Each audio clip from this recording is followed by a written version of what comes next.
Welcome to Tyler Walker Romance. You're about to dive into one of Miss Tyler's free full audiobooks. She always knows how to make you forget your life with handsome alpha male billionaire heroes and sassy strong heroines who grab love with both hands. In order for this content to be free, we have to take out the dirty details.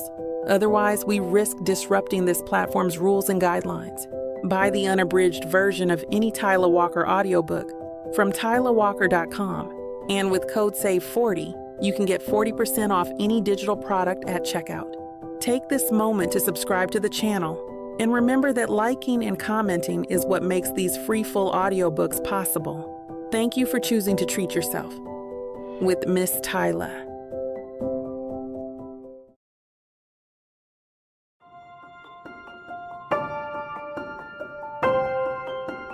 Chapter 1. Jaden. I run my polished thumb over a bullet point on my list. Finish alterations for the new suits launching tomorrow. I roll my eyes. Why hasn't this been done? I say, pushing my tablet into the arms of Neville Pricker, the man who envies my job, yet will help me tirelessly. He chases briskly behind me as I walk over to Jocelyn, who is my best designer and fastest tailor. She's running a piece of fabric through a sewing machine. She looks up at me with a needle in her mouth. Jocelyn, would you be so kind and help me alter some suits that launch tomorrow? I ask, pulling my tablet back from Neville and show her the checklist. She peeks over, momentarily taking her eyes off her task. You bet. I give a curt smile and walk to the 4 handsome men standing in the middle of my room. All right. The suits are in your assigned dressing rooms. Please come out when you're ready for alterations done by Neville, Jocelyn, and I. First one out gets Jaden, one of the male models shouts. I roll my eyes, and they just about reach the back of my head. The 4 guys race into their dressing rooms in white shirts and boxers. Though many people would swoon at the sight, I am way too used to seeing this. The 4 men emerge and stand on the alteration platform, facing a mirror. I grab a stool and roll over to the first platform I see. I peek up, and Kevin Shurchin smiles down at me. Hey, gorgeous girl. I knew you would pick me. Good morning, Kevin, I say, picking up the pincushion. What's with the formalities, beautiful? It's okay to lighten up with your boyfriend. I scoff and roll my eyes with a slight grin. You wish. So do you. He winks and straightens out his collar in the mirror. I'm used to Kevin's flirtatious remarks, and if it's a good day, I'll play along too. I work closely with Kevin as he is the most popular model at Casimir. He is basically the most well-known face of our brand. If he wasn't so young, I think I might actually take him up on his suggestive comments. But I have a brand to uphold, and I cannot mix business and pleasure. Our brand makes only the best and most luxurious men's clothing, making me feel like the black sheep in this male-dominated job. However, I worked hard for my position, and I have proven to be the best at what I do. This can be a men's business, but every company needs a strong head. All right, what's going on in my department? The voice of my rival sounds like sirens in my ear. How blissful.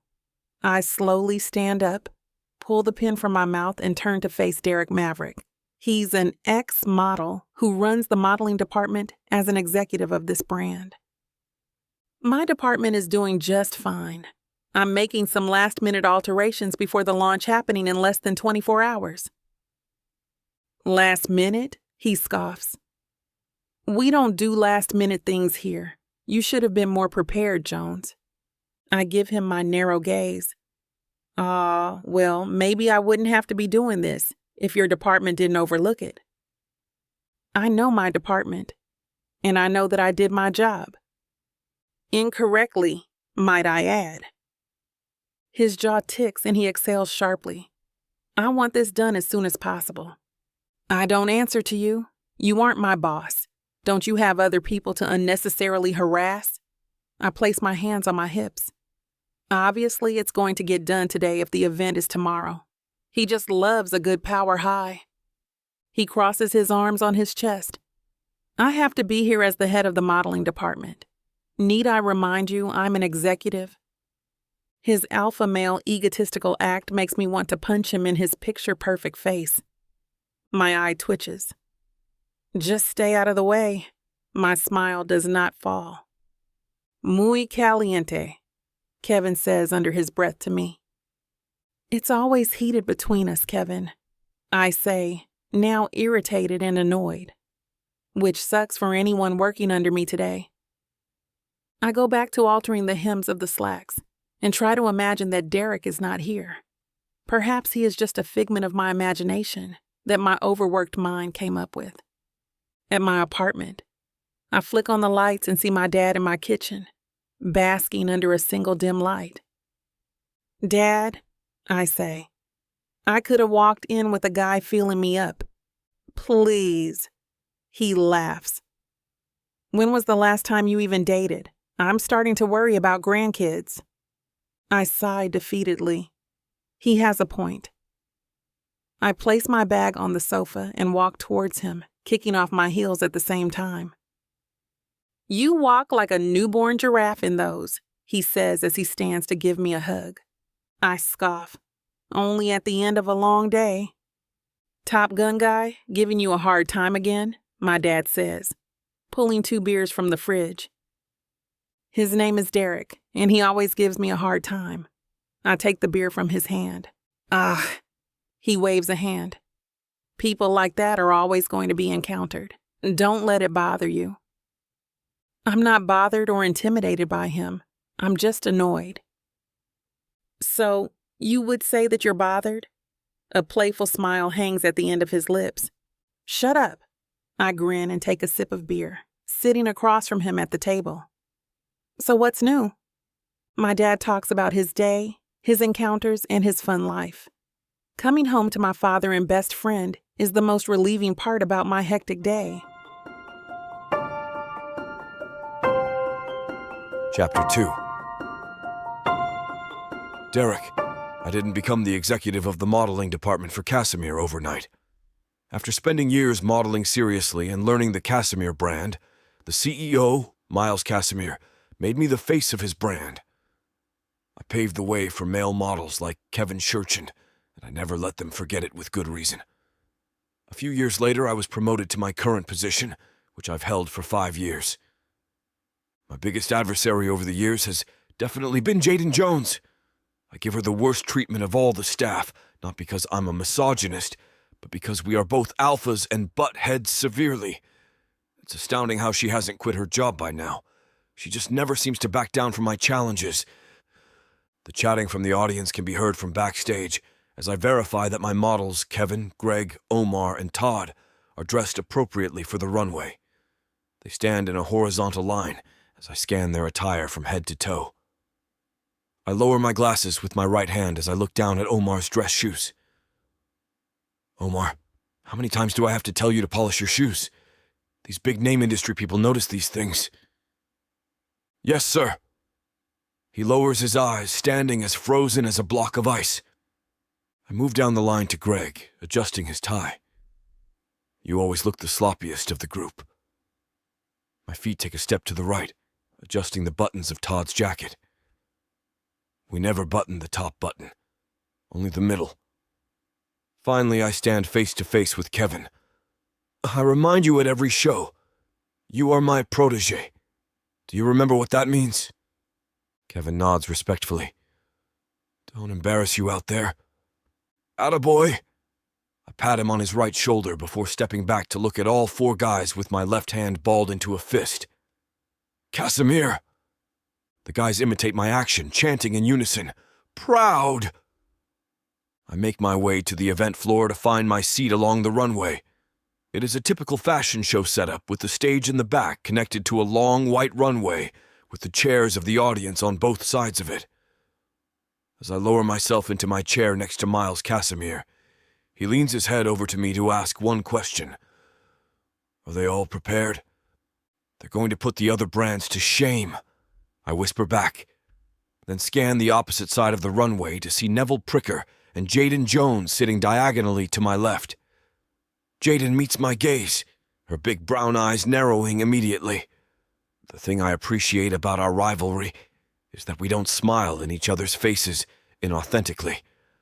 My eyes stay fixed on her just as fiercely as I cross my right leg over my left, opening the black fan in my left hand to regulate my body temperature. The lights of the stage become brighter as the host steps onto it from behind the shadows with a microphone. There is a chill down my spine when I recognize the tall, skinny woman with blonde hair. Damn, it's Ksenia Snarska. We had a fling that ended recently. It ended pretty badly, actually. She didn't like how I ghosted her, so she slandered me all over social media. It didn't look good for me at all because she has a huge following. She walks to the center of the stage in her royal blue dress that hangs off her frail shoulders. Welcome to the 12th annual Tafe McMiken Fashion Show. I am your host, Ksenia Snarska, and tonight we will be featuring the luxury brands Neil and Millman, Casimir, Byron Rose, and Sherelle Obrigado. She pauses to allow the applause from the audience, then announces each brand before their models walk the runway. The cameras flash brightly throughout the night, making me optimistic that our suits will end up in the spread of some of the most popular fashion magazines and blogs. After all the brands are featured, the models do their last strut as they clap their hands along with the audience. Ksenia then recognizes each CEO individually, asking them to stand so they can be admired. When it's Miles' turn to stand, I look up at him respectfully, knowing that one day all my hard work will get me where his has. Ksenia says some final words as she makes eye contact with different people in the crowd. Thank you all for showing your support tonight. It's because of you that this show is a success every year. I personally want to thank the biggest jerk you'll ever meet who happens to be here tonight. The crowd releases a ripple of gasps as they look around cluelessly. It is then that Ksenia makes eye contact with me while extending her left hand outward to me. Derek Maverick, ladies and gentlemen, if you're a woman, avoid him at all costs because he will manipulate you into screwing him and then ghost you afterwards. One of the event coordinators takes the mic from her. Thank you. Have a great night. He escorts her backstage. I can feel my boss's eyes boring a hole through the right side of my head, but I attempt to maintain my composure while still fanning myself with a flick of my left wrist. His deep voice speaks into my ear. Get up. We need to talk. I follow him through the crowd of people to an empty corner of the large room. Miles crosses his arms over his bulky frame. I've grown tired of having this conversation with you, Derek. Mr. Casimir, it's all a misunderstanding. I sigh heavily as I try to plead my case. The words out of her mouth were very straightforward. Miles stands firm with a serious demeanor. The only reason I'm keeping you around is because nobody executes my vision as well as you do, but your promiscuity is ruining the brand's image. I won't tolerate any more embarrassment from you, Derek. If you don't show that you can be more responsible with your personal life, you'll have to be separated from the company. Chapter 3. Jaden. I run a steamer over a suit. I smooth out the wrinkles and stand back to admire it. The quality of the material is perfect, and you can tell that there is a difference in material between Casimir and our other competitors. Speaking of competitors, Derek got his butt handed to him last night by his ex. That was not a pretty sight. Though I do admit it took everything in me not to shout something at her, such as, "Yes, you tell them?" Preach the truth, girl. I mean to be fair. I wouldn't know the truth. I have had the fortune of never having to be a lover of Derek Maverick. However, if anyone is against him, I'm already on their side. Derek can be a jerk, and I take their word for it. It was rightfully deserved. He probably broke her heart, that poor thing. She was probably crying for days not knowing that this is definitely in Derek's fashion. This special shout-out he got will definitely serve as the humbling he needed. Let's hope this kicks him off his high horse for a while. Jonathan Snell walks into my department and demands to speak with me. I can hear his booming voice from where I am overseeing Neville at his desk. An intern runs up to me and tells me that there is someone here to speak with me immediately. A shiver runs down my spine, and my intuition is filling up with bad outcomes. I shake those thoughts away and hold my head up high as I walk to go meet Mr. Snell. "Good morning, Mr. Snell. How can I help you, sir?" I say, clasping my hands together as I approach him. His eyebrows furrow as he shoves garment bags into my chest. I stumble back, grasping what I can fit, and he slams the rest on the counter. "Sir," I say exasperatedly. "What's wrong?" "These are all wrong," he exclaims. I stand there grasping the slipping garment bags, waiting for him to elaborate, but he just stares at me with crossed arms. "What seems to be the issue?" I say with a hesitant smile. "These are 20 custom-made suits," he starts. "They're not made to fit me, though, which is the whole point of ordering custom suits." His hands fly around in the air. I raise an eyebrow. I wonder where this order had gone wrong. I lay the suits flat on the counter and read the measurements. They're all different sizes. They're the clothes he ordered, but the sizing is all assorted. I turn around to face him. "Sir, I am so sorry about this mistake. I needed these suits for an upcoming event," he shouts. Realistically, I don't think he needed 20 suits for one single event, but I can see the frustration. "Sir, again, I apologize for this mistake. I take full responsibility. We can custom make 20 more suits to your liking instead. You won't even have to pay for the redo." I try to offer some reassurance. This is inexcusable. I cannot support and remain loyal to a company who does not even know me on a personal level. If I am supposedly your most valued and a loyal client, then you would surely treat me like one and notice when these mistakes are made before I do. I nod in agreement. "You're completely right, sir. Going forward, I would like to—" "There is no going forward," he interrupts. My stomach dips and my insides twist. He is our most valued and valuable client. He brings in so much profit for us. I can't believe this minute mistake just cost us our biggest client. Later that day, I continue managing the department. I try to take my mind off of this morning's fiasco. I open a spreadsheet of our best sellers and ensure our designers are covering that to make more suits. I write the names down with extreme concentration. "Hey, beautiful," I hear a familiar voice say.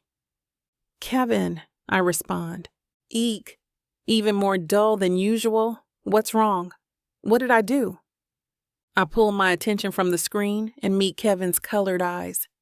"Nothing. Nothing is wrong.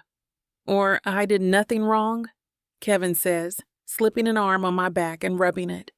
I stare up and meet his eyes. They practically smile in response. "You did nothing wrong," I say. He takes the seat across my desk and leans forward. "What happened?" "Do you know of Jonathan Snell, our biggest client?" His eyes go wide and dart across my face. He leans in and whispers, "Should I know who that is?" Usually this might elicit a smile, but not today. "He's our biggest client," I explain. "He buys almost 20 suits at a time, and often he gives us major profit." I rub my temples in frustration. And I lost him. Anyone who has money to throw away like that clearly doesn't make the best decisions. "That's an insult to our suits," I say with a small scoff. He takes my hand. No, not like that, Jaden. You know what I mean." I offer a small smile. "I know." "We make tons of money without him," he says, leaning back with a smug face. "I know." "So don't look so down, pretty girl," he says. I take a deep breath and look around, surprised my weight has sort of lifted, and surprised it was Kevin who managed it. "Look, there's a cocktail party tonight held by the company I'm sure you're aware of. Why don't you come as my date?" He flirtatiously winks at me. "Great, a party. Just what I need? Not. Then again, I have nothing to lose." "Sure." "You'll go with me?" Kevin stands up in surprise. Yes. He pounds his fist in the air. All right. Send me your address tonight and I'll pick you up. Beautiful? Sounds great. I smile and resume my work. Kevin walks out with a triumphant look on his face. He suddenly turns around. I actually forgot that I came up here to pick up my suit for tonight, he says, circling back to my desk. It's in the front. Ask Neville. Gotcha. He winks and waves goodbye. I'll see you later. Chapter 4.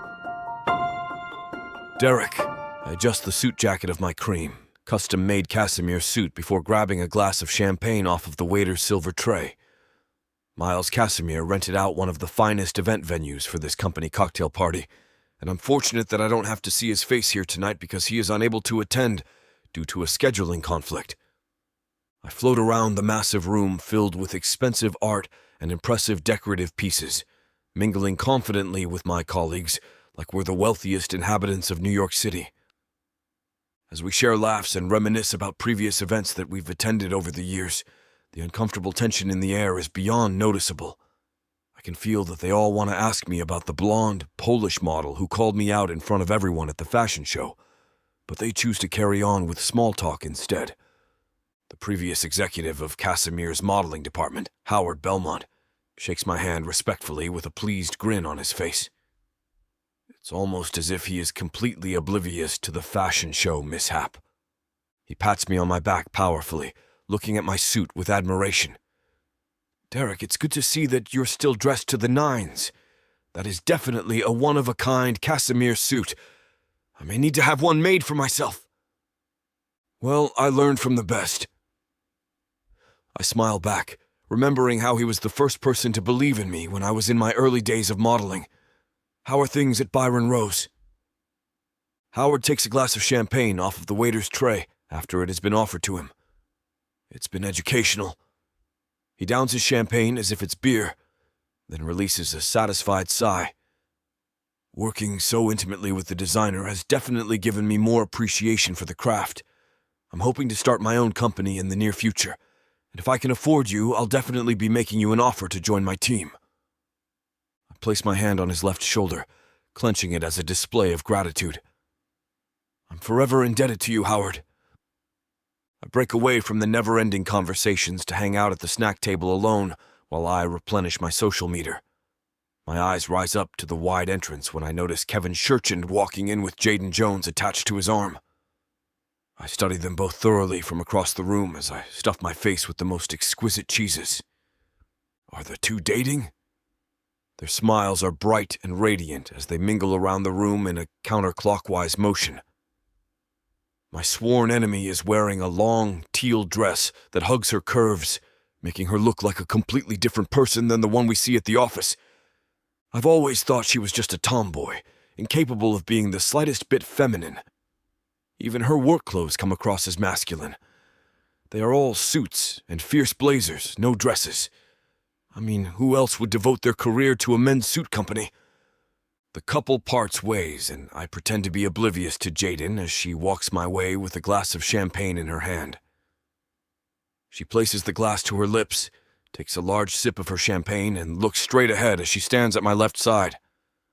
I'm surprised your head is still attached to your body after it went through the guillotine last night. My body faces straight after adding more finger food to my crystal plate. It's ironic that you should judge when your execution was just as excruciating. I place 2 green grapes in my mouth and chew them, savoring the suspense before I pour salt on her wounds. How does it feel to lose Jonathan Snell? I would gladly choose the guillotine over that. Her silence is deafening. For the first time ever, she has no rebuttal to my attack. I look at her face that has become pale as she stares ahead, avoiding my gaze. Well, this is no fun. What's gotten into her tonight? I return to my plate of snacks, then chuckle as a joke enters my mind to lighten the mood.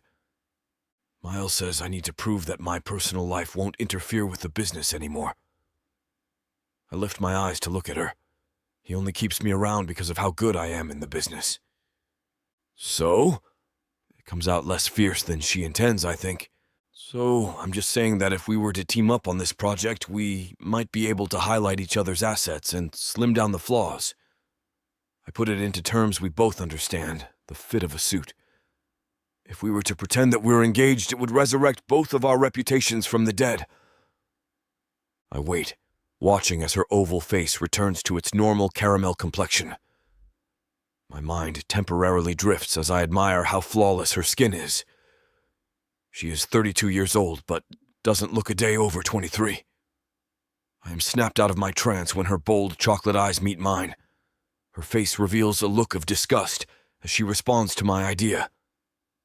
You actually believe people would think highly of me for committing to someone with such a disgraceful dating track record? That's because you're only seeing it from one perspective. I put my crystal plate down on the table, then turned my whole body to her. What about viewing it from the perspective of Miles Casimir? He sees his two head executives working well together in business and in their personal lives. Think of how that could elevate both of our careers. The muscles in her face become more relaxed, and she looks down at her champagne glass as she contemplates my proposal. Jaden downs the rest of her champagne abruptly, as if she has just awakened from a surreal daydream. I would rather eat glass.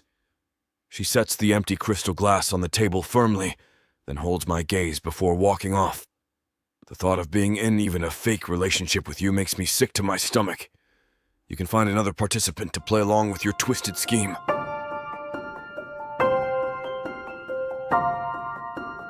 Chapter 5. Jaden. At my desk, I massage my temples.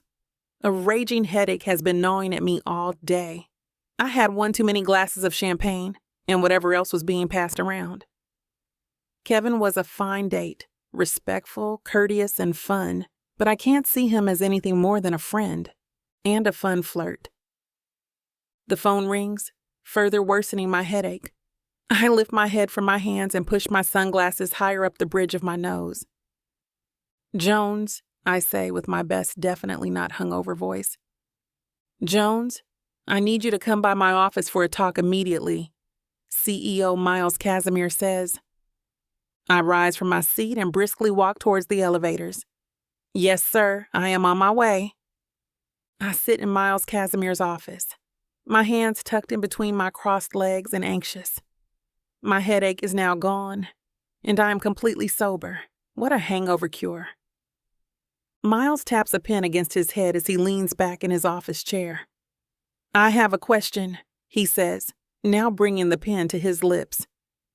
Yes, sir, I ask as I shift uncomfortably on this chair. How did my company turn upside down in 24 hours? He leans forward now, resting his arms on his desk. I'm sorry, I'm not sure I understand. First Maverick, an executive, makes a fool of himself, tarnishing this brand's name. Now you, Jones, an executive yourself, have lost our biggest client. I smooth out my skirt and clear my throat. Sir, I did not intend for... Intentions don't matter much, do they? Miles says. Give me a good reason not to let you go after making this perilous mistake. His hands form a point at his chin. Sir, I have worked tirelessly for 3 years and even harder to get to where I am today. I lead very well. I have never caused such a mistake in the past. And to be honest, I'm not sure where this whole order went wrong to begin with. I lean back on my chair. It was a communication error. Oh, I say. I feel my team and I communicate quite well. No, in fact, I have heard the opposite. You're hard-headed, hard to work with, and stubborn. I mean, I have to be. I have to be able to manage a bunch of middle-aged men who... I see Miles lift a brow, as if to tempt me to continue that sentence. I decide to fall silent. You are not a team player.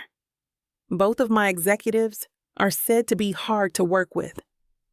Those are not admirable leadership qualities. I can replace both of you like that. He snaps his fingers at me. I jump a bit at the sound and clasp my hands together. I can assure you, sir, that this will never happen again. I will be a better leader. Plans are not actions, he says with a rasp in his tone. I promise you will see a change, sir. I give him a curt nod. He motions to the door.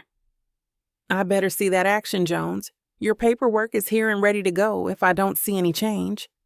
He pushes a stack of papers by me. I gulp and nod at him as I walk out of his office door. I feel an immense weight on my shoulders. I stagger into the hallway to catch a breath as my stomach twists and turns. Maybe that is still my wicked hangover. I push open the bathroom door and dab cool water over my face and meddle with that conversation.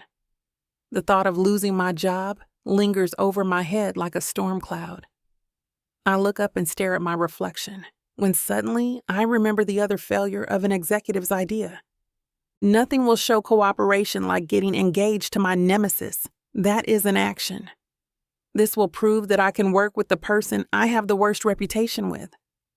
I grab a paper towel to dab my face dry and toss it in the garbage on the way out of the bathroom door.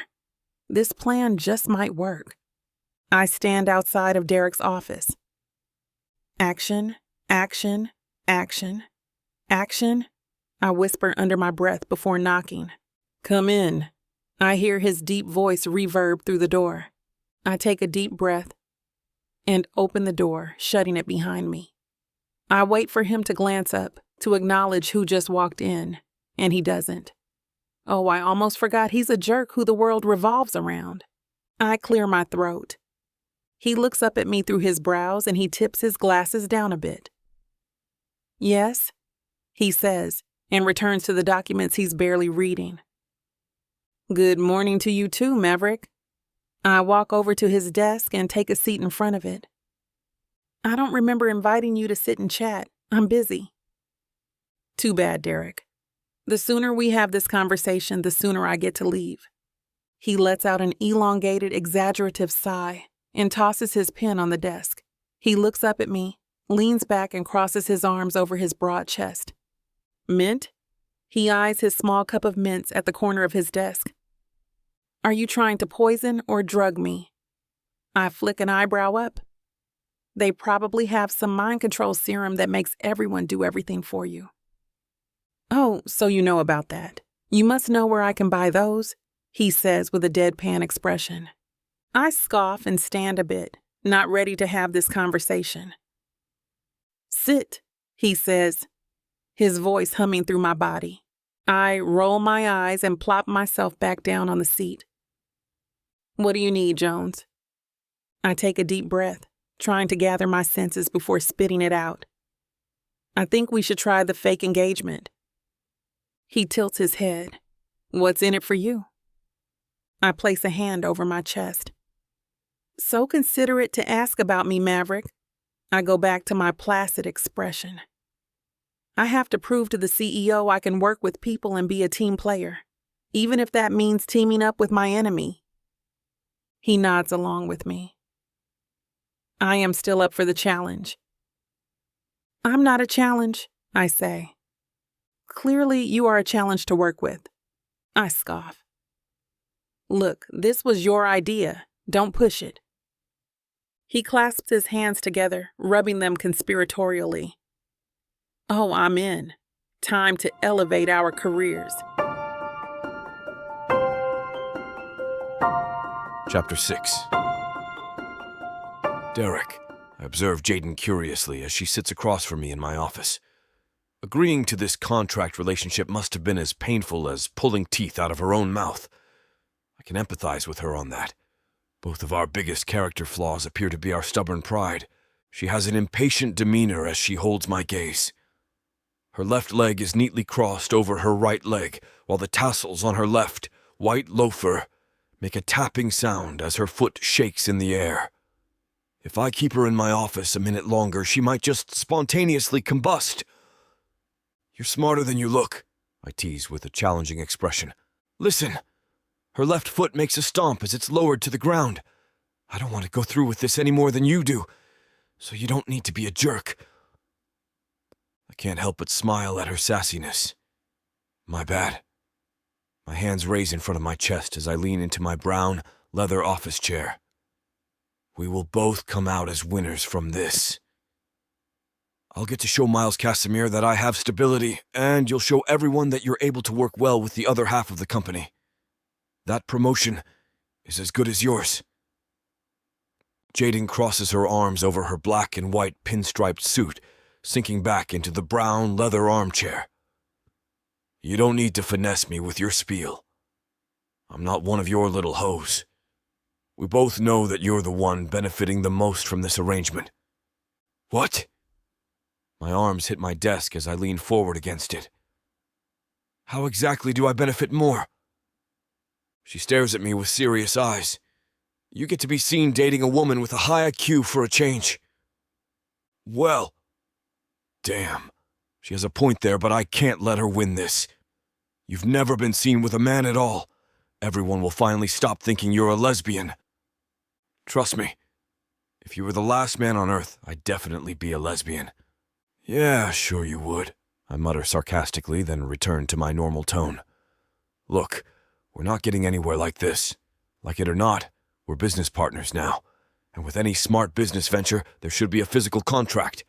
I'll work up a draft and bring it to your office later." "Fine." Her hands push her body out of the chair by its arms. "That's the first logical thing that has come out of your mouth?" She can't get away from me fast enough as she leaves my office. Everyone else has gone home for the day, but I see Jaden behind the desk of her office, going over sales statements. I lightly knock on the door and she tells me to come in without removing her gaze from her documents. I sit in the armchair that is the same model as mine, except white. "I brought what I've drafted for you to read over." She still ignores my existence, opening the palm of her hand across her glass desk to me. I pass her the papers, then make myself comfortable in the armchair. She reads over it silently. The only sound that can be heard is the flip of the pages. I look around her office aimlessly, whistling a tune that comes into my mind. Her head peeks up at me from the paper, revealing a scowl. "Do you mind?" "Yeah. This is going to be torturous. We can't even tolerate being around each other for 5 minutes." I exhale sharply. "Maybe if it didn't take you 3 hours to read 2 pages, we could be done here." She slams the papers against her desk, glaring at me with eyes that could shoot flames. "It's no wonder why you have to get a woman to sign into a relationship with you. I don't know what woman in her right mind would want to deal with you for real. The feeling is mutual." I remove my pen from my suit pocket, slamming it on top of the papers. "Can you just sign the damn thing already?" "No." Her big brown eyes appear wider than usual. "No?" I ask, genuinely confused. She elaborates, placing her hands together and interlacing her fingers. "Jerks like you think they're smarter than everyone else. That means that anyone going into business with you needs to be extra thorough before putting their signature on anything." I throw my head back, releasing an annoyed sigh. "I get it. You don't trust me and you have no reason to. We only need to carry out the facade for 6 months. By then, both of our goals should be achieved." "Yes. I read that in the contract," she responds in a prosaic tone. My aggravation continues to build. "So, what's the problem?" Her hands flip over the page of the contract, facing it in my direction. Section 2, Paragraph 1. "Both parties will act affectionately towards each other in public in order to secure their role as a real couple to their peers. This will involve touching, kissing, and any other display of endearment to make the desired outcome a success." "You're telling me that this didn't cross your mind beforehand?" My hands rhythmically tap the sides of the armchair as I gather my thoughts. "So how else do you expect people to believe that we're a couple if we don't actually act like one?"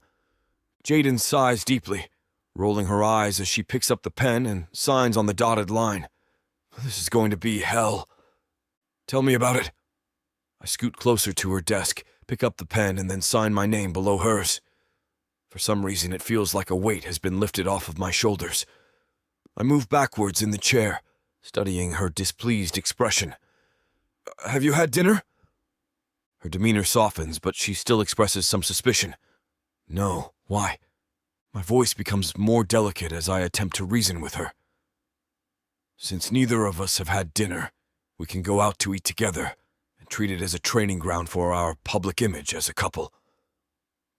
The muscles in her face relax completely and she releases her resistance. Okay. Chapter 7. Jaden. He sits across from me, looking as cocky and irritating as always. I can't believe he got me to agree to this. He's been my arch nemesis for as long as I can remember. Now I have to act like we can sit and have dinner without it making me want to vomit at the thought of us even pretending to be together. Arrogance radiates off of him, and all he's doing is flipping through the pages of his menu. How am I going to kiss him in public? What am I thinking of agreeing to his arrangement? There is no way this will work.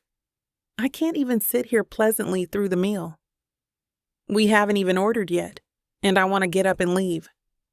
I'm more focused on his smug face reading his menu than picking a dinner item off mine when the waiter approaches us to ask if we're ready to order. Derek points at me. "Ladies first," he says. Holy crap, he actually has some manners. I notice the waiter staring at me. Yes, I'll have the chicken fettuccine Alfredo," I hear my mouth say. It's my comfort food, and I don't even know why I look at a menu when my anxiety always goes for the same safe option that it knows I like. "Okay, and for you, sir," the waiter says and looks back at Derek. "I'll go with the Japanese Kobe steak with mashed potatoes and a small side of green beans." He slams his menu shut and grabs mine off the table, handing it back to the waiter. "Okay, sounds great. I'll be right back with those," he says and makes his way to the kitchen. Derek grabs his beer off the table and takes a long swig. I watch him and think to myself, the man buys the most expensive steak on the menu and then chooses to wash it down with a cheap tap beer. Such a man thing to do. We sit in our chairs with the only thing breaking the awkward silence being the swirling sound of the liquor in our cups when he finally speaks. "So, Miss Jadyn, when was your love for fashion first born?" he asks. I'm taken away by his question. Such a profound question right off the bat. Is he genuinely curious, or is he trying to break the silence? I look at him for a few moments in surprise before I answer. Well, honestly, that's something I haven't really thought about all that much. I just love the idea of everyone's fashions being so different. I love being able to create something that different types of people will love and helping people find out who they really are. There are so many types of people out there, and I have an endless supply of help to give. I'll admit, it's deeper than I planned on sharing with him. But surprisingly, I find myself wanting to share. Maybe not with him, or so I tell myself, but it feels good for someone to ask that kind of thing. I'm shocked that he seems to show interest in what I'm saying. I assume his question is just a formality, but he generally seems interested. The waiter breaks our conversation when he arrives with our food a lot quicker than either of us expect. "The pasta for you, ma'am, and your steak, sir. Is there anything else I can get you right now?" he asks. "No, I think we're okay. This food looks fantastic, thank you," Derek says. The waiter leaves and I catch Derek's eyes. Is he actually being nice to someone other than himself and the models he works with? All I have seen is his cocky, arrogant side at work.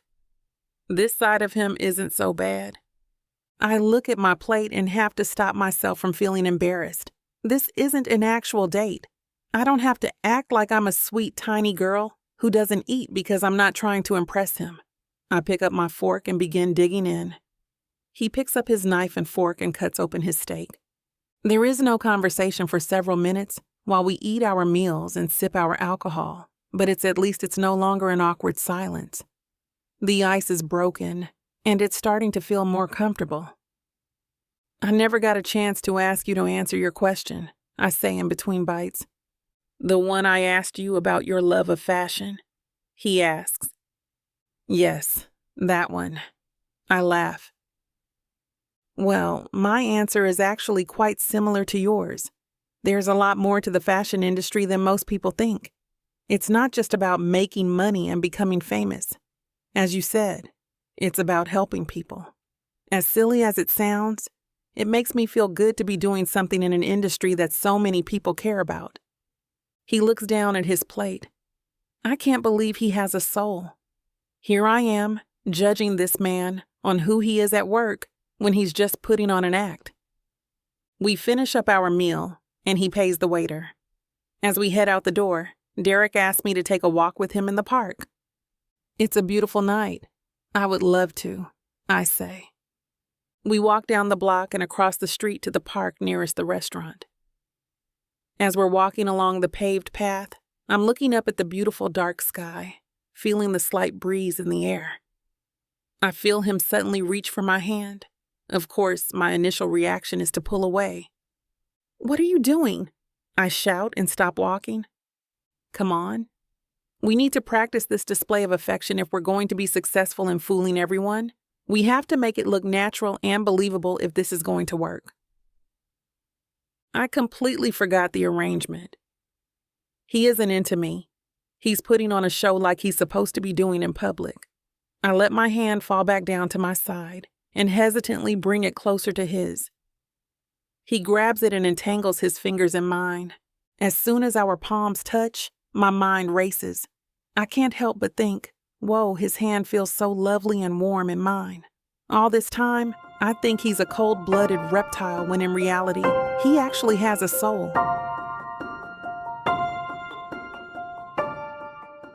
This is it, baby.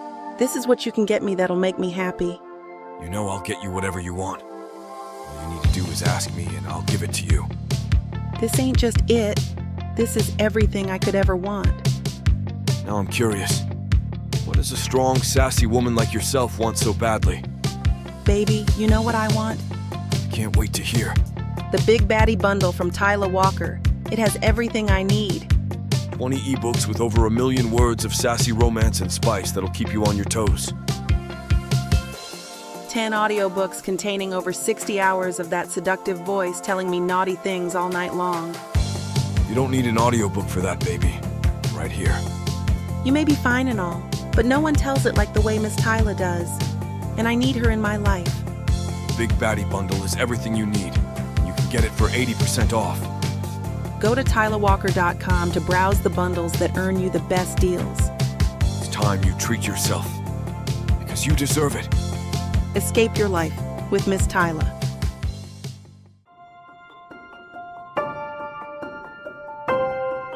Chapter 8.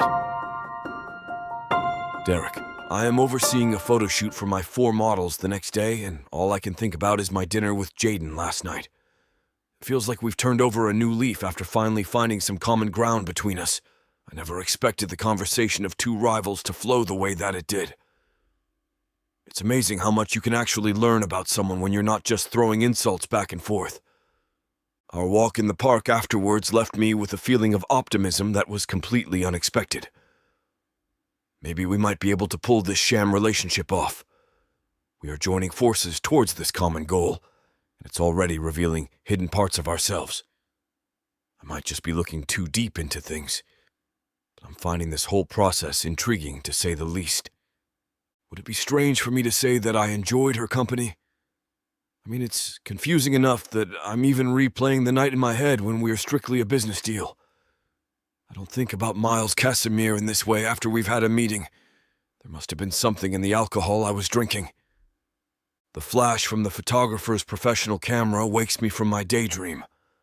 Omar stands in front of the green screen backdrop in a fire engine red suit next to Todd, who wears a suede black suit. I observe the 2 models' poses, sitting forward in my chair that is placed behind the photographer diagonally to his right. Todd, you're forgetting to bend your knees slightly when you're shooting with Omar. Your heights need to balance out more. Todd immediately takes my direction, making their next few shots look like a spread in GQ. The photographer lowers his camera, then turns to me. I think we got what we need for these looks. Where are the other 2 models? I turn around in my chair hastily, seeing no sign of them in the room. Where the hell are Greg and Kevin? They should already be in place for the next frame. My eyes glance up at Omar and Todd as they pass by me to head back to wardrobe. "Send them here immediately." "Yes, sir." They both nod, increasing the size of their steps as they exit the room. The photographer releases a heavy sigh before walking off, indicating that he is just as frustrated as I am. I guess I'll use this opportunity to get a third cup of coffee. I glance down at my watch, then rise to my feet when I hear hurried footsteps approaching from behind me. My hands flatten the front of my suit jacket in an attempt to calm my nerves as Kevin and Greg stop their paces directly in front of me. "What part of be punctual did you two not understand?" "I apologize, Mr. Maverick." Kevin looks down at the middle button of his suede, gray suit jacket. My button popped off while I was getting dressed, so I had Miss Jones sew it back on. My lips part to scold them further, but hearing Jaden's name calms me for some unknown reason. Could I be weakening my resolve already? That's impossible. Both men give me strange looks when a considerable amount of time has passed without my response.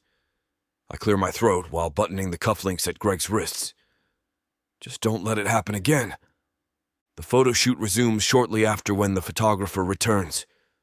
After he captures the shots with just Kevin and Greg, Todd and Omar return and all four men pose together. At the end of the shoot, the photographer looks to me for confirmation. I stand from my chair, clapping several times. "Good work. That's a wrap." I return to my office afterwards, leaning back in my chair as I plan the next phase of operation. Casimir couple. We are nowhere near ready to be believable as a couple, let alone an engaged one. Our first meeting proved that we are capable of playing our roles. We just need a lot more practice. I glance over at the calendar on my desk, looking for an opportunity for Jaden to go somewhere with me publicly. Tomorrow is Sunday and our business is closed, so this would be an ideal chance to work towards our goal. This will be perfect. My buddy in the industry, Jamar Baines, is having a salsa-themed party that I could invite her to. I pull up Jaden's contact in my phone, then write her a text. "A buddy of mine is throwing a party tomorrow if you would care to go with me. Many people in the industry will be there, and it would be a great environment for us to get our feet wet together." Send. She views my message immediately, and the chat bubbles appear as she is creating her response. Why do I feel nervous all of a sudden? It's not like I'm really asking this woman out. My eyes stare at the phone as the pulsing chat bubbles torment me. They briefly disappear, then become visible on the screen once again. Is she attempting to write a more believable excuse as to why she can't make it? Finally, her words display onto my screen.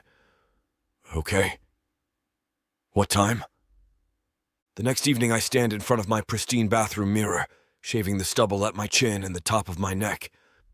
As my fingers comb through my cropped, dark hair, I examine how my hair falls lifelessly. I'm overdue for a haircut, so the edges curl outward as if I've styled it that way intentionally. Time passes faster than I expect as my hands brush through several dozen custom Casimir suits in my huge closet.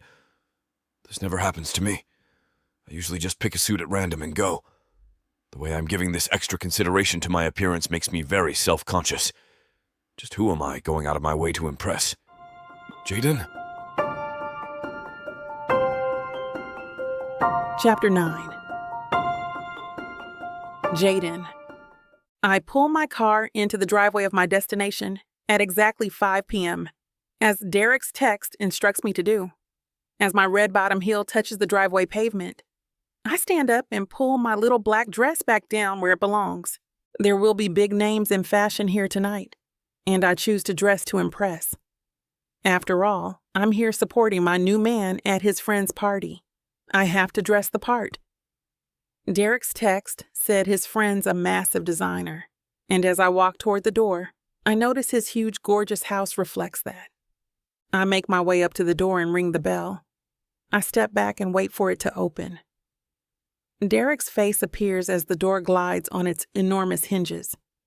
He has his hair slightly slicked back, and he's wearing a tight dress shirt to show off his enormously sculpted arms. He reaches for my hand and brings it to his lips, kissing the top of it as I cross the threshold toward him.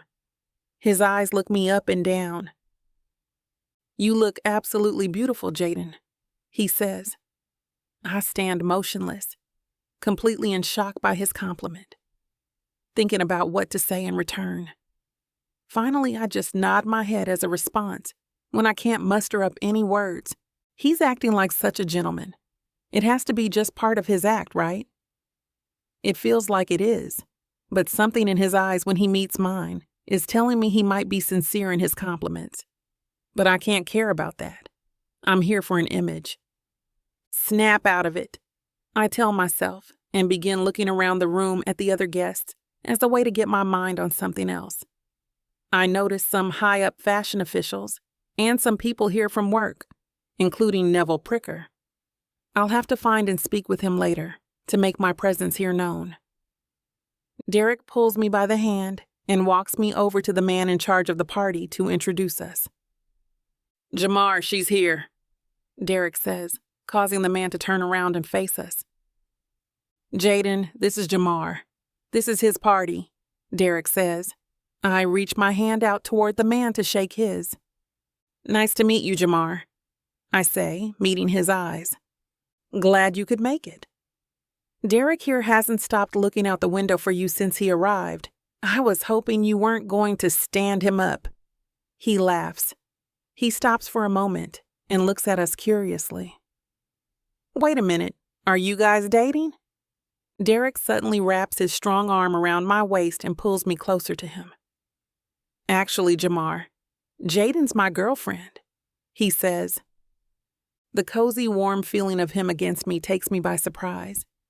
Why is his behavior so shocking, yet extremely attractive at the same time? I didn't expect us to be diving into our roles so suddenly, but hearing him say these words makes it easier to jump right in. "I knew it," Jamar yells. "Why is this the first I'm hearing of it? Usually your personal life is plastered everywhere, and I've had to guess from your dodgy behavior." I think of a quick answer and start to speak when Derek interrupts me. Thank goodness. "We haven't quite gone public with our relationship yet, so we decided to keep pictures out of the tabloids until we decide to tell everyone. We don't want to give anything away before we're ready," Derek responds. Did he rehearse this response for tonight just in case?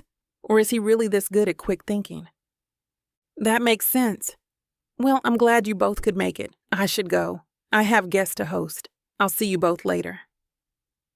"It was very nice to meet you, Jaden, finally," he says. He waves goodbye and walks into the other room. Derek grabs my hand again and pulls me into the ballroom. The floor is full of couples doing the salsa, and we watch them as we help ourselves to the table of finger foods in the corner. I can't help but feel jealous of how well all the couples seem to be coming together to create the perfect steps. They must be real couples, not like the one Derek and I are here pretending to be. I find myself lost in their movements when Derek turns to me. "May I have this dance?" he asks, with a hint of hesitation in his voice. I can feel the butterflies in my stomach as I nod my head, and he reaches quickly for my hand. He pulls me out onto the dance floor and places his hands on my waist. As we start to move, I begin to wonder, am I going to spend this entire dance teaching him how to do this? There is no way we'll look as good as these couples out here, and we'll end up looking foolish. But much to my surprise, he seems to be just as experienced with the salsa as I am. As the song plays, we are melting into each other and dancing together like we have done this for years. Our steps interlock and flow so easily, it's almost like we took classes together. Suddenly, the song reaches an intimate verse, and the dance starts to slow. It heats up as I feel his hand squeeze my torso, bringing me closer to him. He lets his hand start sliding up and down my hips to the rhythm of the music. I start lusting for the feel of them. The more they touch my body, the more that I want them all over me. Chapter 10. Derek. Jaden seems to be full of surprises. I never expected this uptight woman from the company to be such an impressive salsa dancer. She seems to be a completely different woman outside of Casimir, and it's making me question why I've had such a strong hatred towards her all these years. She has proven herself to be a worthy adversary. This new Jaden I'm seeing is proving to be a worthy partner in crime. I think about how my heart was beating out of my chest while we danced salsa together as we entered the balcony to cool off. Jadyn has always been an attractive woman, but something about the way her hips circled hypnotized me. When her pelvis pushed into mine and her torso dipped backwards in midair, her wavy light brown hair that usually drapes over her shoulders to the top of her chest flowed beneath her, exposing the soft curve of her neck to her graceful shoulders. I'd forgotten that anyone in that grand ballroom existed but her. She followed my lead so fluidly and yet still maintained a dominant disposition. The many women I've hooked up with over the years have all been the same. There was nothing significant that stood about any of them. As I admire the side profile of her face as the outdoor lights illuminate it, I find myself thinking, I've never encountered such a multifaceted woman. The sweat from my brow makes its way down the side of my face as I think of how to compliment her without being a jerk. The nature sounds of the night provide a calming ambience as I finally initiate our dialogue. You really took me by surprise in there. She smiles warmly, causing my heart to skip a beat. I'm more than just the woman who works for a men's suit company. The bright light over us adds a sparkle to her big brown pupils. Damn, she really is gorgeous. Have I been missing out on these alluring smiles because our rivalry has been a hindrance? I glance at her as my arms rest over the balcony railing. We all call you the Casimir Dragon. Her face brightens as her jaw drops, revealing that she finds humor in that statement. Casimir Dragon, of all the animals in the world, why am I a dragon? My torso turns towards her curiously. You've never heard that? You're a dragon because you breathe fire. You burn everyone who gets within 5 feet of you. Oh, come on. Jadyn throws her head back in disbelief, then focuses on the garden below us. That's such an exaggeration. I know I don't work well with others and everything has to go my way, but... She pauses as if her mind has come to a stop sign. But you can see why that nickname has been created for you. I smile as I tease her in a more pleasant manner than usual. She holds my gaze, then raises an eyebrow. Well, if I'm the Casimir Dragon, then you're the Casimir Devil. I adjust my tie with a pompous demeanor. I'll take that. I always picture the devil being very well dressed. You're so full of yourself, it's sickening. She rolls her eyes, then turns her back to the railing. My confidence in our scheme has peaked now after our dance together. I keep my eyes steadied on her as I lean my back against the railing next to her. How are you feeling now about going public with our engagement? Would you be ready for that? She nods, attentively watching the couples dance inside the ballroom through the large glass doors. I would tell her in advance what I have up my sleeve, but I think it will be best to let things play out naturally. Let's go back inside. I take her left hand gently, guiding her back into the ballroom through the open doors. I gesture for her to wait as I go over to Jamar and whisper something to him. Jamar then walks over to his music booth, pauses the Latin music and speaks into the microphone. Ladies and gentlemen, would you please clear the floor for a few minutes? Thank you. The crowd of people scatters to opposite sides of the room, whispering to each other what they think the announcement could be for. I take Jadyn's hand again after she has followed the crowd, leading her into the center of the ballroom.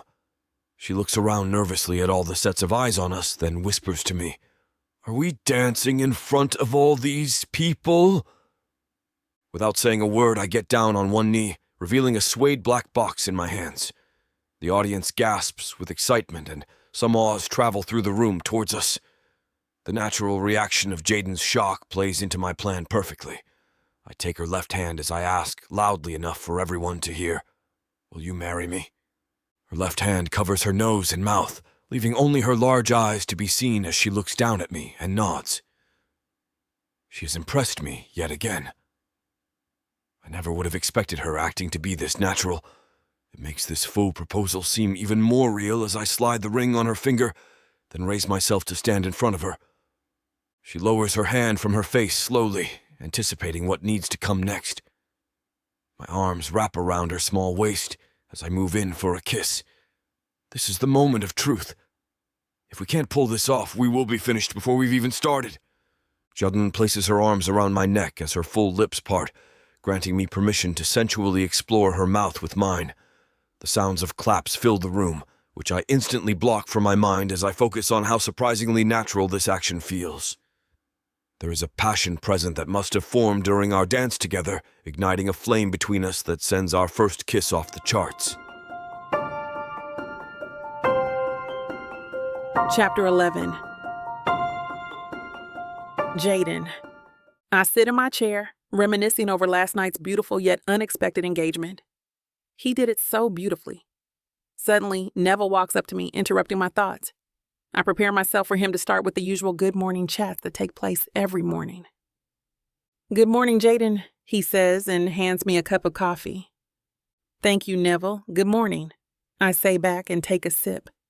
"You always get it perfect, just the way I like it." I smile. "I do my best." The workday seems to be going surprisingly smoothly after our big surprise engagement last night. I'm ready to talk to him about it. I figure he will want to know all the cute girly details of our evening, and I'm shocked he hasn't asked. He finally brings it up, but throws in a surprising twist. "Look, I didn't get a chance to talk to you after the party last night, but I can't wait any longer. Your engagement was surely a big surprise to everyone. But I'm not sure who you both think you're fooling. Everyone here knows you and Derek hate each other. So what's really going on?" he asks. "I promise you can tell me the truth, and it'll stay between us. What did he promise you to get you to agree to this?" "I'm not sure what you mean," I say, taken aback by his insulting question. "Well, obviously something weird is going on between you two. Some sort of scandal or something you're both trying to cover up.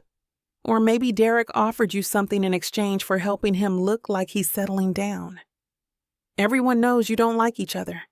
I don't believe it one bit, and I'm certain no one else believes it either. Everyone has been gossiping about it all morning. Haven't you heard people say that opposites attract?" "Maybe, but I'm going to have to see it to believe it. I'll have to be proven wrong here. Again, I certainly don't believe it one bit, nor does anyone else for that matter," he says and walks away. I didn't even think about people not believing us, and we did have the office reputation of being each other's nemesis. How did this slip my mind? His suspicions make me realize that Derek and I will have to try a lot harder than we have been to make this plan believable. Everyone remembers us hating each other, so we'll have to kick the romance and public displays of affection up a notch if we want this plan to work. My mind shifts and brings me back to last night, his kiss on my lips, and how I want to feel them again. I find myself spinning around in my chair, getting lost in my thoughts of us. The way we dance so smoothly together, the way his hands feel on my body. We have such unexpected chemistry.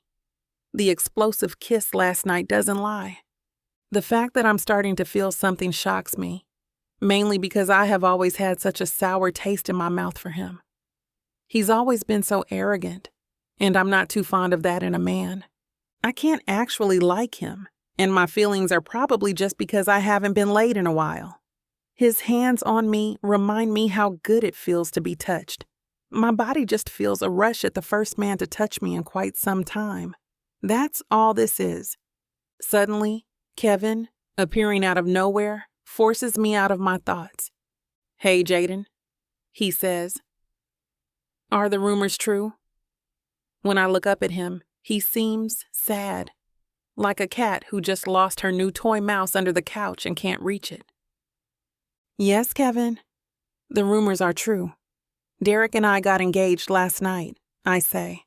I have to keep with the opposites attract story in case he is another non-believer. I know it seems crazy because of how much we seem to not like each other here at the office, but it was only an act to keep us professional toward each other. But it only made our attraction grow. Disappointment spreads across his face.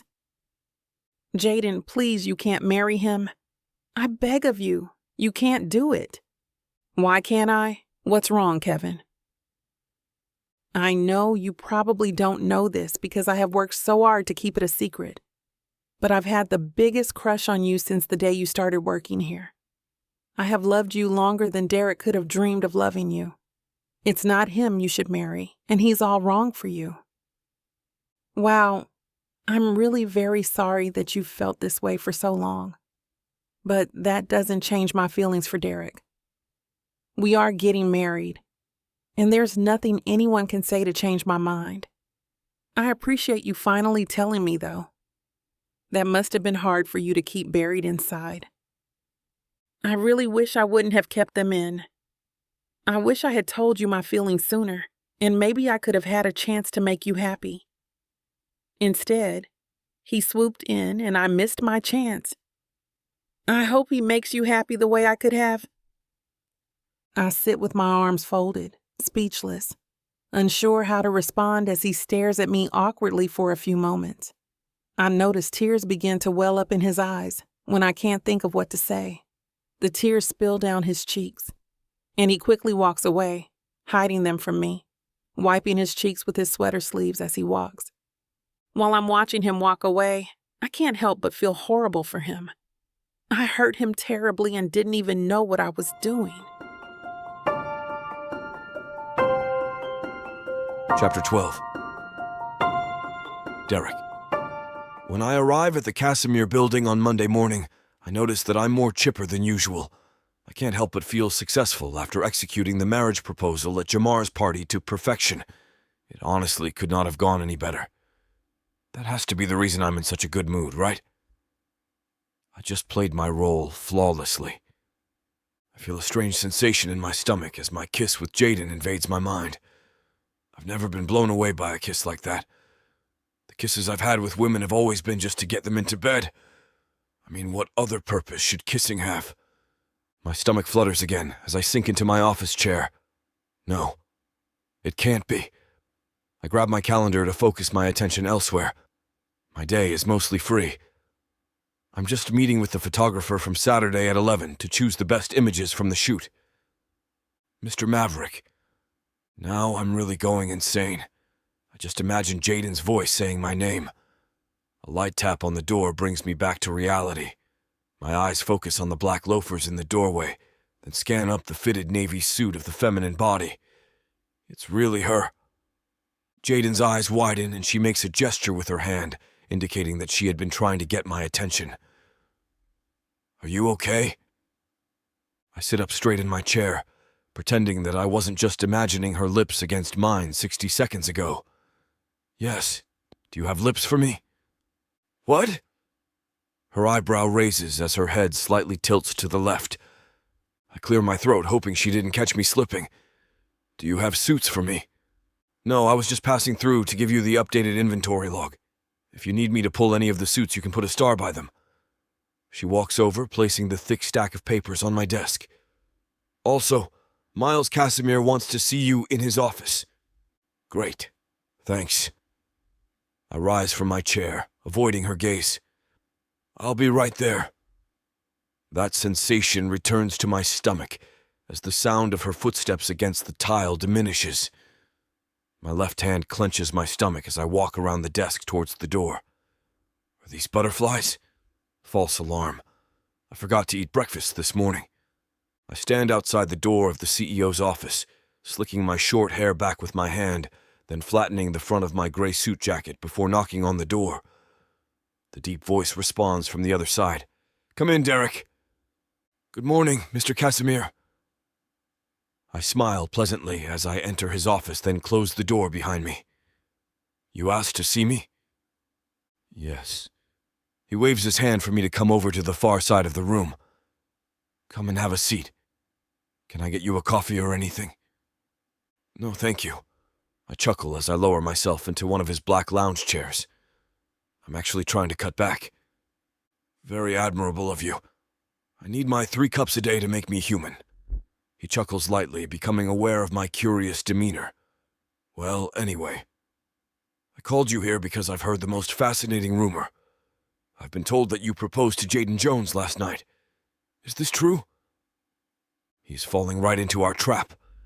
It takes everything in me not to smile like the Cheshire Cat, but I pull off my response with a very serious expression. It's true, sir. His eyes widen as he leans forward onto his desk. How does a man propose to a woman out of thin air? I know Jamar is known for having themed events. Was this just a gimmick for his party?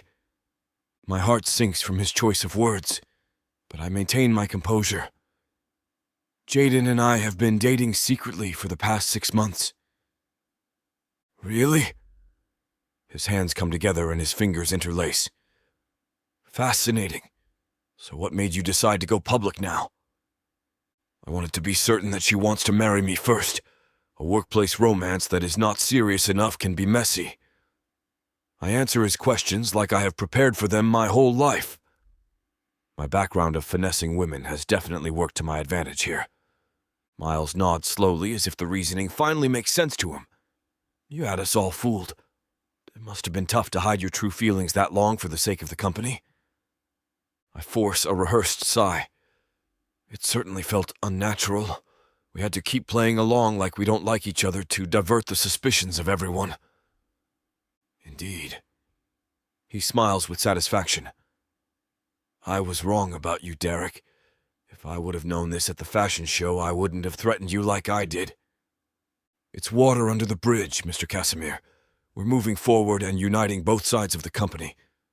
He looks even more impressed by my comment. There might be hope for you two to work well together after all. I'll be keeping my eye on you. I end our conversation with my signature charming smile. We won't let you down, sir. A few hours later, I sit with the photographer in the large event space where we held the photo shoot on Saturday. He hooks up his laptop to the projector, then clicks on a folder labeled Casimir August. These are all the edited images from the photo shoot. I'll flag the top images that you choose, then send them in a zip folder to your email address. Fantastic. I choose the best images of all 4 models first, then my focus is drawn to the entryway as the sound of footsteps amplify. Jadyn stops in her tracks once she notices that I'm busy with the photographer. Oh, sorry. I was coming to get the inventory log, but I'll come by later. She turns and walks away before I can form any words. Her full hips swish from side to side in her fitted navy suit with every step. The same round hips that I held in my hands as we danced salsa. Damn, there goes that sensation again.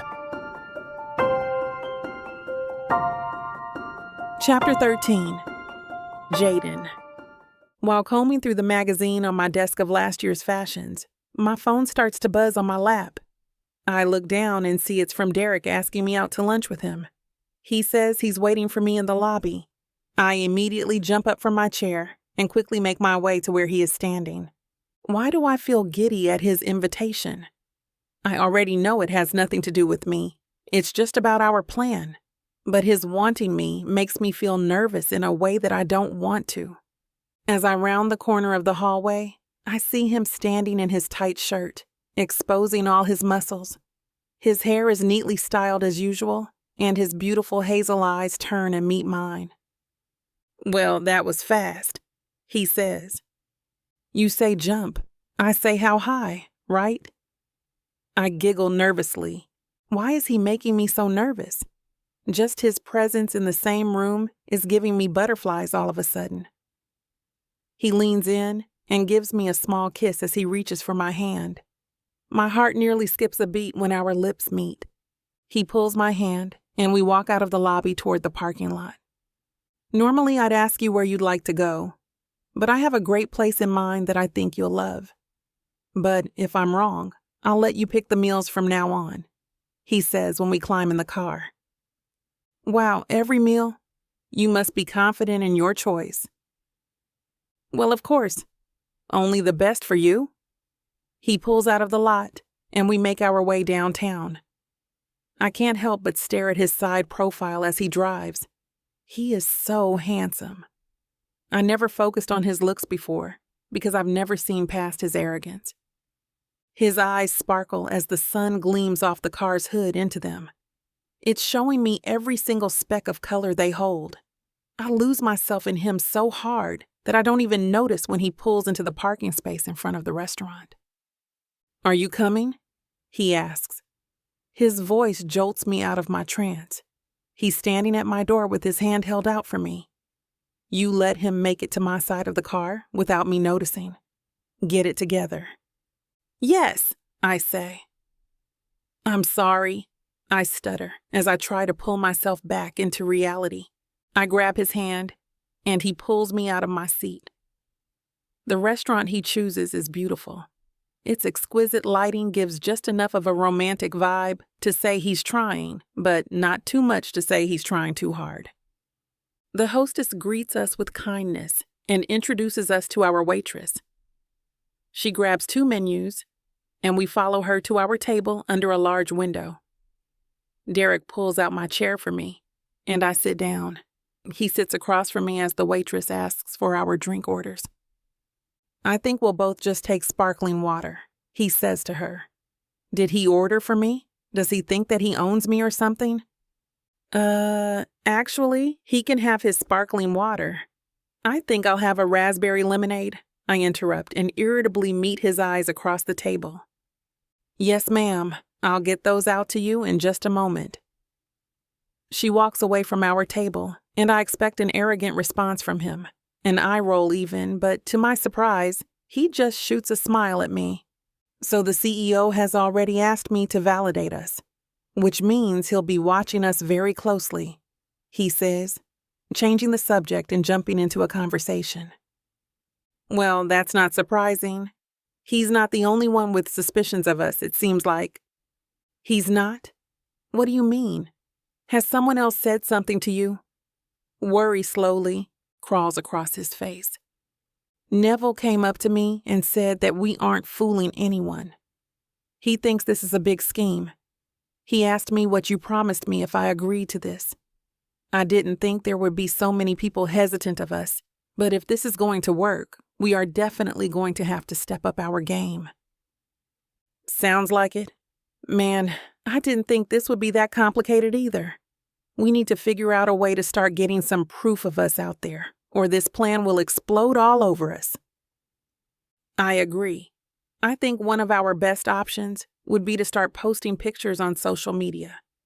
We need to be one of those annoyingly happy couples who plaster themselves all over everything. We need to make our story more credible. Pictures are the best proof. The waitress interrupts our conversation by setting our drinks down and a plate of food for each of us. I look at him in confusion and then over at her. "He asked me to get this ready for you both." She smiles and walks away. "I'm sorry. I wanted you to try this. It's amazing. The whole reason people even come to this restaurant is to eat what you're about to eat right now," he says. He picks up his fork and scoops a bite into his mouth. His eyes close, and he lets out a soft moan when the flavor reaches his taste buds. I find myself staring at his lips and trying to ignore how his moan makes me feel as I force myself to return to reality and try a bite. This meal must be called better than sex, and if it's not, they need to change it. I laugh and take another bite. I mean, it's excellent, but if you can say food is better than sex, you've been doing it with the wrong person. He winks at me. His wink makes me so nervous, I can't even form a response. I look down at my plate and we both continue eating silently. He finally starts the conversation back up when both plates are nearly empty. "Back to our conversation earlier. I think your idea of some picture proof is perfect. Are you busy tonight?" "I'm not. What did you have in mind?" "Well, I was thinking we could get dressed up in coordinating outfits. Go to a fancy dinner somewhere and make the night a photo op. We could have champagne and a fancy dessert. We can even take pictures of us splitting it, like on the rom-coms all women love." His plan's small, intricate details sound like my idea of the perfect date, minus the photo op. Can any of this night be real? Chapter 14. Derek. I must be losing my mind. All this time I've been spending with Jaden has become something I look forward to. As we warm up towards each other more and more, we're finding that our collaboration is more natural than we imagined. I think it's fair to say that I like the woman. As I get myself dressed in front of the tall mirror in my large closet, there are undeniable nerves coursing through my veins. I'm normally an overly confident guy, but something about being in Jadyn's commanding presence makes my knees feel weak. I've been so used to women just throwing themselves at my feet and becoming so attached to me while I wouldn't give them a second thought. Working alongside her to elevate both of our careers is giving me the challenge I have always craved. I believe I have met my match. Our plan this evening is to take pictures as a couple for our social media pages. I'm grateful that Jadyn suggested the idea because nowadays people believe that if your relationship isn't plastered all over Instagram and Facebook, it doesn't really exist. We agreed on the colors cream and forest green, so I put on my dressy cream slacks first, then pair it with a satin forest green collared shirt. I put on my most expensive cologne and choose which designer watch will grace my wrist. My feet slide into my cream, leather loafers as I examine my appearance in the mirror one final time. Jadyn agreed to let me pick her up from her apartment, so I hop into my white Volkswagen Arteon and head to her address. Shortly after sending her the text, I'm outside. She exits her building, walking over to my car like a supreme goddess. Damn. My jaw drops as I stare at the slinky cream dress that fits her body like a glove, which is complemented by her forest green shawl. I finally snap out of my trance when she reaches the car, jumping out from the driver's side, then running around to open her door for her. Well, I'm incapable of hiding my smile as I open the passenger side door for her. You look phenomenal. Thanks. Her beautiful brown eyes scan my outfit as she smiles. We definitely pulled off this couple concept. She enters the car in a sophisticated manner. Then I close the door for her. The night air feels refreshing as it seeps through the slightly cracked windows during the drive. I play some of my classical music to set the mood for the evening, instantly calming my nerves from earlier. Jadyn's face lights up as she looks over at me from the passenger seat. This is Gordon Nikolic. How? I glance over at her, unable to finish my sentence. Women have always found my taste in music odd and uninteresting. The fact that she knows this legendary violinist by name has me utterly speechless. How do I have such a refined taste in music? She finishes my question while looking straight ahead. I played the violin as a child and became obsessed with the London Symphony Orchestra at age 12. I've even seen them perform live when I visit London every couple of years. Wow. I glance over at her, still feeling at a loss. That's really impressive. We pull up to one of the top-rated restaurants in the city and the valet guys promptly open our doors for us. I give the young guy my keys and he gives me a ticket. Then I stroll around the front of the car towards Jadyn, offering her my right arm. Shall we? Sure. She wraps her left arm around mine, gently pressing her fingers into my biceps. As we walk through the wide-open doors, everyone turns their heads, wondering who this incredibly attractive couple must be. The maitre d' guides us to our table, enthusiastically pulling out our chairs and setting our menus on the table. Jadyn's eyes scan the layout of the room, admiring all the themed gold pieces. I've always heard about this place. Must have been a challenge to land a reservation with such short notice. I open my menu to the wine page, eager to select an expensive bottle fitting of the occasion. It definitely helps to know the right people. After our waiter serves us the Cabernet I chose, I take a few photos of Jadyn with my phone as she enjoys her first few sips.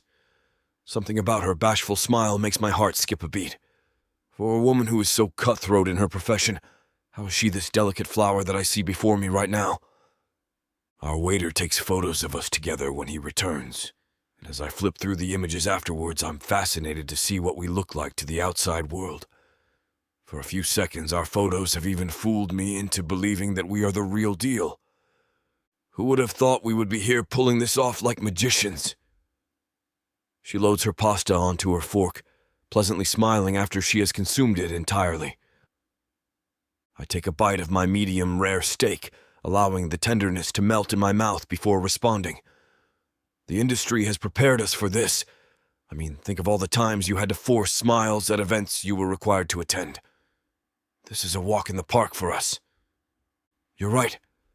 She nods as she raises her nearly empty glass, then drinks the remainder of the wine. I reach for the bottle, filling her glass without asking her first. Let's make a toast. She raises her now full glass of red wine with her head slightly tilted. To what? My glass raises in my left hand near hers. To the Casimir Dragon and the Casimir Devil takeover. My corny remark causes her to lower her head and giggle after we clink glasses. After our amazing dinner, we have our waiter take a few more photos of us standing in front of the waterfall wall decor. As we embrace each other like a true couple would, a genuine sensation of joy overwhelms me. I could get used to this. Chapter 15. Jaden. The crowd of associates slowly gathers around Miles, Casimir's CEO, standing in the middle of the room as he reviews our weekly stats. They're all swirling the coffee in their cups, clearly trying to entertain themselves or maybe trying to stay awake. Miles's meetings are never very lively. Oh, one more thing. I want to remind everyone that the annual out-of-town workshop is on Saturday. Damn, how did Derek and I forget about the annual trip? I've gone on this annual trip for years, but this is the first year I'll be going as an engaged woman. My eyes dance around the room, looking for Derek. I want to see if his expression tells me how he feels about this. I finally spot him across from me, and our eyes meet. I notice that he has a look of shock on his face that matches the one on mine.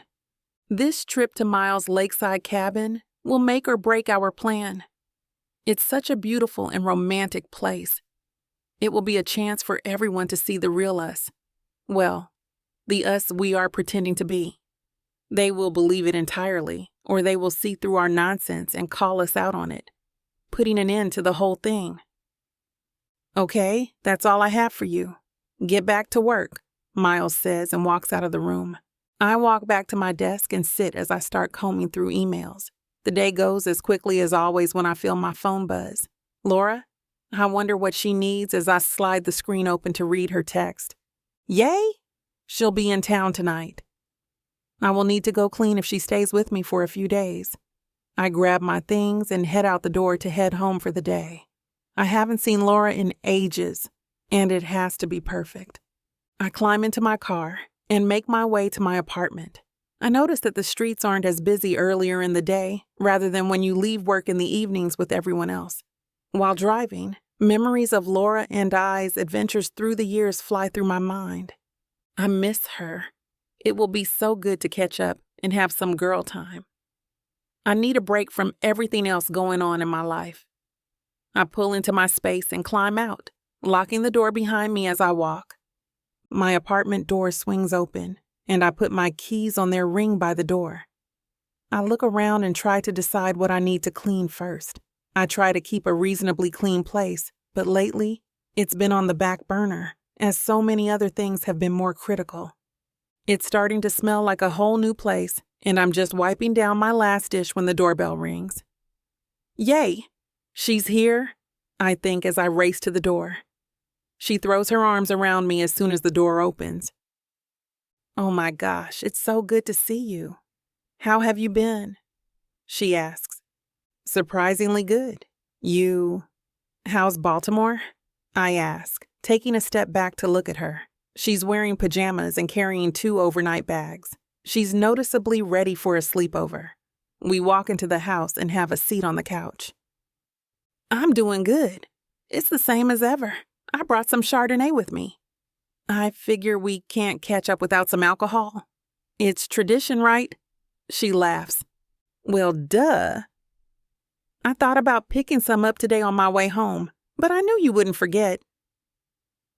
While we talk and sip our Chardonnay out of my fancy glasses, I think about how much I miss having a girlfriend to hang out with. I spend so much time working that I forget to have a social life. This is so nice. I've missed you like crazy, I say. I know. I can barely even get you to text me back anymore. I miss you too. I'm sorry. Things are just so crazy right now. But I was so happy to get your message today. I needed this. You're talking like you're stressed.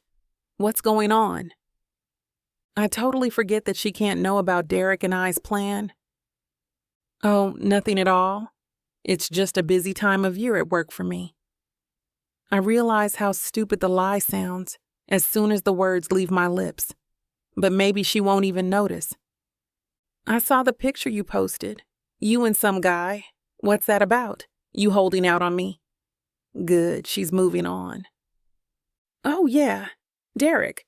Actually, we're together now. What? I notice her forehead start to wrinkle as she thinks about it for a moment. But you hate him, she exclaims. I can't lie to her. I just can't. She's always been here for me and she doesn't judge. Plus, it will be nice to have someone to talk to about it. Fine. I can only tell her if she promises not to say anything. Damn, I forgot how smart you are. I laugh nervously. Okay, but if I tell you what I'm about to tell you, you have to promise not to say anything to anyone. It has to stay between us. Of course. Girl code I won't tell a soul? It's all a ruse. What? I can see the worry spreading across her face. Yeah, it sounds crazy. But we have a plan. I was in trouble at work, and Derek worked out a way to help us. This will prove I can be a team player, and Derek can prove that he's no longer a womanizer.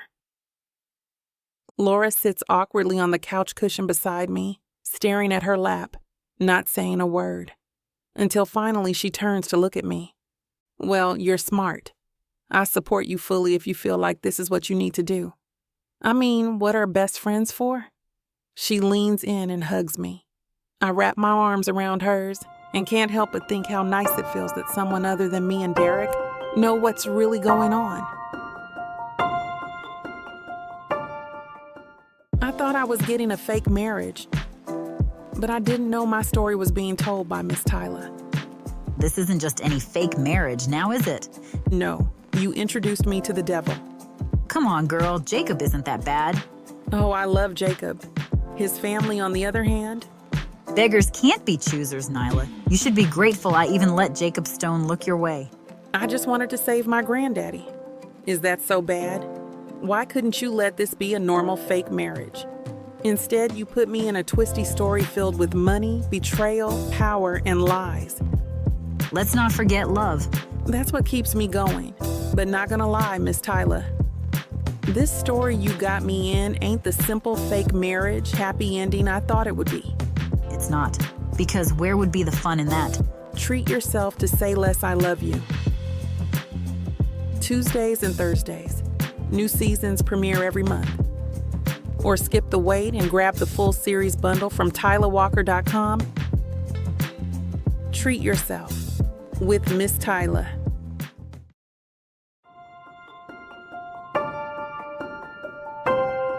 Chapter 16. Derek.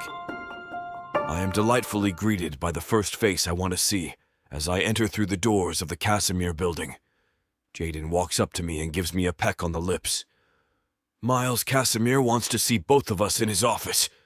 Her words process slowly in my mind because I'm still fixated on her soft lips against mine. That kiss felt way too organic to be an act. Right. I'll meet you there after I stop by my office. My feet take large strides away from her as I bring myself back to reality.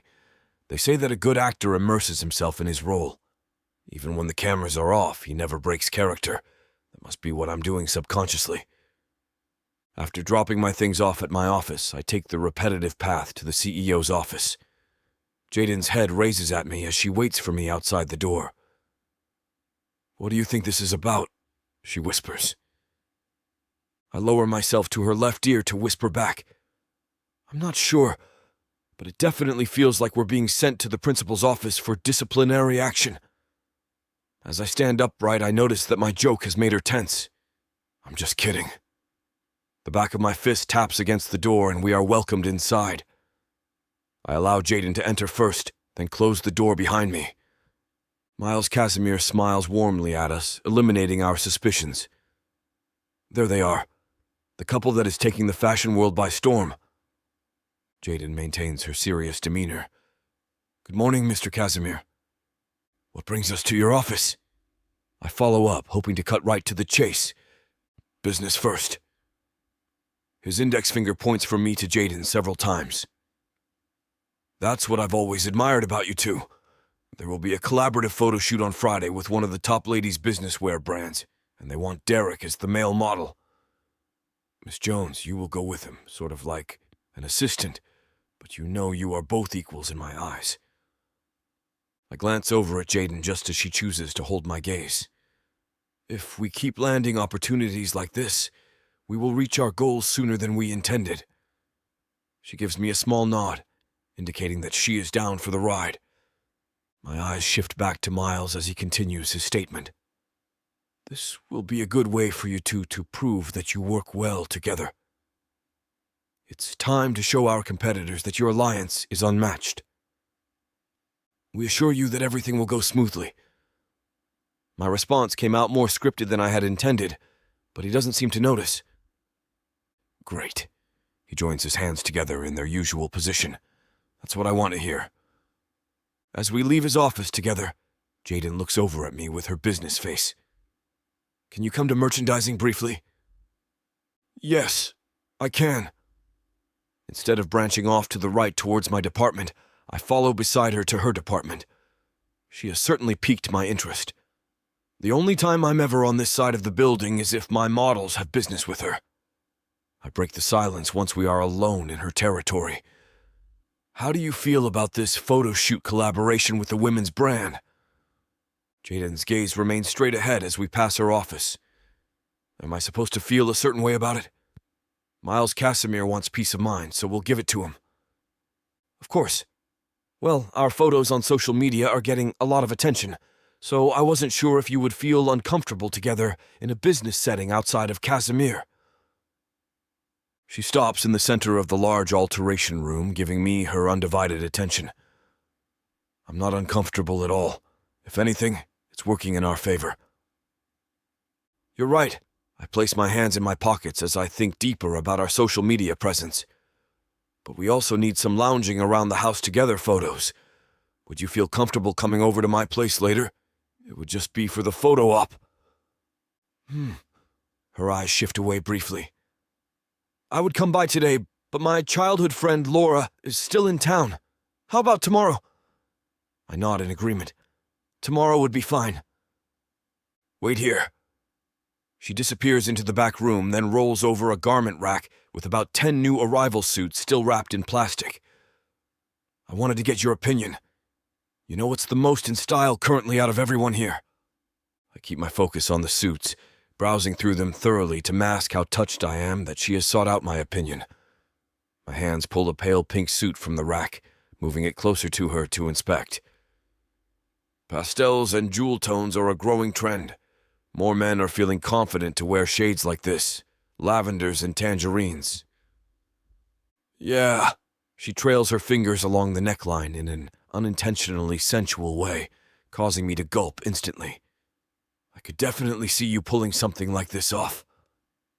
My breath leaves my body temporarily, then I shift my attention from the suit to her.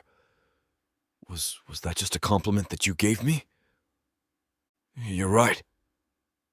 Jadyn snatches the suit from my hands, taking a few steps forward to hang it back on the rack then. She reveals a smirk as she glances at me over her shoulder. I shouldn't be making deals with the devil.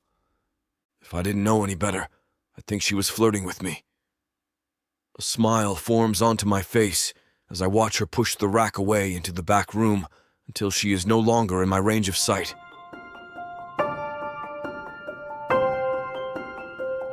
Chapter 17.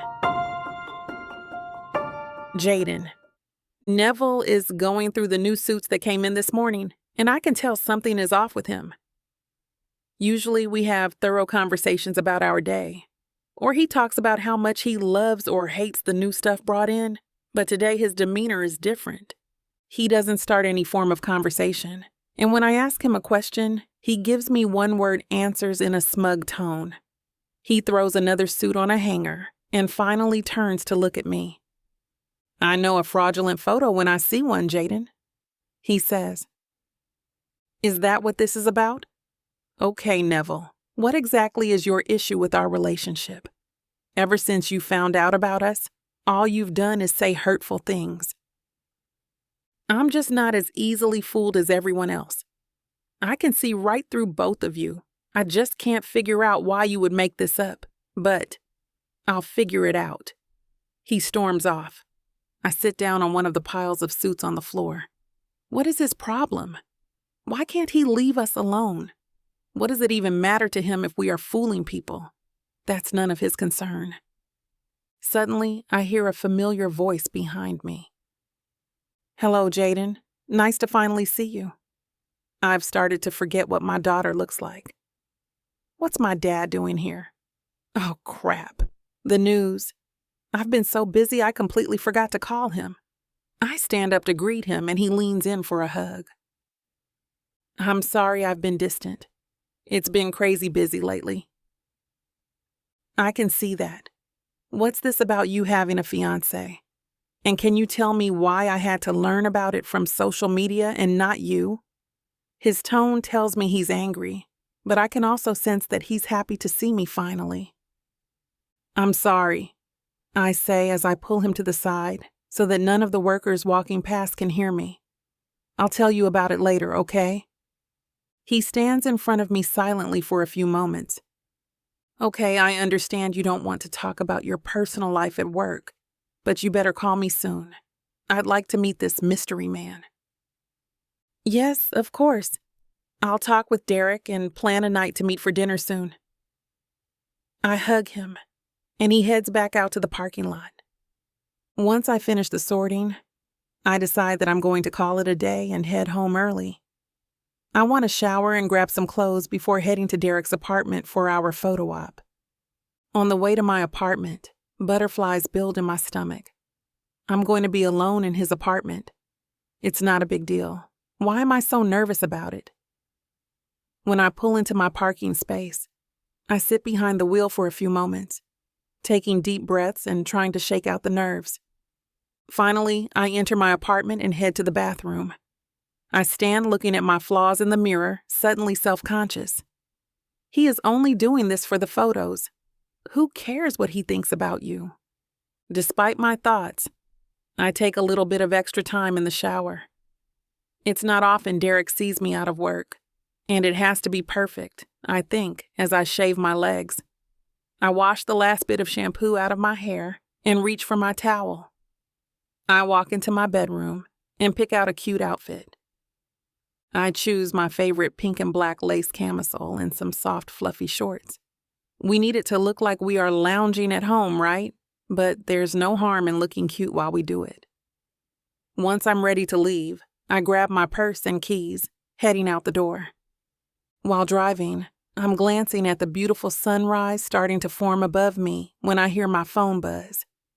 I look down and see that it's Derek calling me. I swipe to answer, and his voice echoes through my car speakers. Yes, I'm almost there, I say. I'm just turning the corner before your parking garage. Okay, bye. When the phone clicks, I think, does he sound as nervous about tonight as I am? I pull next to his car in the garage and turn the key. Everything is going to be okay. You're just here to take some pictures and leave. When I open the car door, I see him standing on the edge of the pavement waiting for me. Hi, you made it? He says. I told you I was almost here. Impatient, are we? I laugh, walking up to him. He grabs my hand and walks me to the door. As it swings open, I notice a beautiful candle-lit dinner waiting for us. Wow, I tell him. I know, do you like it? I thought just because we're meeting tonight for a photo op doesn't mean we can't have a nice dinner, right? Yes, it's beautiful. How sweet of you, thank you. He takes my coat, and we walk over to the table. He pulls out my chair and I sit down. I reach out my glass as he pours me some wine. I sip while he walks to his side of the table and takes a seat. We start to dive in. This tastes amazing. I say, swallowing the first bite. Well, thank you. I'm glad you like it. We sit in silence for a few minutes while we're eating until I remember my dad. Oh yeah, I meant to ask you. It's no big deal or anything, but my dad visited me today and wants me to schedule dinner. He wants to meet my mystery man. His face lights up. Really? He wants to meet me? He asks. I can't tell if the look on his face is excitement or worry. Yeah, is that a problem? No, not at all. I would love to. It would be nice to meet the man who raised you. He looks down at his hands before continuing. Not many people know this, but I'm actually an orphan, so it would be nice to meet your family. Oh, I'm sorry to hear that. I had no idea. He looks back up at me. No, don't be. Oh, hey, I got something for us. Let me go get it. He jumps up out of his chair, clearly changing the subject. He quickly returns with a pile of clothing draped over his arm. I got us matching pajama sets for the photos. He has a massive grin on his face and a light in his eyes that reminds me of a kid at Christmas. He hands me my set and points to the bathroom for me to change. When I walk back into the living room in my pajamas, he is sitting on the couch wearing his. He looks so excited to see me matching him. Is this really just for the photo op, or is he living out some fantasy? He gestures to have me come sit next to him. I feel his arm slide behind my back, and he pulls me into him. I snuggle down into his arm as he gets his phone camera pointed at us for the selfie. As we sit next to each other, getting closer and closer with every camera snap, I can feel my heartbeat start to quicken. Are we good? Did you get what we needed? I ask and jump up from the couch. Yeah, I think so. Do you want to look and make sure? No, I trust you. I have to go. See you at work, I say, grabbing my purse. I throw myself out the door and sprint to my car. Chapter 18. Derek. I laughed to myself as I observed Jaden struggling to carry 3 garment bags of suits along with a large black case of supplies. She is such a one-woman show, and it's adorable how she refuses to ask anyone for help. I sprint over to her in the Casimir lobby, stopping her by standing in front of her. Let me help you with those. Thanks. Her body relaxes as if 50 pounds have been lifted off of her. We walk to my Volkswagen together, then place all the items for the photo shoot collaboration in the trunk. She stares into the trunk, trying to place what we're missing. Do we have everything? Yes, we do. As I lower the trunk and close it, I notice that she's looking at my shoes. What about extra pairs of shoes and neckties? I place my hand at her lower back, guiding her around to the passenger side. I brought extra accessories from home. She enters the car, then I close the door behind her. I glance over at her as she keeps silent during the drive. Her head is lifted against the leather headrest while her eyes are closed. She looks so peaceful as the orchestra music plays at the perfect volume through the speakers of the car. I choose not to disturb her when suddenly her soft voice speaks over and becomes a melody over the instruments. This would sound so amazing on vinyl. My eyes become fixed on her again as I stop the car at a red light. Do you own a record player? Her lips form a smile while her posture remains unchanged. Owning a record player was a rite of passage into adulthood for me. I focus on the road as the light turns green. Really? How so? The joy is apparent in her voice as she responds. That's how my father introduced me to the classics as I was growing up. He has the largest vinyl collection out of anyone I've ever known. I love that as a tradition. I turn the wheel to the right to execute a right turn, glancing at her throughout the process. It keeps the organic way of listening to music alive. Do you also collect? She squints her eyes as the sunlight hits them. I would like to, but it seems like I never have the time. That's fair. I park the car in an empty parking spot in front of the venue. Well, it's showtime. The creative director, Mark, escorts us to a dressing room, advising us to meet at the end of the hall when we're ready. I hang the garment bags on an empty clothes rack, then observe Jadyn as she sets the black case on top of the vanity. "What's first, boss?" She turns to me, pointing at the garment bags. "Open the gold one first." I unzip it halfway, then look at her with a smile. "You brought the pink suit." "I said you'll pull it off, remember?" She winks at me before passing by me to leave the room. "I'll go see if there's any coffee anywhere." It feels like my body is overheating as I stand in the dressing room alone. She was definitely flirting with me, and there is no doubt in my mind about it. Damn. Has she always looked this sexy, but I've just forced myself to ignore it? I change into Jadyn's suit choice, then take a few steps back to admire myself in the three-way mirror. The suit looks good with the simple, white collared shirt underneath it, but I could also add a tie to enhance the look. I unzip my black case of neckties, then choose a beige one with blue and white details. There is a knock on the door moments later, and Jadyn enters. She appears a bit panicky as she walks over to me. Bad news, there's no coffee in the building. Her hands take the necktie out of my hands, and she begins placing it around my neck. Out of nowhere, my body becomes stiff. How is this woman capable of making me nervous like this? I can't take my eyes off how concentrated she is right now. Her round brown eyes appear only halfway open beneath her long, curled eyelashes, and the smell of her fragrant skin makes me want to make an excuse to embrace her. Jadyn takes a few steps back to view the finished product.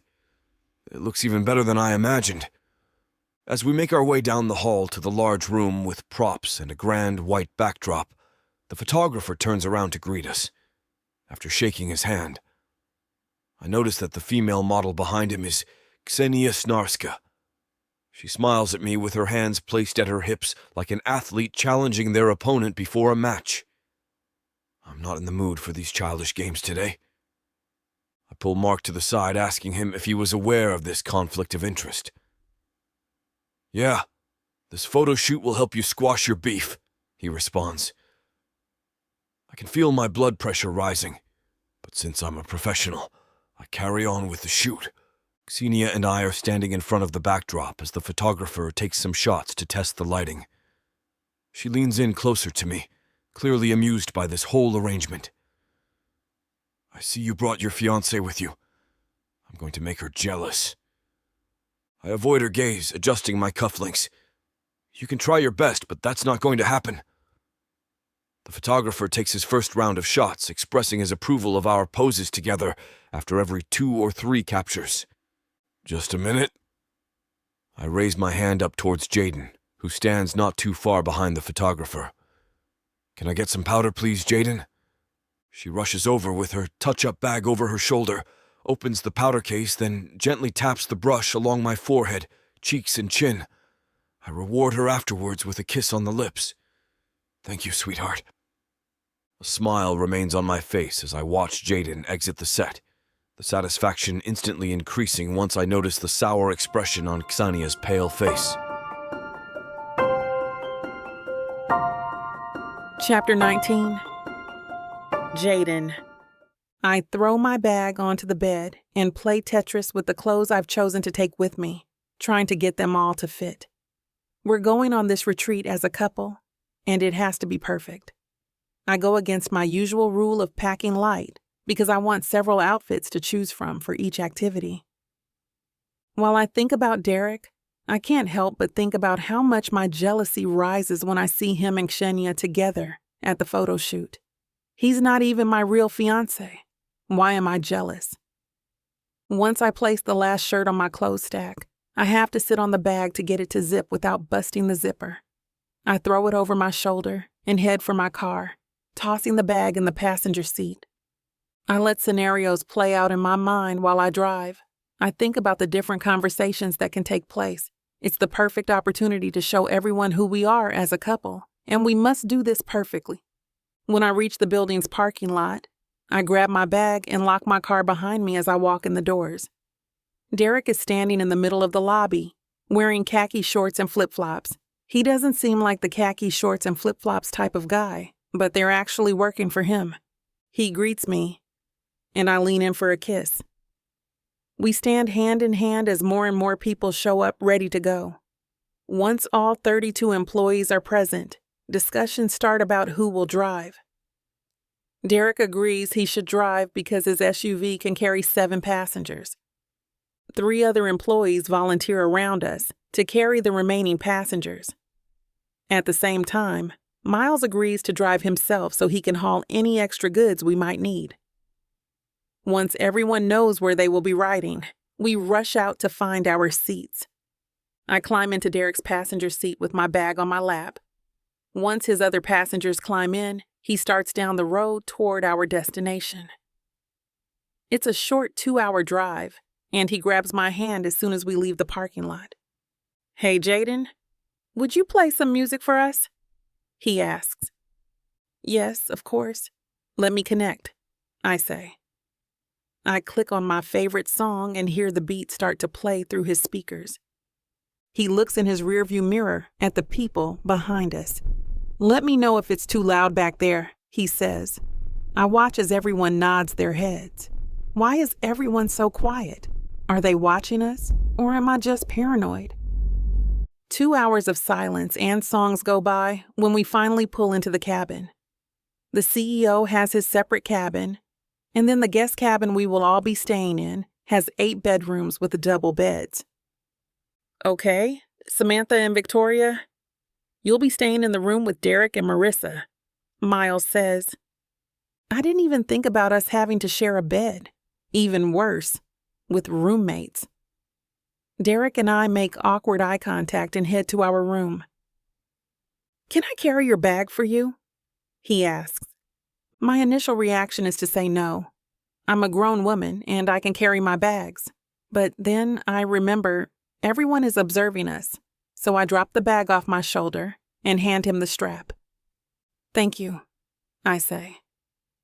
When we enter the doorway, we see 2 beds with beautiful comforters. The comforters are covered in bears and moose, perfectly completing the cabin decor. Derek throws our bags on the bed and lays back on it. "Man, this is comfortable," he says. Or maybe it just seems more comfortable than sitting in my car awkwardly in silence for 2 hours. "You noticed that too? I was hoping it wasn't just me," I say and lay next to him. "Oh, it definitely wasn't.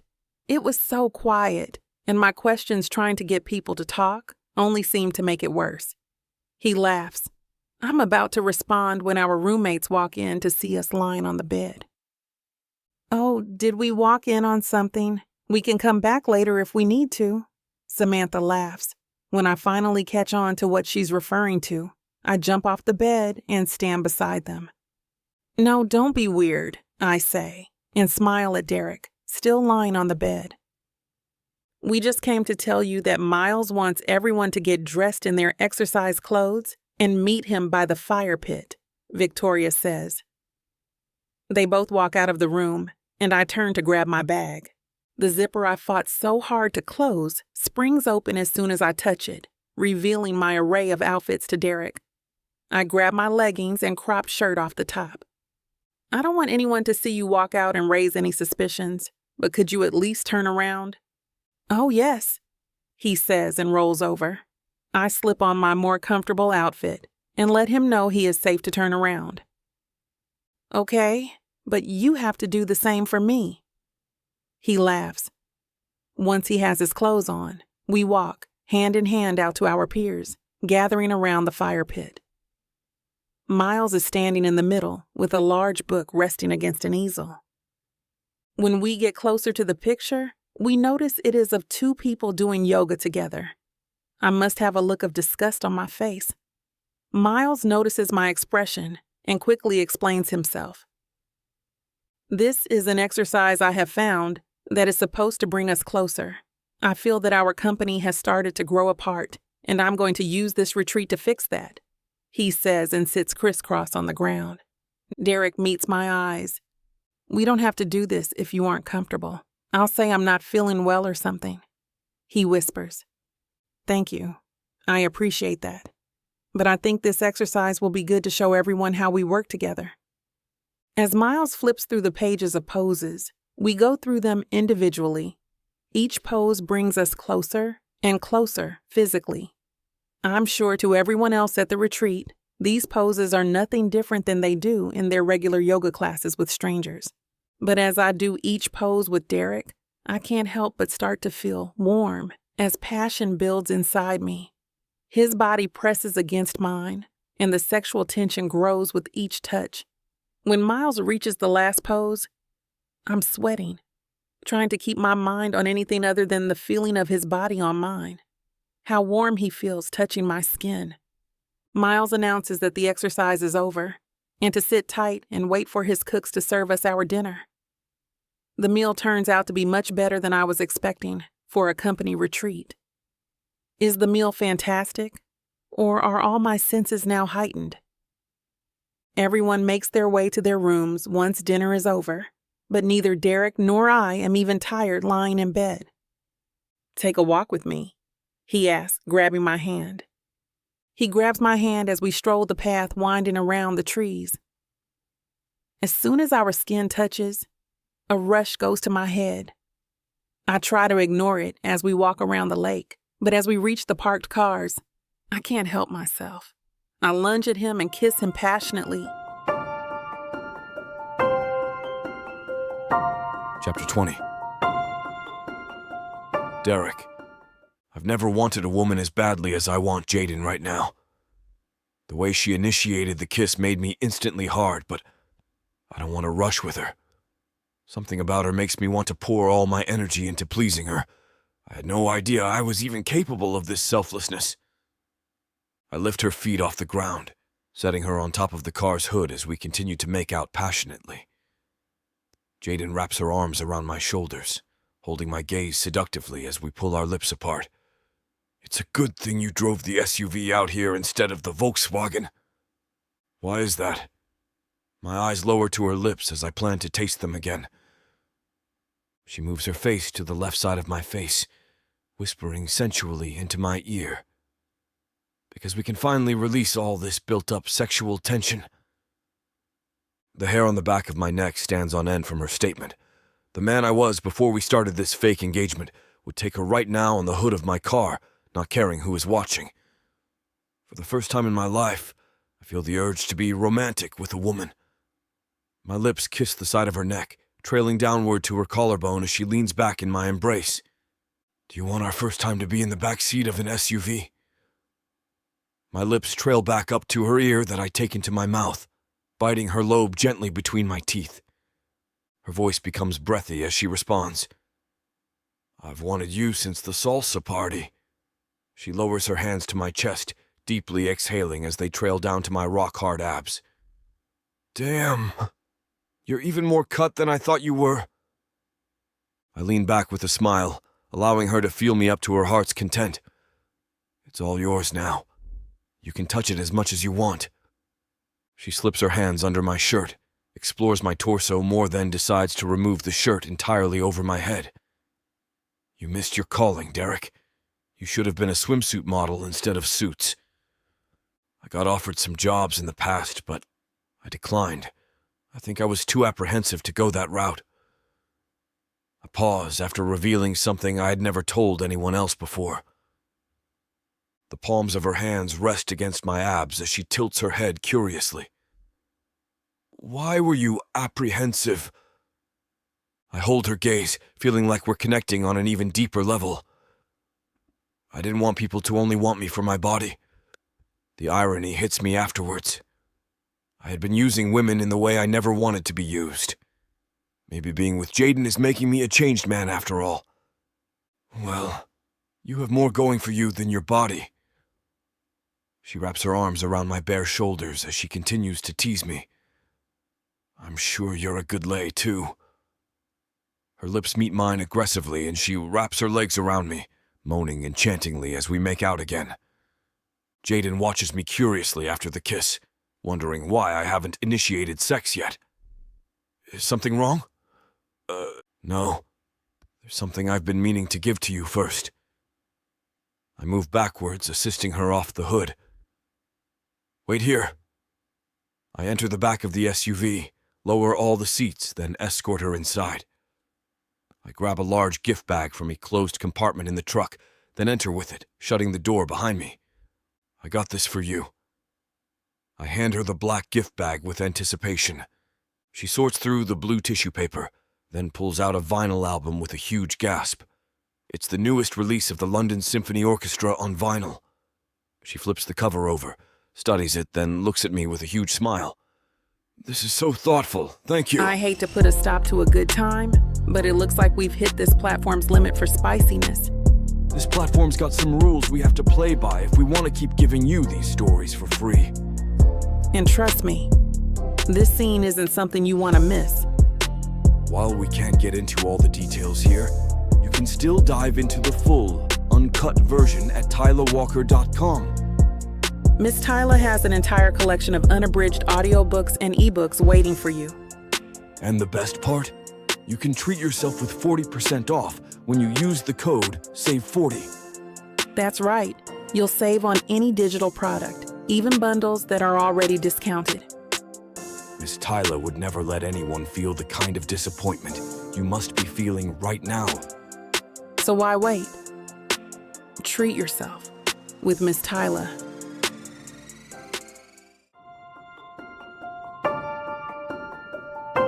Chapter 21. Jaden. This whole thing feels like a fantasy that is playing out in my mind. I never in my wildest dreams expected Derek to be so thoughtful and romantic. I'm still taken aback that he bought me the latest recording of my favorite orchestra on vinyl. It's the sweetest thing that anyone has ever done for me, and it shows how attentive he is during our conversations. We sneak back into our room later that night, quiet to avoid waking our roommates. It doesn't take us long to fall asleep, tired from our earlier exploits. I wake up laying on my right side with my face nestled into Derek's neck. The warmth of his body and scent of his masculine cologne confirms that I'm not dreaming. His left arm is draped over my shoulder against the bed, and there's no doubt that it has fallen asleep due to the weight of my body pressing against it.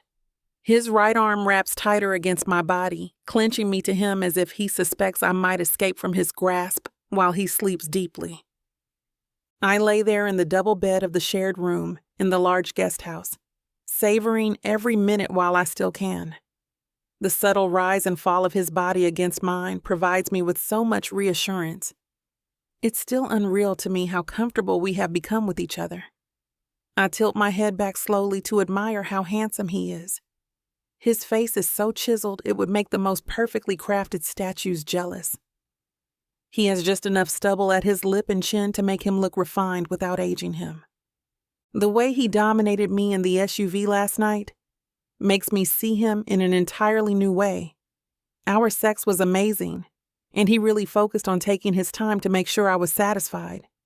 It ended up being more intimate than I could have imagined, and honestly, I want to do it again. But what does this mean now for our fake relationship? Now that we know we are sexually compatible, it opens up a new realm of possibilities. Well, for me at least. Derek lowers his head to me and his hazel eyes appear before me. His lips form their charming smile once he notices that I've been awake. I know I'm handsome, but you don't have to stare. Shh.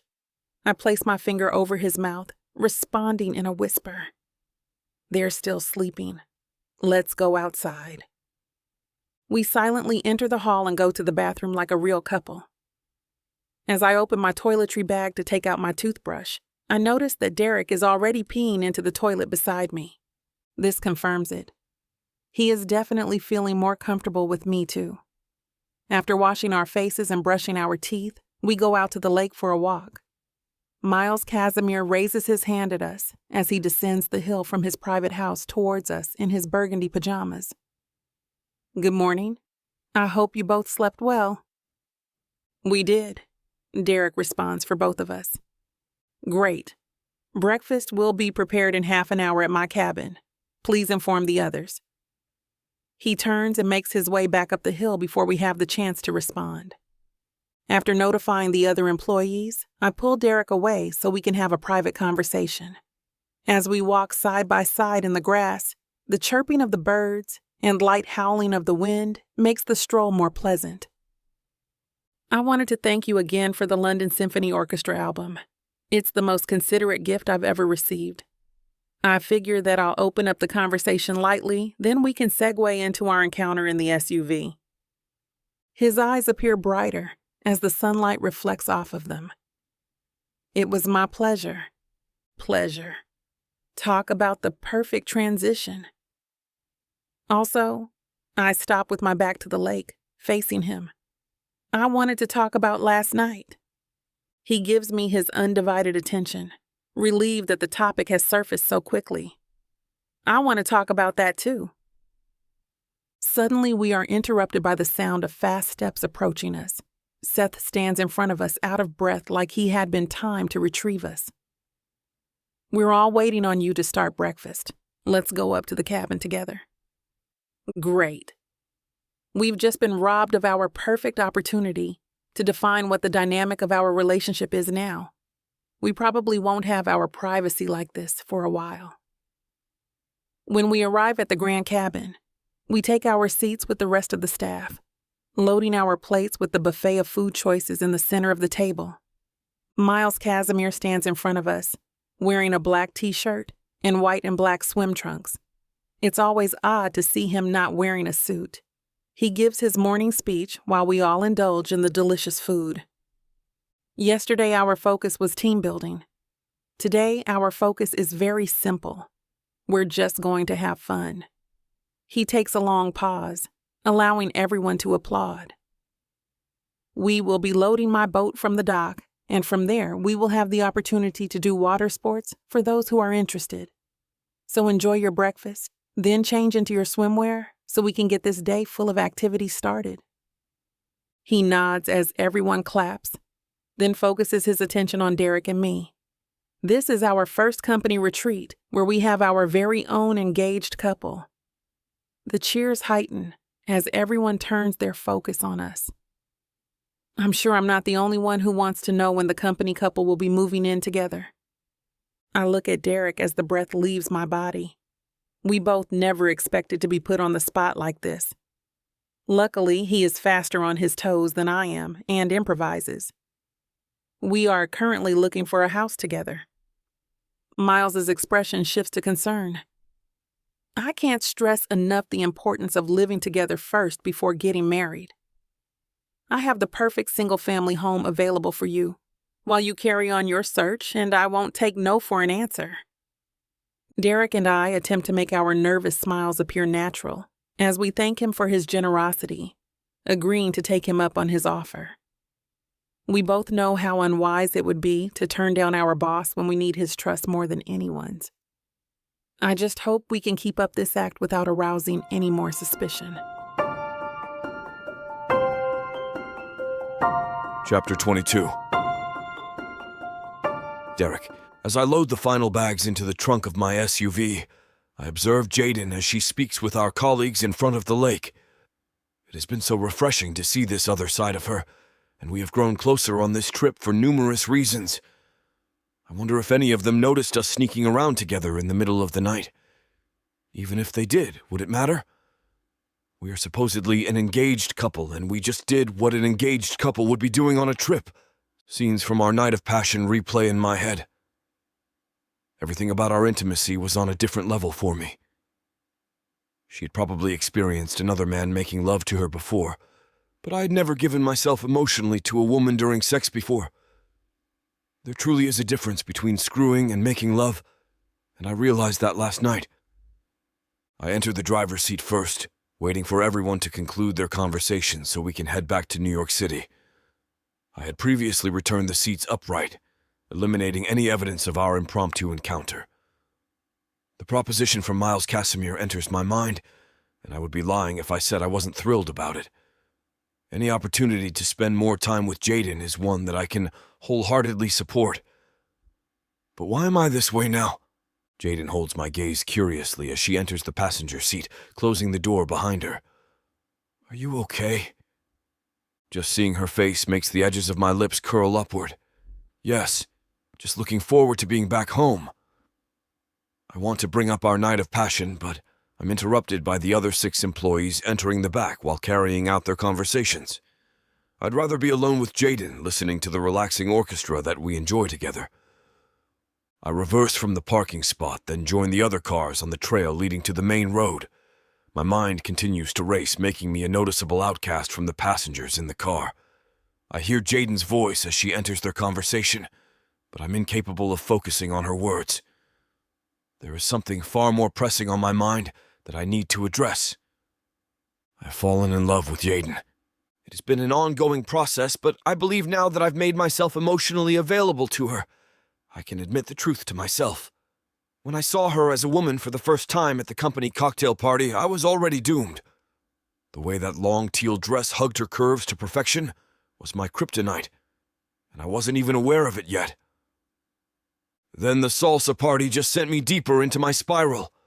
Feeling her soft body against mine while I touched her hips and perfectly toned legs made me react the way any man would. I began to crave her sexually, oblivious to the fact that I wanted to give her more of myself than just my manhood. I want to be the man in her life personally, not as part of some business deal. Derek. Jaden gives me that look indicating that she has been trying to get my attention for quite some time. I come back to reality, wondering how I hadn't run us off the road that entire time. Sorry, I was in deep thought. What did I miss? She pauses as if she is trying to read my mind, then takes the opportune time to speak in between a break of the other conversations. You've been quiet this whole ride back. Are you sure you're okay? Her genuine concern for me makes my heart flutter. Could she be feeling more for me as well? I don't want to make that assumption and end up getting hurt, but it would make me the happiest man on earth if she reciprocated my feelings. I'm fine. Thanks for asking. I give her a smile to put her mind at ease. She still doesn't look fully convinced, but turns her head to look out of her window. When we arrive back at the Casimir building that evening, everyone grabs their belongings, says their goodbyes, and heads to their cars. If any of them feel half as exhausted as I do, I'm sure they just want to get home and collapse in their beds, knowing that they have to return here tomorrow morning bright and early. I walk Jaden to her car, wishing that we didn't have to part ways. It would be inappropriate to invite her to my apartment this late without a logical reason. We are, after all, just business partners carrying out a venture together. I need to keep reminding myself of that in order to not get carried away with my personal feelings towards her. My hand grazes the back of my neck nervously, uncertain how to send her on her way now after we've been intimate together. I choose the safest route of small talk to divert her attention away from how I've suddenly become an inexperienced 14-year-old boy in her presence. So, we really got bamboozled into moving in together, huh? I think it's a tactic so Miles Casimir can keep tabs on us.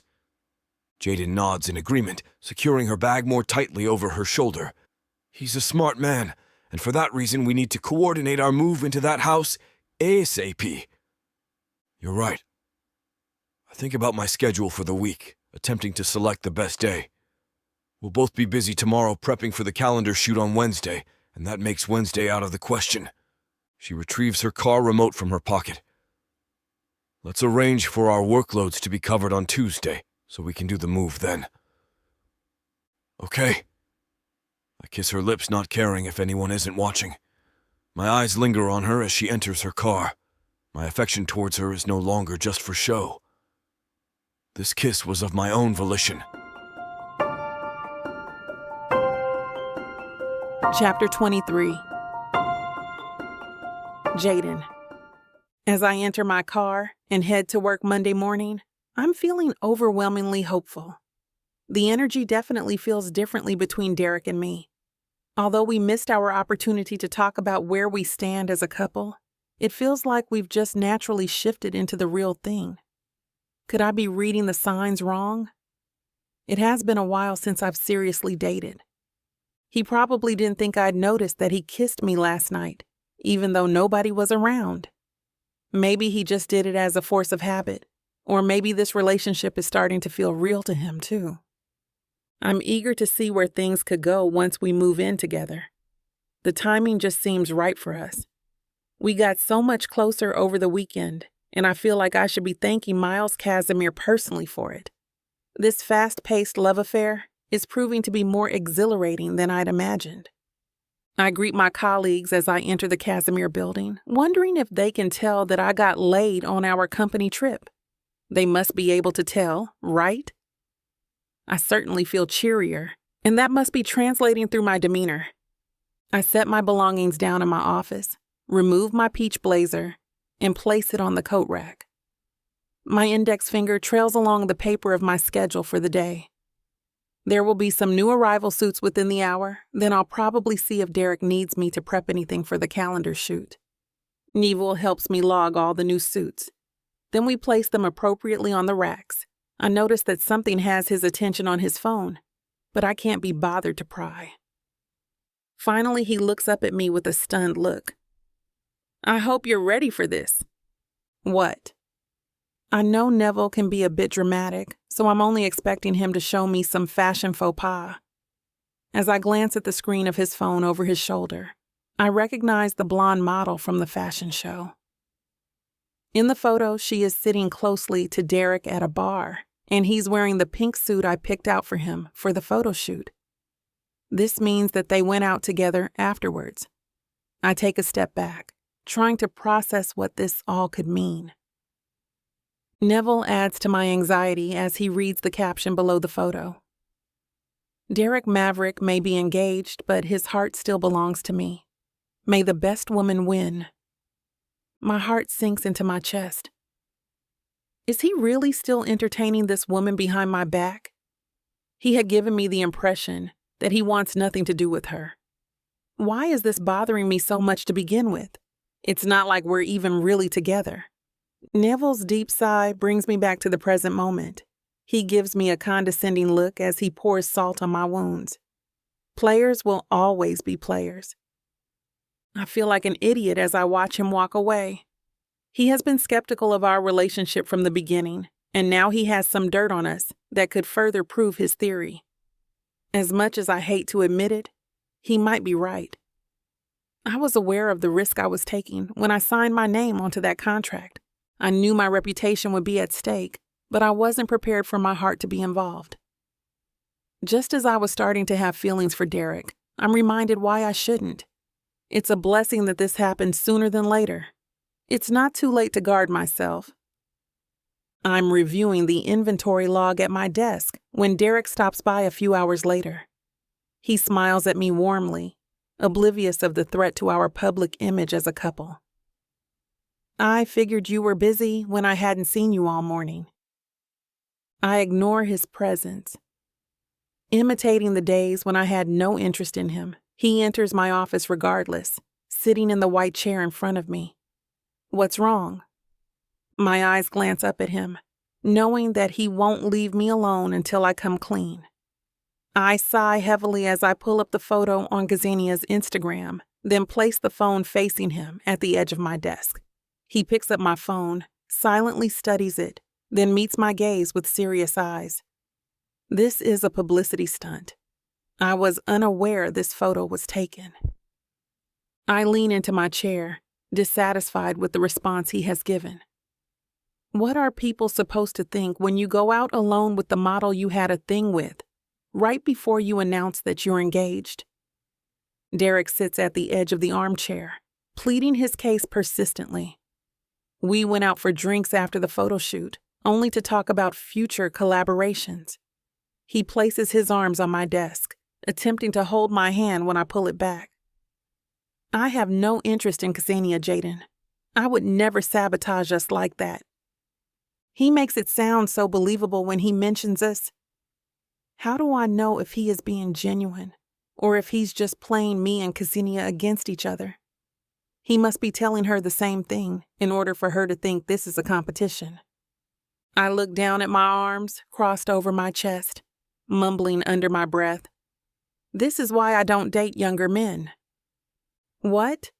His expression doesn't reveal whether he heard me or not. I sigh heavily, forcing myself into my old mindset. We'll carry on as planned. Our boss is expecting us to move in together tomorrow, and he'll immediately suspect something if we don't. I rise from my office chair, glaring at him before I leave the room. But what happened in the SUV won't be happening again.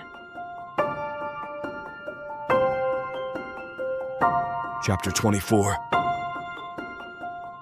Derek. I can't believe that Xenia has stirred up some crap again. Just as Jaden and I were getting closer, I need to do damage control. If this were the old me and the allegations were true, I wouldn't be upset like I am now. Not only is this a case of character defamation, but it's also hindering what I'm building with Jaden. The confrontation when Jaden showed me Xenia's post on Instagram really left me feeling triggered. I feel like an innocent boyfriend who is trying to do everything right for the first time in his life, only to get hit left and right by our enemies. I definitely intend on having a conversation with Xenia about this later, and it's not going to be pleasant. I decide that leaving the Casimir building for a few hours might help me regain my focus. I take the guys out to lunch so I can hear their creative input about the calendar shoot on Wednesday. I sit at the end of the long table in the restaurant with several notebooks in front of me. Omar sits closest to me to my left, with Kevin at his left side, and Greg sits to my right with Todd to his right. First, let's split up the months. Each one of you will have 3. I flip open a pen, then retrieve my pen from my suit pocket. Todd chimes in. It would be best if we have a pattern, right? Like Kevin, Todd, Omar, Greg, and then it starts over again with Kevin. I jot down the notes as the waitress brings over our coffee, acknowledging her afterwards. Thank you. My eyes scan the guys as I proceed. Let's keep that pattern then. I'll leave it to you guys to come up with a theme for each month. The guys nod in agreement as they sip their coffees. I glance at each guy as I address them individually. Kevin, you will have January, May, and September. Todd, you will have February, June, and October. Omar, you will have March, July, and November. Greg, you will have April, August, and December. Do you have any ideas off the top of your heads for your respective months? Greg sets down his coffee mug, turning his attention to me. Maybe since Kevin, Todd, and I have the big winter months, our theme could be icy like whites and pale blues. The guys respond well to the idea, so I make a note of it. What about the summer months? My eyes scan my notes for confirmation. That would be Todd, Omar, and Greg. Omar finally puts in his 2 cents. How about pastels and floral designs? I like it. I look down as I write, then look at Kevin. Anything to add? He responds on cue. Warmer tones for the fall months like burgundy and dark green. Great. So you all know what type of items to have Miss Jones pull for you when we get back. We will both be out of the office tomorrow, so let's make sure everything is set for the shoot by the end of the day. Yes, sir. They each respond as the waitress delivers our food to the table. I split up with the guys after lunch, arranging to meet Xenia at a nearby park. She approaches me with a smug smile as if she's winning at this childish game she's playing alone. Let's keep this short. You need to delete that photo if you don't want to be hit with a character defamation case. We've been done for a while, Xenia, and we have nothing to do with each other outside of the fashion industry. End this while I'm still being cordial, and don't think about trying some nonsense like this again. I walk away from her before she has the opportunity to respond. Later in the afternoon, I get a call from the receptionist at Casimir, stating that Jadyn's father, Jadyn Jones, is asking for me in the lobby. The surprise enhances my mood, making me feel like what Jaden and I have is genuine. I definitely want to impress him since he is the most influential person in her life. He's not a hard man to miss as he stands confidently in the center of the room. Jaden certainly takes after him, even though his complexion is a few shades darker. I smile warmly as I approach him, shaking his hand firmly. Mr. Jones, I'm Derek Maverick. It's an honor to finally meet you. Jordan matches my expression, holding my hand in both of his as if I'm a candidate running for office. The pleasure is mine, Derek. I know this is inappropriate coming up to your job like this, but if I leave things up to that stubborn daughter of mine, this meeting would keep getting postponed. That's understandable, sir. I chuckle heartily. I apologize for letting this much time pass without arranging a meeting. It was rude of me, and I hope it doesn't give you a bad first impression. Not at all. He looks around the lobby with a look of admiration on his chiseled face. You both are career people. I'm glad that you have that in common. I don't think the relationship would work otherwise. It feels great to know that I have his blessing, and my new focus is building a stronger relationship with him. If there is any hope for me and Jaden getting together for real, I need to establish some trust with her father. It's a bit hypocritical since we're lying to him, but my hope is that things will naturally come together. I would love to have dinner with you sometime. I hand him my business card, flipping it over to my contact information. Please feel free to call me at any time. Jordan's eyes look up at me from the black card with gold details, as if I've handed him something as rewarding as a stack of money. I'll definitely take you up on that. Jaden doesn't know I came to see you, so I hope I haven't caused any trouble for you. He places his left hand on my right shoulder, offering me his compassion. I've learned to handle trouble like a professional, Mr. Jones. Hopefully she won't be too jealous. She takes after her father. I'll see you around, Derek. He shakes my hand again before leaving out the large glass doors. Chapter 25. Jaden, it's finally moving day and I'm gathering the last few items left to pack. Miles's house that Derek and I are moving to has all the furniture we need, so I don't have to take anything other than my personal belongings. I don't have a lot of baggage, so it won't take long.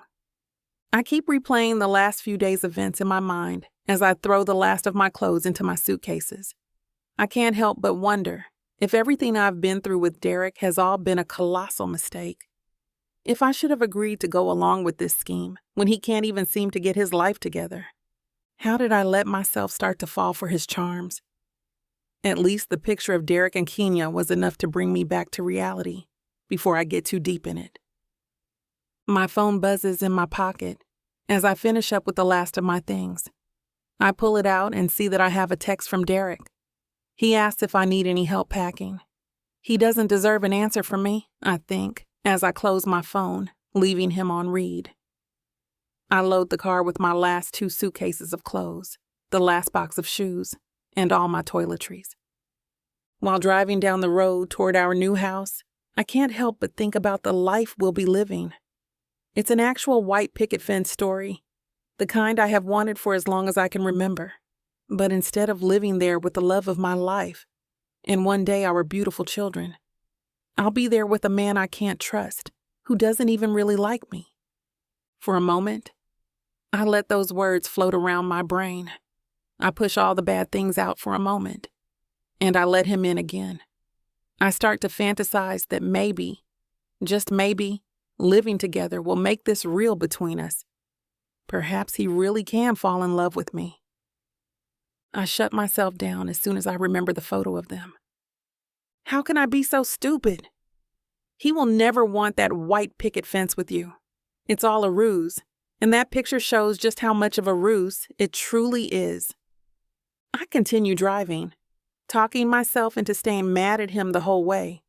But as soon as I pull into the driveway of our new home, I see him standing at the edge waiting for me. His big, handsome smile spreads across his face as soon as he sees me pull in. His sweet smile drives me wild.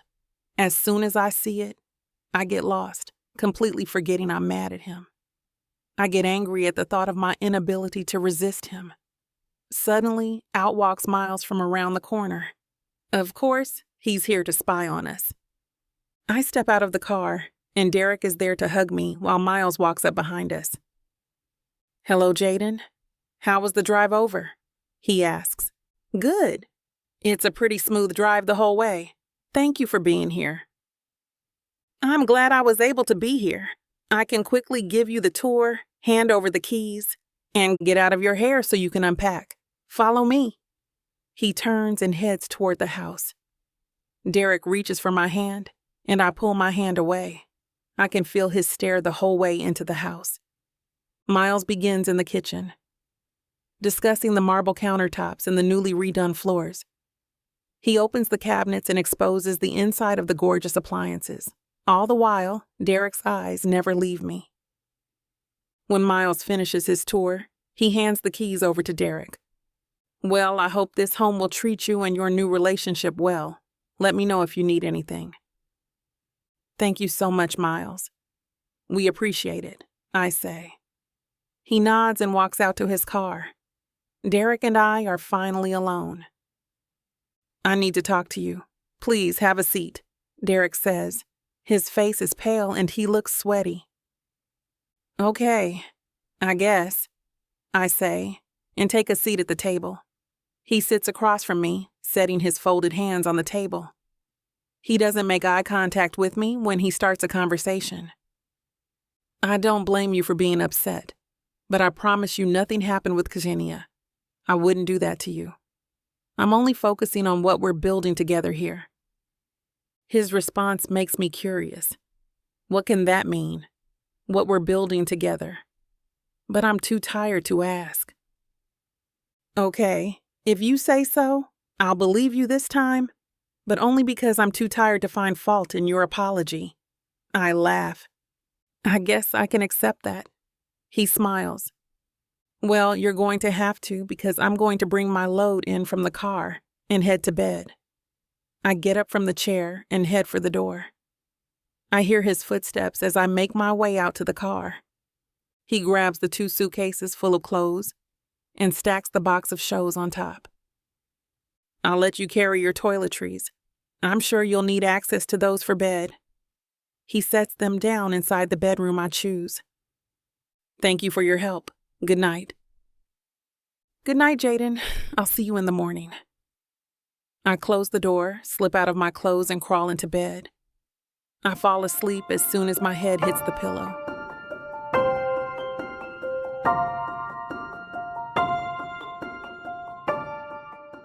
You won't know what hit you, baby. I'm going to take you, break you, and make you mine. And when I'm done, you're... Now hold on just a minute.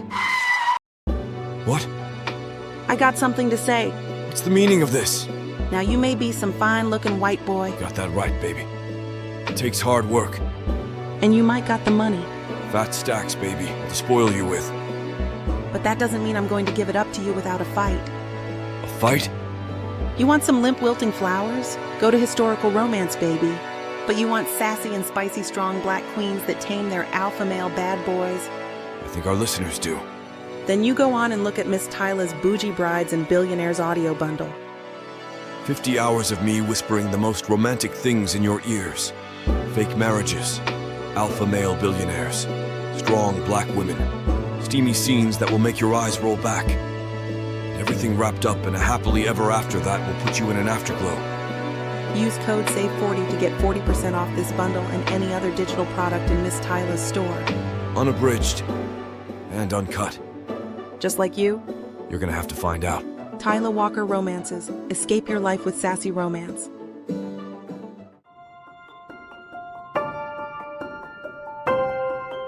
Chapter 26. Derek. I don't recall ever feeling this defeated in my entire life. Jadyn is distancing herself from me, and I'm not sure why exactly. She knows that I haven't been entertaining Xenia. Are her recent actions just a defense mechanism to prevent herself from getting hurt?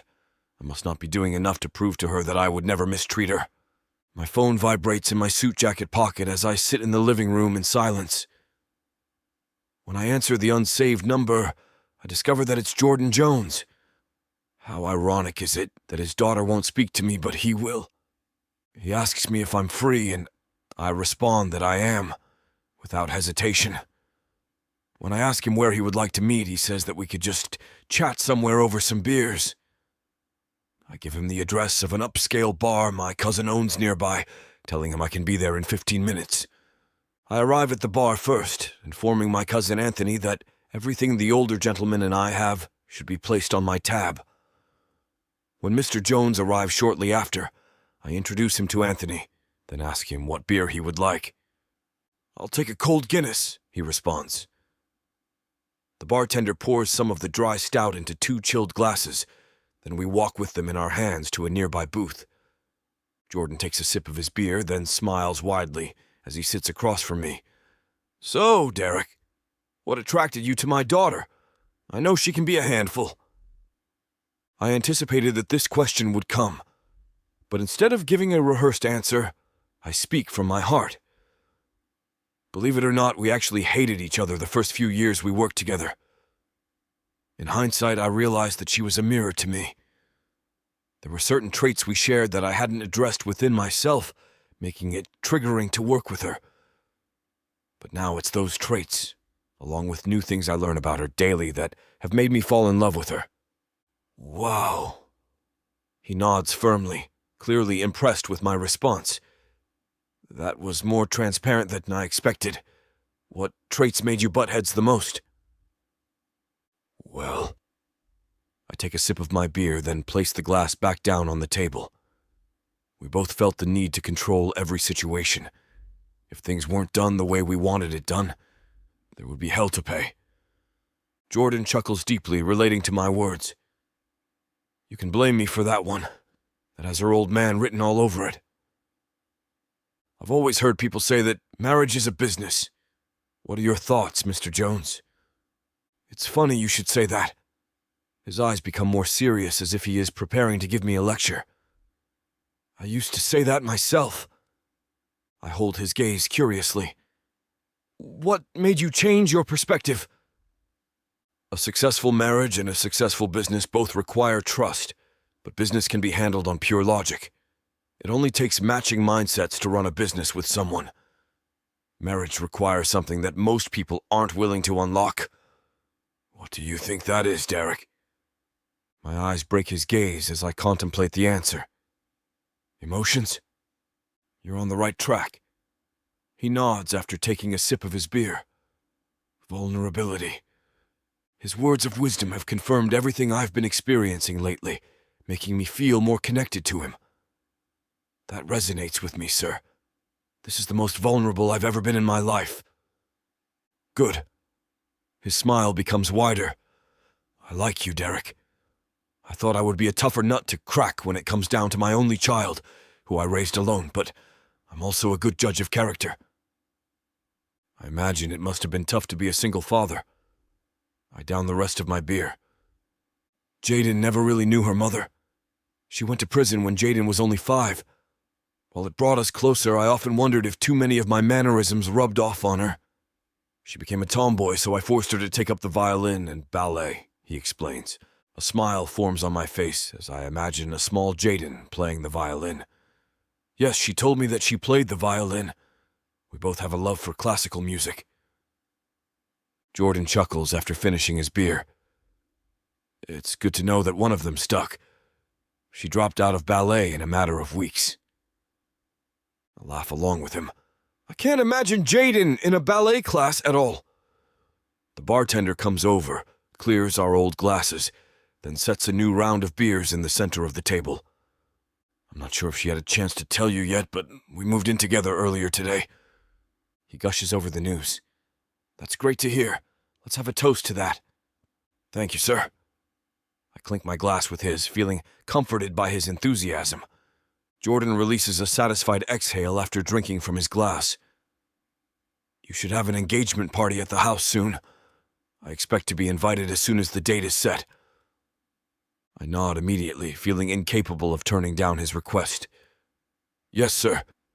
He pauses, indicating that what comes out of his mouth next has been on his mind for quite some time. Would you like to go fishing with me sometime? My face becomes brighter. I feel like I have a father for the first time in my life. I would love that. When I return to the house, I check on Jaden first as she sleeps soundly in the same bed she collapsed into earlier. The more she pulls away from me, the more my heart rips apart. It weighs heavily on me as I clean myself up in the bathroom on the other side of the house to avoid disturbing her. I hopelessly sink into the bed of another bedroom, wishing that I could be holding Jaden in my arms. How did we become so close romantically to only become partners in business again? Chapter 27. Jaden, the beautiful morning sun shines through the curtains on my window, peacefully waking me from a deep sleep. I stare at the ceiling for a few moments, trying to wake up, until I roll out of bed and grab my box of toiletries off the floor. I step out of the door, walk into the hallway, and down to the bathroom for a shower. I close the door behind me and set my box on the counter. I reach around the curtain and set the water to the warm temperature I like. While the bathroom is heating up, I start to organize my toiletries in the drawers. Once the mirror starts to fog up, I know that the water is at the perfect temperature, and I slip out of my underwear, climbing in. I close my eyes and let the hot water run on my face, pulling me out of my grogginess. I wash my hair and go over what I'll say to Derek when I see him. Will he even be awake when I go out there? When I finally have enough of the heat, I turn the water off and reach for my towel. As I step out, I swirl the steam off the mirror and start putting on my makeup. I dry my hair and straighten it before walking back to my room to pick out my outfit. My favorite gray suede suit catches my eye. The perfect choice to roll into work wearing, everyone knowing it's the morning after our first night in the new house. I slip it on and match it with my favorite red bottom heels. I take a deep breath and turn the doorknob, ready to see him. Walking down the hall toward the kitchen, I start to smell something delicious.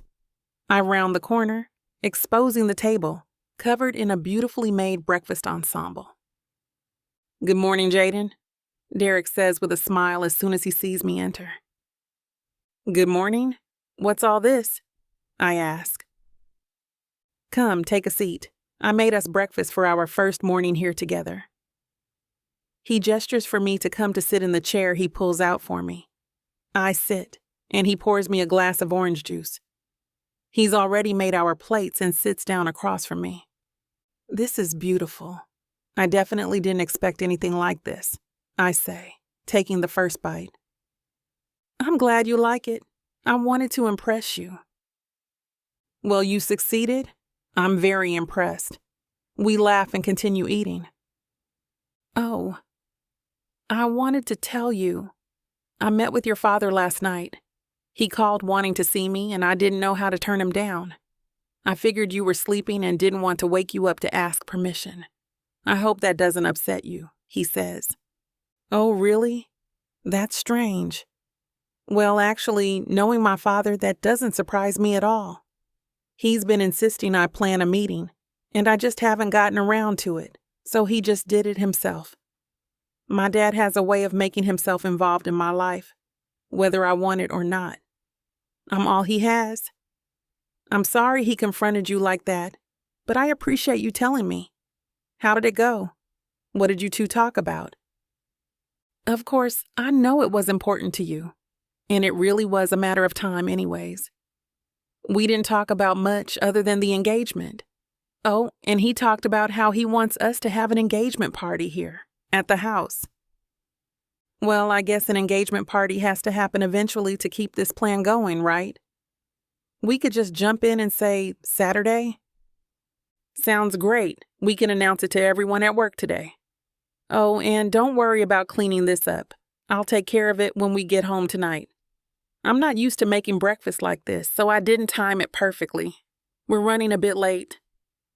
We both leave our plates and head for the door. We climb into the car and head straight for work. His Bluetooth connects to the car's radio and starts to play music. To my surprise, he starts singing along. I watch him admiringly. He sings in the car just like I do. How adorable, I think to myself. Once we get to work, he opens my door for me, and we walk hand in hand into the building. I hug and kiss him goodbye, and we both head to our departments. When I get to my desk and notice everyone waiting patiently at their stations for me, I gesture them all over. Once they all gather around me and talk amongst themselves, I cut in, remembering I have something to ask them. "I wanted to let you all know that Derek and I have decided to jump into the planning. We're having our engagement party on Saturday. You're all invited to our house," I say. Everyone starts to clap and cheer at my news, while I'm getting them in their photo shoot outfits. They're all asking what to wear and what to bring. Everyone's excitement is well known until I see Kevin sulking in the corner, not saying a word. I finally meet his eyes.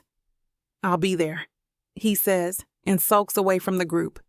I hate that he's hurting so bad over this, but there's nothing I can do to ease his pain. He has to figure out how to let me go and be happy for me. Chapter 28. Derek. Is it possible that I miss her already? We had breakfast together, came to work together, and now we're in the same building, but somehow I still miss her. It makes me wish that she could be more involved with the calendar shoot today. I'll have to think of an excuse to have her around. The photographer arrives on time, and I show him the 4 different layouts while the models finish getting ready with Jaden. He nods his head as he sets up his equipment. I always enjoy doing Casimir shoots. I can sit back and leave the creative direction to you. I place my hand on the back of his shoulder. We appreciate you for that, Jameson. If there's anything you feel that we're lacking, please don't hesitate to give us your input. The guys enter the event space, looking sharp in their first round of suits. I glance behind them, hoping that Jaden has followed them over, then sigh at the lack of her presence. They line up automatically, expecting me to critique them like I do at the fashion shows.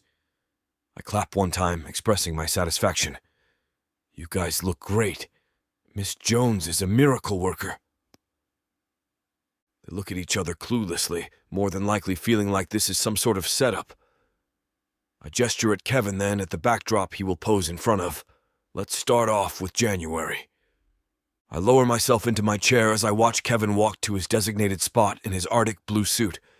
He reminds me of myself when I got comfortable in my own skin, needing no direction whatsoever during a photo shoot. Todd is up next, posing for February in his Admiral blue suit. I laugh to myself, knowing for a fact that Jaden corrected the buttons on his jacket before sending him over. She is aware of what each guy's quirk is that irritates me, and therefore eliminates the problem before it can even get to me. Not only is that woman skilled at her job, but she's also making my life easier. I snap out of my daze when Todd comes up to me after his first shoot. He gives me a perplexed look, placing his hands into his pants pockets.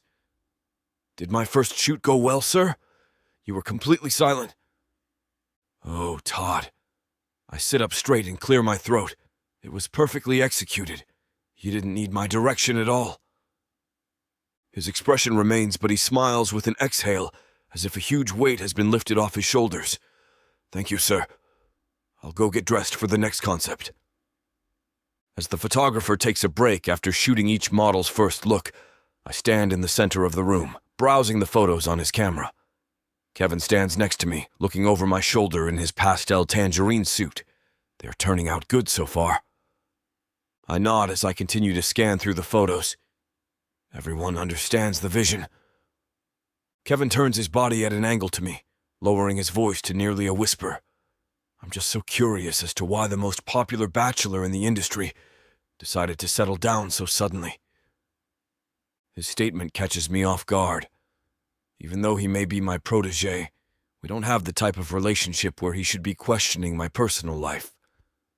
I set the camera down, matching his gaze. What makes you so curious about it, Kevin? He crosses his arms over his chest in a challenging manner. We all know you and Jaden aren't compatible. Why are you dragging her down with you? I can feel my blood starting to boil, but I remember that I'm in a professional setting. Just focus on your job, Kevin. My romantic relationship with Jaden doesn't concern you. But it does. His eyes become bolder, revealing a side of him that I have yet to encounter. I had my eyes set on her first. While you were busy entertaining models and actresses, I've only had eyes for Jaden. It may be an unrequited love, but my heart belonged to her long before yours has. My testosterone levels rise as I step closer to him, eager to protect what's mine. You're not the one she's chosen, Kevin. If you have a problem with our relationship, you don't have to attend the engagement party. I'll be there to pick up the pieces when it all falls apart. Kevin storms out of the room like a teenager after a tantrum. He probably didn't even notice that he passed right by Jaden on his way out. Her eyes are fixed on him, suspecting that an altercation has taken place. She walks up to me with the black case in her hand that she carries to photo shoots. What have you done to upset Kevin this time? Seeing her face and hearing her voice instantly puts me in a better mood. I take advantage of the opportunity by wrapping my arms around her, embracing her as if I hadn't seen her in months. Oh, just normal mentor-mentee things. Her gorgeous brown eyes hold my gaze as we move out of the hug. I just stopped by to see if I could be helpful during the shoot. It's as if she has read my mind. I'm sure her intention is purely to assist us in any way, but I couldn't care less. She has saved me the trouble of coming up with an excuse to get her over here. The oldest trick in the book comes to my mind, and I can't help myself. I feel myself becoming more shameless as I wince, clenching my right shoulder in my left hand. Jaden immediately falls into my trap. What's wrong? I make sure my voice is strained as I respond. I must have hurt my shoulder while setting up the equipment. Here. She guides me to my chair, lowers me into it, then sets down her black case beside me. You should really be more careful. Her soft hands massage my shoulders, making all the wrongs in the world right again. I release a blissful sigh, turning my head to the door as the 4 models enter. Kevin observes the scene with a scowl, adding the cherry on top to my satisfaction. Although I've set this up to stroke my own ego, I don't have anything to prove to him or anyone else for that matter. Jaden is the only person who matters to me.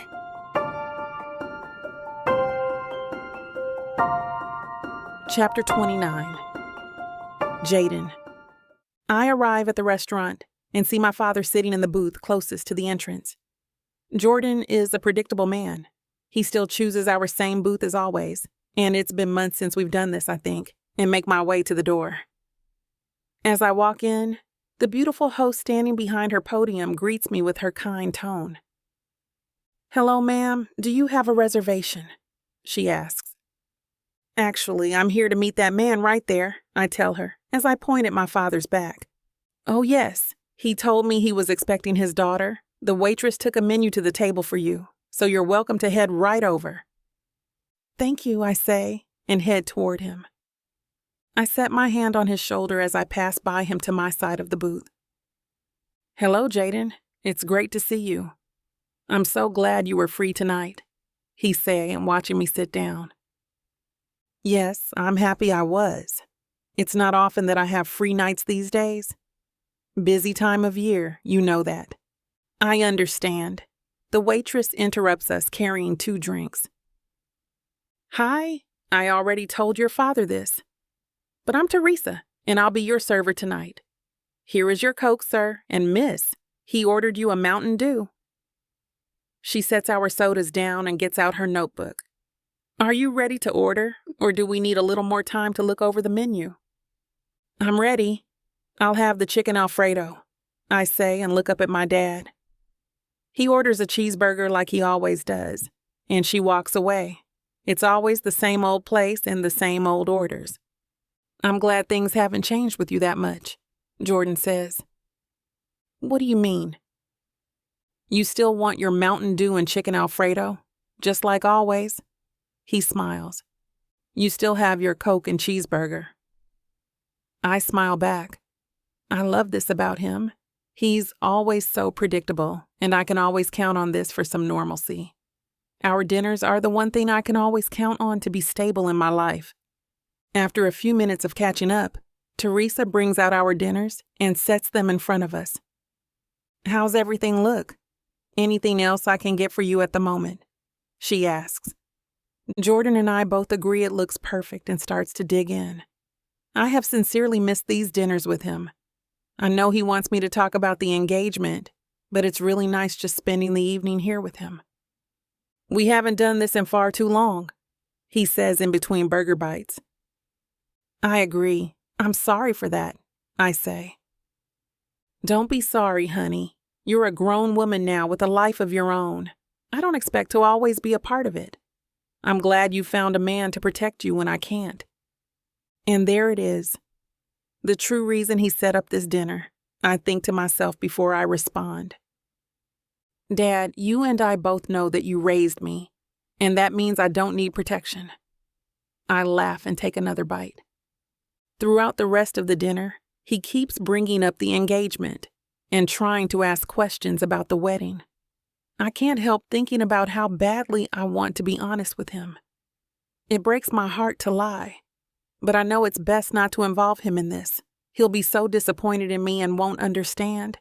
I continue dodging his questions like bullets, and he keeps throwing more at me.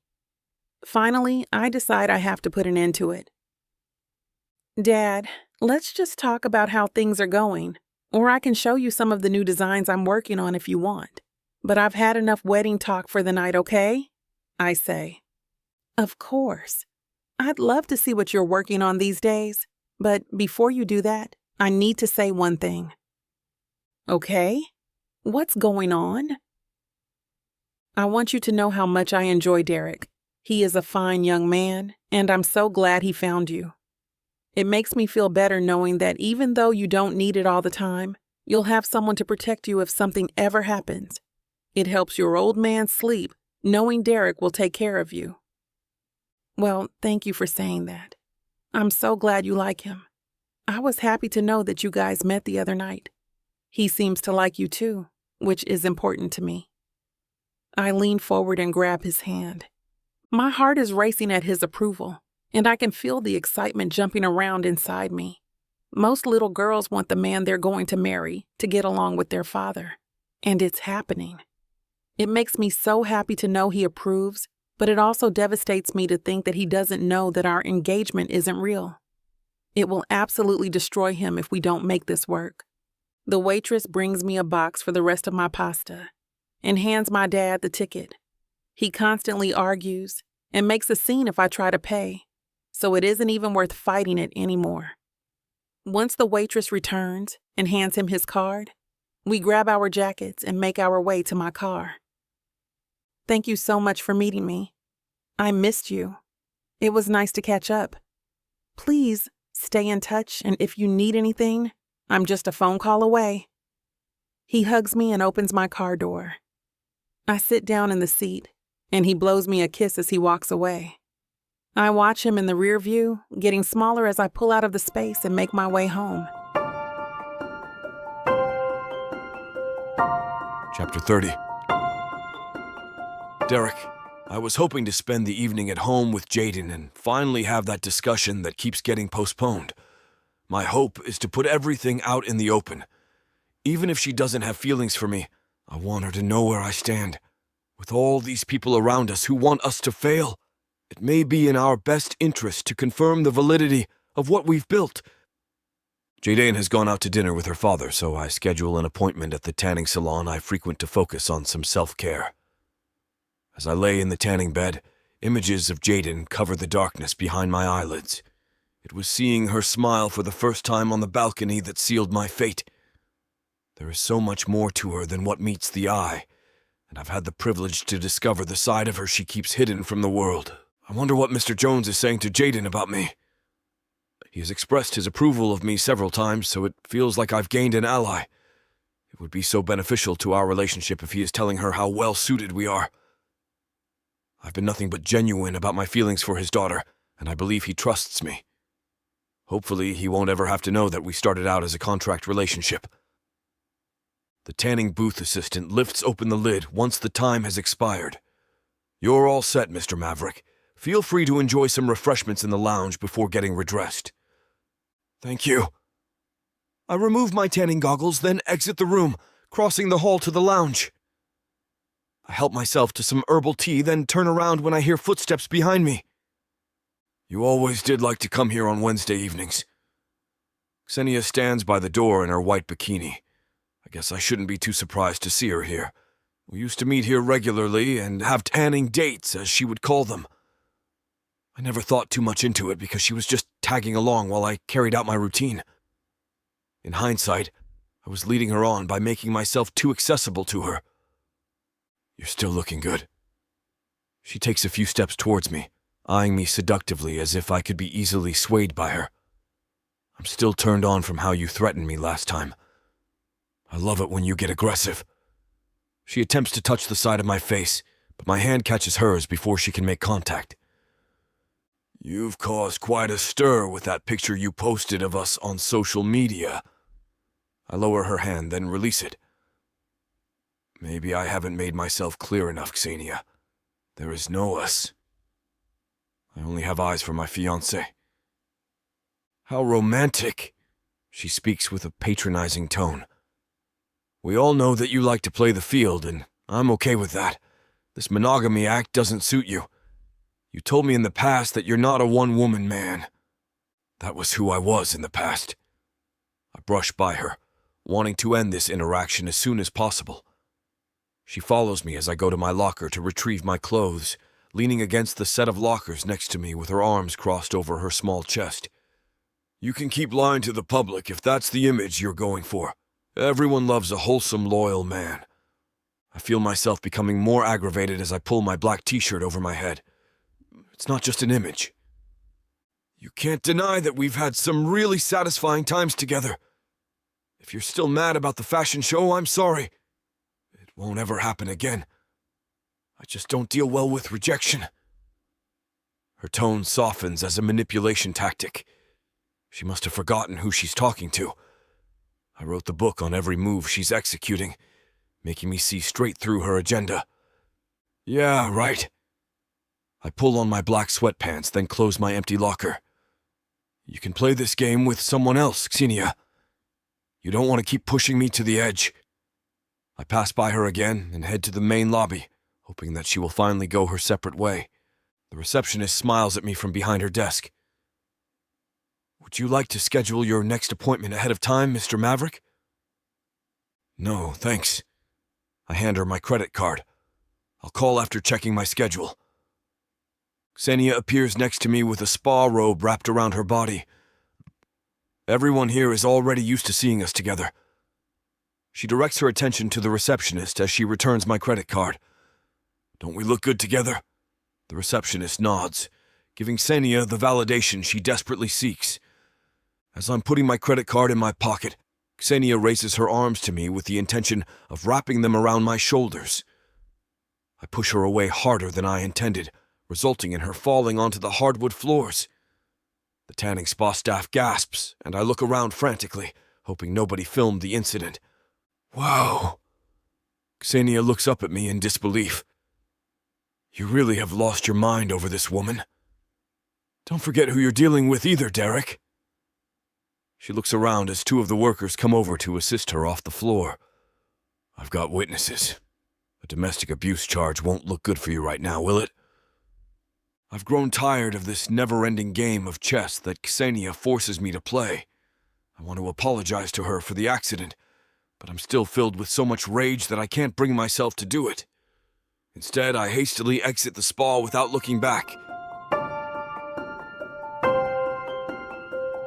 Chapter 31. Jaden. I rise with the morning sun, and as I stare up at the ceiling, I can't help but feel it. I miss him. I can't wait to see him this morning. My thoughts make me jump out of bed and skip to the bathroom before I find him. I want to make sure I look perfect in my own cute, just got out of bed kind of way. In the bathroom, I fix my hair a little and put on some lip gloss. Perfect, I think to myself, and make my way to his bedroom. I knock on the door a few times and call out his name, but there's no answer. I push the door open a crack and find his empty bed, perfectly made and his room spotless. Maybe he's in the kitchen, I think, making my way down the hall. As I enter the kitchen, I see a plate waiting for me on the counter. It's steaming, telling me that I didn't miss him by much. I notice that he's already done the dishes and put them away. The kitchen is spotless. Such a tidy man, but he must have already left. I sit down at my plate with a big smile on my face. How sweet of him to still make me breakfast, even though he has an early day.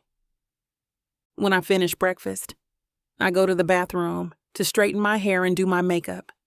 I'll see him as soon as I get to work, so I must look amazing. I walk back to my bedroom and open my closet. What do I wear today?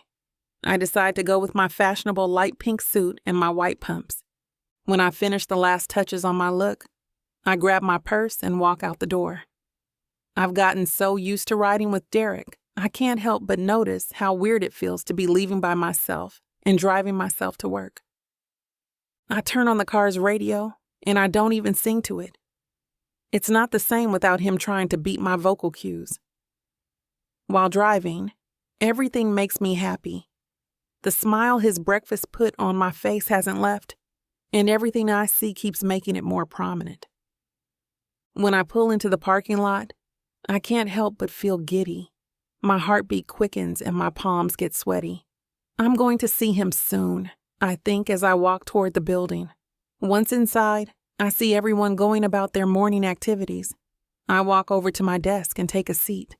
Neville walks anxiously up to me, throwing his hands on top of my desk. We have 5 celebrity clients who've hired 4 of our male models as escorts for tonight, so you'll need to be there to oversee everything. Plus, it will be a great opportunity for you to bring in more A-list clients, he says, jumping right in. Well, good morning to you too, Neville, I say sarcastically. Yes, good morning. So you'll be there? Of course I will, but explain something to me. How will 4 models escort 5 clients? The look of irritation spreads across his face with my question. Well, Derek will be our 5th model. Duh. Right. Duh. I should have known that. As I grab the items the models need, I can't help but feel a little weird that Derek is participating as one of the models. I can't feel this way, and he's not really mine. Let it go. I gather the models around my workstation and start handing out their suits. They head to the dressing area, and I scroll through my phone, waiting for them to return. Suddenly, his voice startles me. Sorry I'm late, Derek says, grabbing his suit off the rack. No worries, I say, slowing my heartbeat back down. Didn't mean to startle you. He laughs and heads toward the other models. He enters just as the other 4 walk out. Omar and Todd have noticeably more prominent figures, and the suits fit them perfectly. But I notice that Greg and Kevin clearly need some alterations, so I gesture all 4 of them back over to my station. Okay, so you both look great. You can hang out and try not to get dirty while I make a few adjustments to Greg and Kevin's suits, okay? I grab Greg and pull him closer to me. Omar and Todd step back, letting me get to work. Greg talks to Kevin as I start to make his adjustments. Finally, it's Kevin's turn. I find myself maneuvering around his awkwardness. I can feel him staring at me as I work. I rush as quickly as possible to get them done so I can move on and stop feeling uncomfortable. Derek walks over to us. Looking good, boys, he says. She must be good at what she does. All 4 of them laugh except for Kevin. Kevin steps away from me, and Derek steps up next. As soon as my hands are close enough to his skin, I feel feverish. He's so attractive, and putting a suit on top of that isn't helping me at all. I want to kiss him so badly, feel his lips on mine. But I can't give in to these feelings. I have to stay strong. If I kiss him while feeling these emotions, it can't be good for either of us. Why am I feeling this way? Chapter 32. Derek. The limo provided for us by the client pulls up in front of the Casimir building just 20 minutes before the event. I escort Jaden in first, admiring how the black satin gown hugs her curves. We sit next to each other in the forward-facing seat, while Todd, Greg, Omar, and Kevin sit across from each other in the sideways seats. As the guys rave about how fancy this experience already is, I lean in towards Jaden's right ear. You look stunning, I whisper. A smile forms onto her face as her wide brown eyes hold my gaze. Thank you. It took everything in me not to make out with her while she was fitting me for my suit, and I find myself in the same predicament once again. It technically wouldn't go against our rules if I did, since we're in public. But I don't want her to ever feel like I'm taking advantage of her. As I force myself to break her gaze, I notice Kevin watching us from the far right side of the limo. His expression is hard to read, but it certainly looks like he has a personal vendetta against us. I shift my focus to the other guys, asking them who they would want these mysterious female clients to be. Omar, Todd, and Greg respond with the names of their ideal celebrities, while Kevin listens to their enthusiasm in silence. When we arrive at the venue, we exit the limo onto the red carpet where the paparazzi is already present in full effect. A well-known female musician, Rachel Naughton, greets us as the main client. She then chooses Greg as her escort, explaining that the other clients will be arriving shortly. 3 other women in fabulous gowns walk up behind her. I feel my rage building again once I notice that Ksenia is one of them, realizing that I've been set up again. This woman will truly stop at nothing. Ksenia wraps her arm around mine, pulling me to her with an arrogant grin. Long time no see.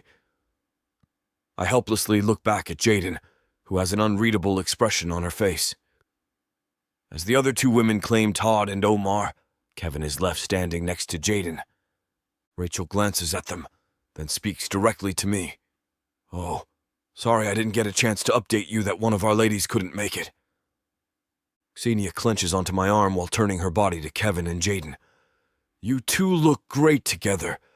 You should be dates tonight." I glare at her as if she has insulted me in the deepest way possible. This was her plan all along, to divide and conquer. I remain professional, reminding myself that I have a job to do. The flashes from the many cameras along both sides of the red carpet shine on us in waves as we walk the path into the building. There are many A-list celebrities mingling inside the large ballroom, and many of them dance to the live band that performs on stage. My eyes still search for Jaden as the couples have all split up throughout the room. Ksenia hands me a glass of champagne in an attempt to lighten my mood. "Will you just relax? I know you're not thrilled to be separated from your main lady, but just think of tonight as a fun time with your mistress, for old time's sake." My eyes continue to scan the room as I knock back the champagne in one shot, handing her the empty glass. Rachel then goes up on stage to the microphone, admiring all her guests before speaking. "Thank you all for coming to the celebration of my 4th album's release. My name is Rachel Naughton, and it's an honor to be your hostess this evening." She pauses as applause fills the room, then continues with a wide smile. "I'd like to kick this night off by performing my latest single, Casa Amor." The acoustic guitar plays a romantic melody, which is later accompanied by Rachel's angelic voice. More couples join together to dance, alluding to what is coming next. As expected, Ksenia grabs my hand and leads me to the floor near the front of the stage. She wraps her arms around my neck, then whispers into my ear, "The last time I did this, you pushed me onto the floor." I stand there aggravated, swaying my body from side to side with hers, incapable of enjoying myself. "I'm not surprised you would resort to something as low as this." She pauses to place my hands at her lower back, then resumes her previous stance. "You're losing yourself, Derek. Nights like these used to be fun for us." I finally locate Jaden, who holds my gaze as she dances with Kevin unenthusiastically. Is it possible that she's as miserable as I am right now? Why else would she be looking at me when she has been partnered with Kevin for the night? On the contrary. My eyes continue to stare at Jaden as I respond to Ksenia's misguided claim. I release myself from her grasp, navigating through the crowd like a man on a mission. Jaden's eyes widen as I approach her, pulling her away from Kevin silently by her right arm. Kevin's protests become muted as we trail off through the crowd towards the front of the building. I guide her to an empty hallway, push her back against the floral wallpaper, and eagerly press my lips against hers. She instantly accepts my advances, clenching the silky fabric of my shirt at my chest as she pulls my body even closer to her. Her mouth releases a moan as she parts her lips, allowing me to take pleasure in her sweet taste as our tongues meet passionately. Chapter 33. Jaden, this is all wrong. I'm on this dance floor with my arms wrapped around Kevin's neck when the only person I can think about is Derek. I was mentally prepared for him to be an escort to one of the A-list clients tonight, but seeing Ksenia with him again is extremely triggering for some reason. Am I jealous? Kevin lowers his tall frame to whisper in my ear. Is everything okay? He must be sensing how my mind has wandered off. I avoid his gaze by keeping my head near his chest, responding with a convincing lie. Yes, everything is fine. I am forced to stop swaying from side to side when Kevin's movements come to a halt. My eyes widen as he lifts my chin to his face with his left hand. This is awkward. He can't possibly be trying to kiss me, could he? After searching my eyes for several seconds, he sighs heavily. I just wish you'd think about me the way you think about him. Kevin, I don't want to lead him on, but I also don't want to hurt his feelings. He has been nothing but kind to me over the years. His hand finally releases my face, and he pulls me back into his arms as we resume dancing. You don't have to say anything, Jaden. I just want to enjoy this moment with you. My head is pressed sideways against his chest as I look around at all the other couples dancing, wishing that I could be in Derek's arms instead. Suddenly, my eyes meet Derek's from across the room, and we can't break each other's gaze. Has he been thinking about me as much as I've been thinking about him? There is a fire in his hazel eyes that intrigues me even more. Derek separates himself from Shania, fervently pushing himself through the crowd to get to me. It looks like a scene straight out of a romance film. Is he really coming to take me away? His hand grabs my arm, then he leads me out of the ballroom without saying a single word. Something about his aggressiveness has me completely turned on. I hate to put a stop to a good time, but it looks like we've hit this platform's limit for spiciness. This platform's got some rules we have to play by if we want to keep giving you these stories for free. And trust me, this scene isn't something you want to miss. While we can't get into all the details here, you can still dive into the full, uncut version at tylerwalker.com. Miss Tyler has an entire collection of unabridged audiobooks and ebooks waiting for you. And the best part? You can treat yourself with 40% off when you use the code SAVE40. That's right. You'll save on any digital product, even bundles that are already discounted. Miss Tyler would never let anyone feel the kind of disappointment you must be feeling right now. So why wait? Treat yourself with Miss Tyler. Chapter 34. Derek. I can't remember the last time I slept this blissfully. It's reassuring to know that although our relationship has had its share of hurdles, Jaden and I remain on the same page. Last night felt like something out of a romance novel. I wasn't sure how she would receive how I initiated things at the event venue, but I was pleasantly surprised to find that she wanted me as badly as I wanted her. I was afraid that our night at the lake in the SUV was only passionate because of the sexual tension we had developed. Last night proves that we really do have that chemistry I suspected we had all along. Jaden still sleeps peacefully in my arms, appearing even more beautiful than when I fell for her on the balcony. I make very slow movements to avoid waking her, lowering my lips to the center of her forehead. I've been ready to tell her that I love her for the past 5 days, but I want to be sure that the timing is right. She may still have her doubts about me, and I need to focus on eliminating them all so she can fully trust me to take that next step. As much as I want to hold her like this all day, I also want to feed her a breakfast fit for the queen she is before we go to work. I silently maneuver from next to her, creeping to the bathroom to start my morning routine. When I exit the bathroom, Jaden is sitting up in the bed, stretching her hands over her head. I release a chuckle that I attempt to hold back as I look at her disheveled, wavy hair. She turns to me, smoothing down her hair with her hands. What? Do you remember those Cabbage Patch dolls? I tease with a smirk. She throws her pillow at me forcefully as she giggles. Shut up. I catch the pillow, then walk over to the bed, hovering over her. You still look gorgeous. Yeah, nice save, Mr. Suave. She leans backwards to playfully avoid my kiss, until I steal one once her back is pressed against the bed. I admire how beautiful she is without makeup on while I'm in a crawled position over her. If we had more time, I'd start round 2 right now. Well, that's something to look forward to after work. She studies me sensually as her hands hold my face. Damn right. I push myself off her to resist the temptation more effectively. I'll go make us breakfast. Jaden sits up energetically, watching me as I leave the room. I'll join you in a few. We feel like a real couple as we make breakfast and engage in our playful banter. She becomes silent while we eat across from each other, as if something heavy is on her mind. I take a sip of my orange juice, placing the glass down gently on the table. What are you thinking about? Her eyes pop up at me from her daze. I was thinking about the engagement party on Saturday. I hired an event planner so we don't have to be too concerned about it. I take a bite of my scrambled eggs and sausage, studying her demeanor once again. But you still seem concerned about it. She drinks from her glass, then matches my gaze. You know it's in my nature to be like that. I know, but everything is going to be perfect.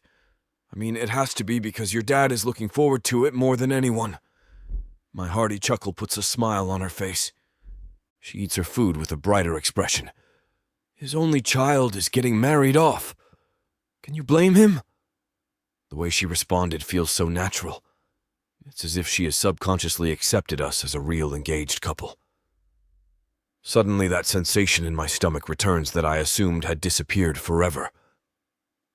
We execute our usual peck on the lips before splitting off to our departments at work. After getting everything prepped for the day, I meet the models in the conference room of the event space. The top 3 photos have been printed from each month of the calendar shoot, and now it's up to them to choose their favorites. After a successful meeting, the guys head off to merchandising to select a suit for the next scheduled event. Kevin stays behind, producing an eerie silence as I arrange the chosen photos for the calendar. I finally look up at him curiously after several minutes have passed. Is there something you'd like to address with me, Kevin? He stands from his seat as if he had been waiting for my cue. You handled yourself pretty well last night for a man who was cheating on his fiancée. I remain calm as I continue to focus on my task, knowing that his intention is to get a reaction out of me. You'd be a fool to believe everything you read in the tabloids. Xenia and I were in cahoots last night. He arrogantly places his hands in his pants pockets. We found that we have a common goal. I stack the organized photos against the table, then rise to my feet, confidently holding his gaze. You've done me a favor, then. I prefer to know who my enemies are. Kevin boldly walks up to me, challenging me in my face. Jaden won't choose you in the end. I'll make her forget who you are after only one night. Her name in his mouth is my undoing. My hands release the photos as I grab him by his collar, then slam him into the wall. Don't even think about showing your face at the engagement party, and if you ever try anything like that again, it will be the end of your modeling career. I'll see to it myself, personally. Chapter 35. Jaden, Derek and I are hanging the streamers and banners for tonight's party. While I hired a party planner, I decided that the execution of said plan would be a fun display of Derek and mine's relationship. We are getting along so well together. He keeps coming up and tickling me from behind, and when I turn to look at him, he kisses me. During one of our cute kisses, my dad walks in the door. Oh, gross, kids. I shouldn't have to see that.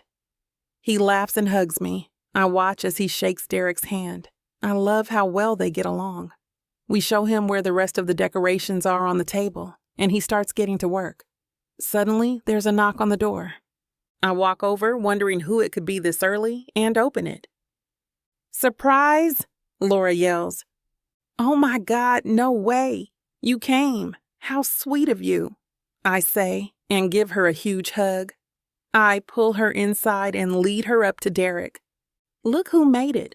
My best friend, all the way from Baltimore.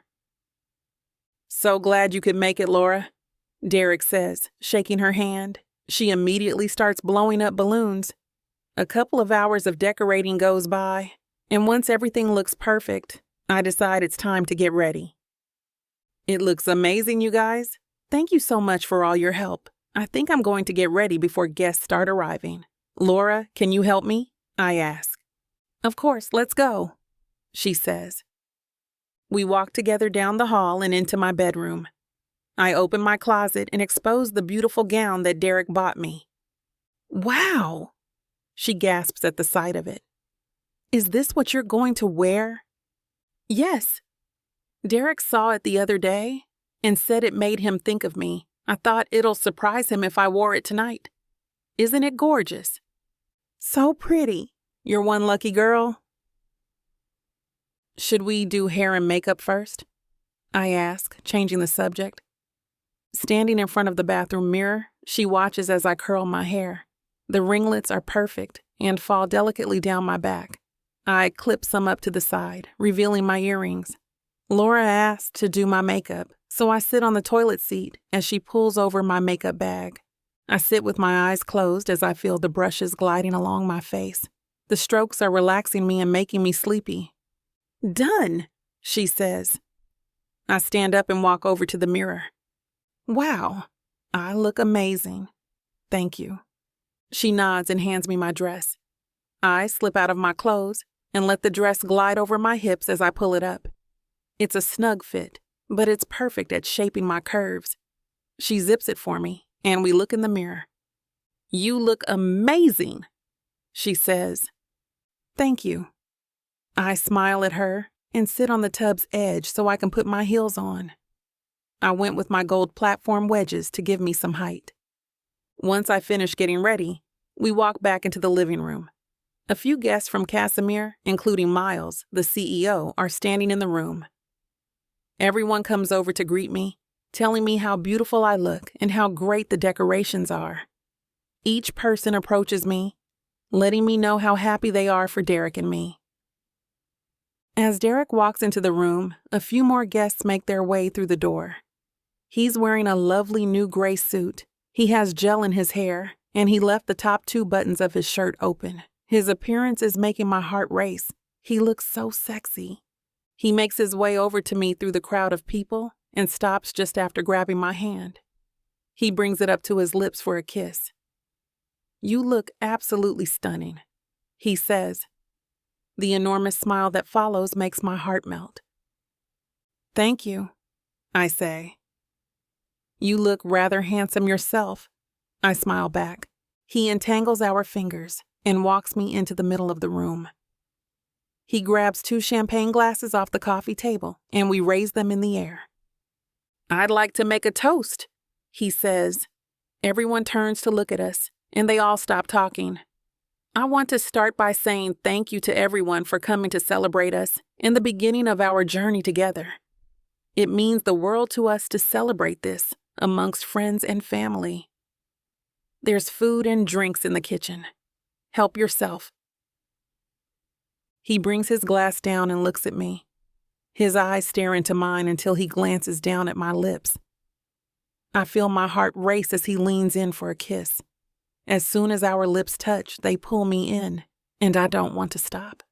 We kiss passionately for a few moments before I snap out of it and remember we are in a crowd of people. I pull back and look around the room to see if anyone saw. It seems like everyone is in the kitchen, gazing at the food instead. I smile at him, and we walk into the kitchen to grab something to eat. The rest of the night goes smoothly. People are devouring the excellent food, and the drinks are disappearing. Finally, everyone makes their way outside, where we have a dance floor. Everyone's dancing together under our string lights and laughing amongst themselves. Suddenly, a slow song starts playing, and everyone looks over at Derek and me. Derek quickly gets the hint and grabs my hand, pulling me onto the makeshift dance floor. As we sway back and forth, everyone in the crowd fades away, and all I see is him. Our eyes never leave each other. He leans in and kisses me softly, making my heart race. Chapter 36. Derek. Although our engagement party was a success, I couldn't be happier to see our guests trickle out the front door. Miles Casimir bid us a good evening first with a satisfied look on his face, which caused a ripple effect with the rest for the Casimir employees. I hold my post at the door, thanking our guests for coming as Mr. Jones hugs his daughter tightly. His eyes catch my gaze, then he gestures for me to come over. For the first time ever, I feel like I'm a part of a family as Jadyn and her father embrace me simultaneously. Jordan walks himself to the door afterwards, pausing to look around at the mayhem our guests caused. "Are you sure you don't want me to stick around to help you clean up?" "No, Dad." Jadyn playfully pushes him out the door. "We've got it." "Oh, I get it. I'm interrupting your private time." He winks at me, then looks back at his daughter. "I'll get out of your hair. See you lovebirds later." We watch him as he gets into his Corvette and wave at him as he drives off. Jadyn sighs heavily. "Thank God you're here. He would have never left otherwise." I close and lock the door, then join her in the living room. "There's still a whole bottle of Cabernet that we haven't touched." "Great idea." She disappears into the kitchen, then I make my way into the bedroom. I pick up her record player that she has been storing in the closet, along with the new vinyl I bought for her. I set up shop while she is preparing the wine, creating the enticing sound of the orchestra as if they are playing live in our living room. Jadyn's jaw drops as she enters with 2 full glasses of red wine. "I had no idea you would set that up tonight." I walk up to her, taking one of the glasses from her, then giving her a peck on the lips. "I wish I would have thought of it earlier while your dad was still here." She rolls her eyes as she sinks into the couch. "Are you kidding? Then we really wouldn't have been able to get him to leave." I chuckle as I sit to her left on the couch, raising my glass towards hers. "To a successful engagement party."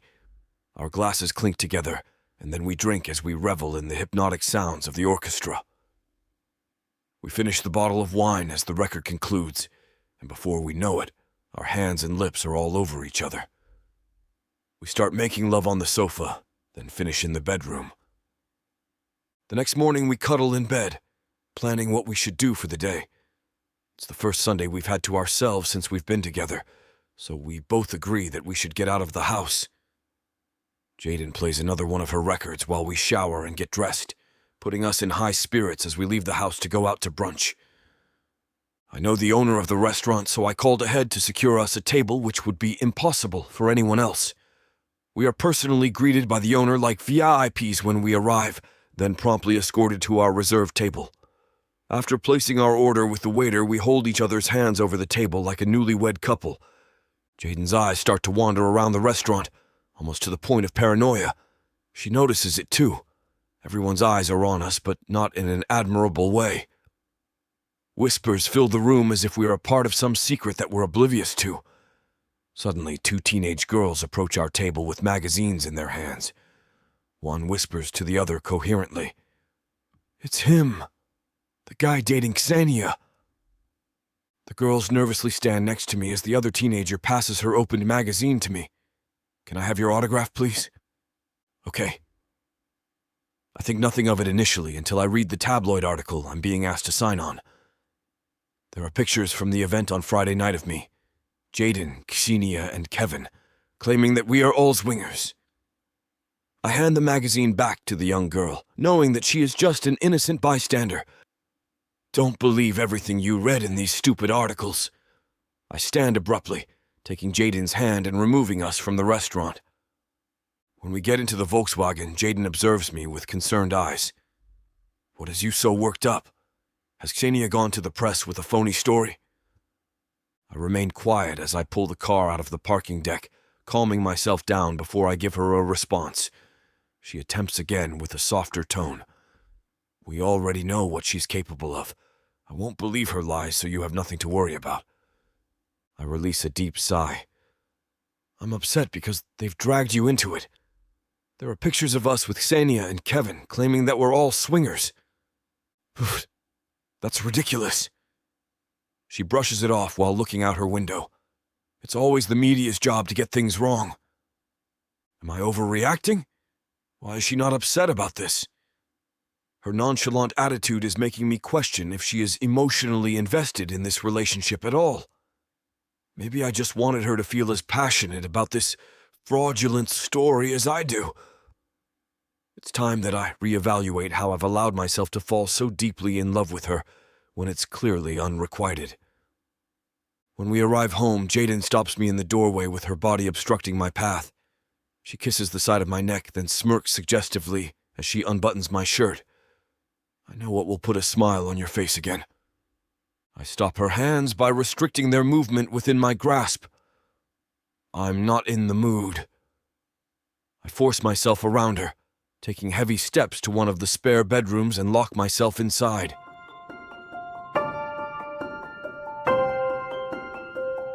Chapter 37. Jaden. As the sun beams through the window, I roll over looking to wrap my arms around Derek. I find that his side of the bed is empty.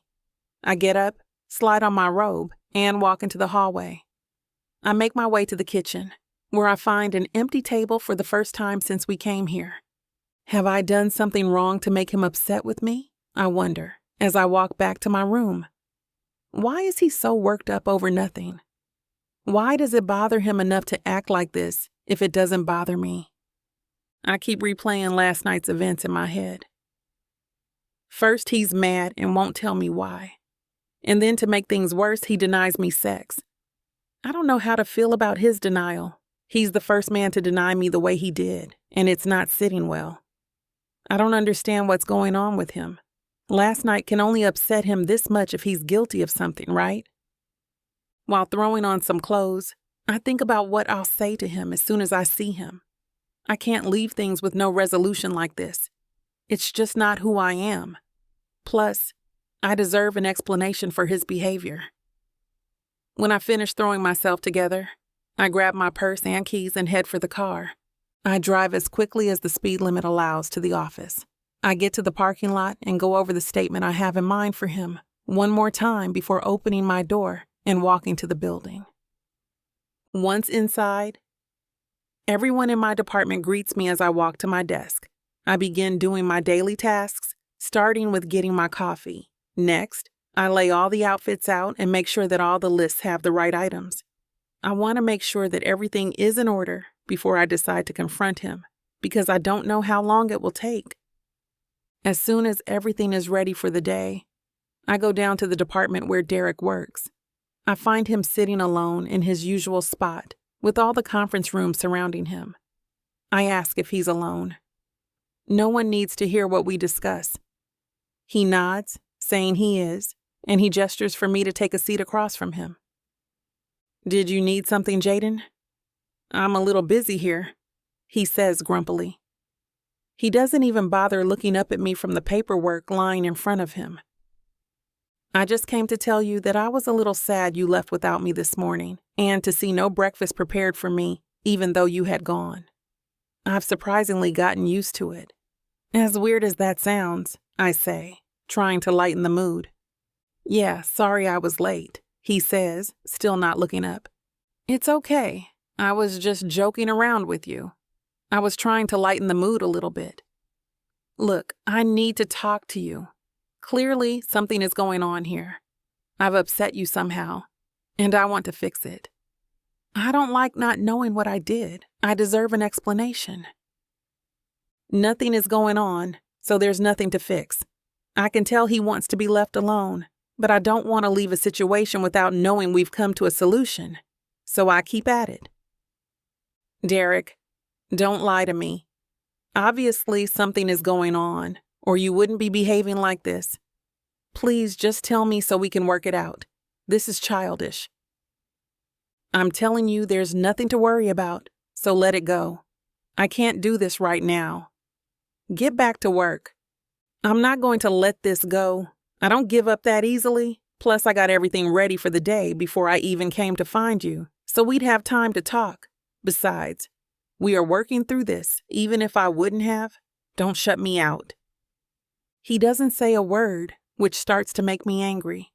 His childlike behavior is ridiculous, especially when he's having the issues in the first place. You know what? I came here to work this out because I'm an adult trying to be nice, even though I thought you completely overreacted yesterday. But if you're not going to tell me what's wrong so we can fix it like a couple, I'm leaving. I'm not sitting here while you ignore me. I stand up from the chair and look at him, waiting for a response. I want more than anything for him to stop me. I want him to realize he's overreacting and apologize so we can make up the way couples do. But instead, he gets angry and lashes out at me. We aren't even a real couple anyway, so why does it matter? He says, the words shattering my heart. I stand there staring for a few moments as tears build up in my eyes. His face gets blurry and my heart sinks. Derek's words hit in a way I imagine a dagger would feel plummeting into my chest cavity, crushing me and taking my breath away. His words make me completely speechless. I turn and quickly walk out of the room, unable to utter a word back to him. Chapter 38. Derek. I hate myself for taking out my frustrations on Jaden. I should have never lashed out on her like that, and I'm feeling immediate regret because of it. My immature actions have probably just pushed her away all over again. It feels like I've lost all control of my emotions, like a volcano on the verge of erupting at any moment. I just love her so much that it's turning me into a madman. My phone rings in my office, so I head over from the event space to answer the call. It's the boss summoning me to his office, so I put on my best game face, making my way there immediately.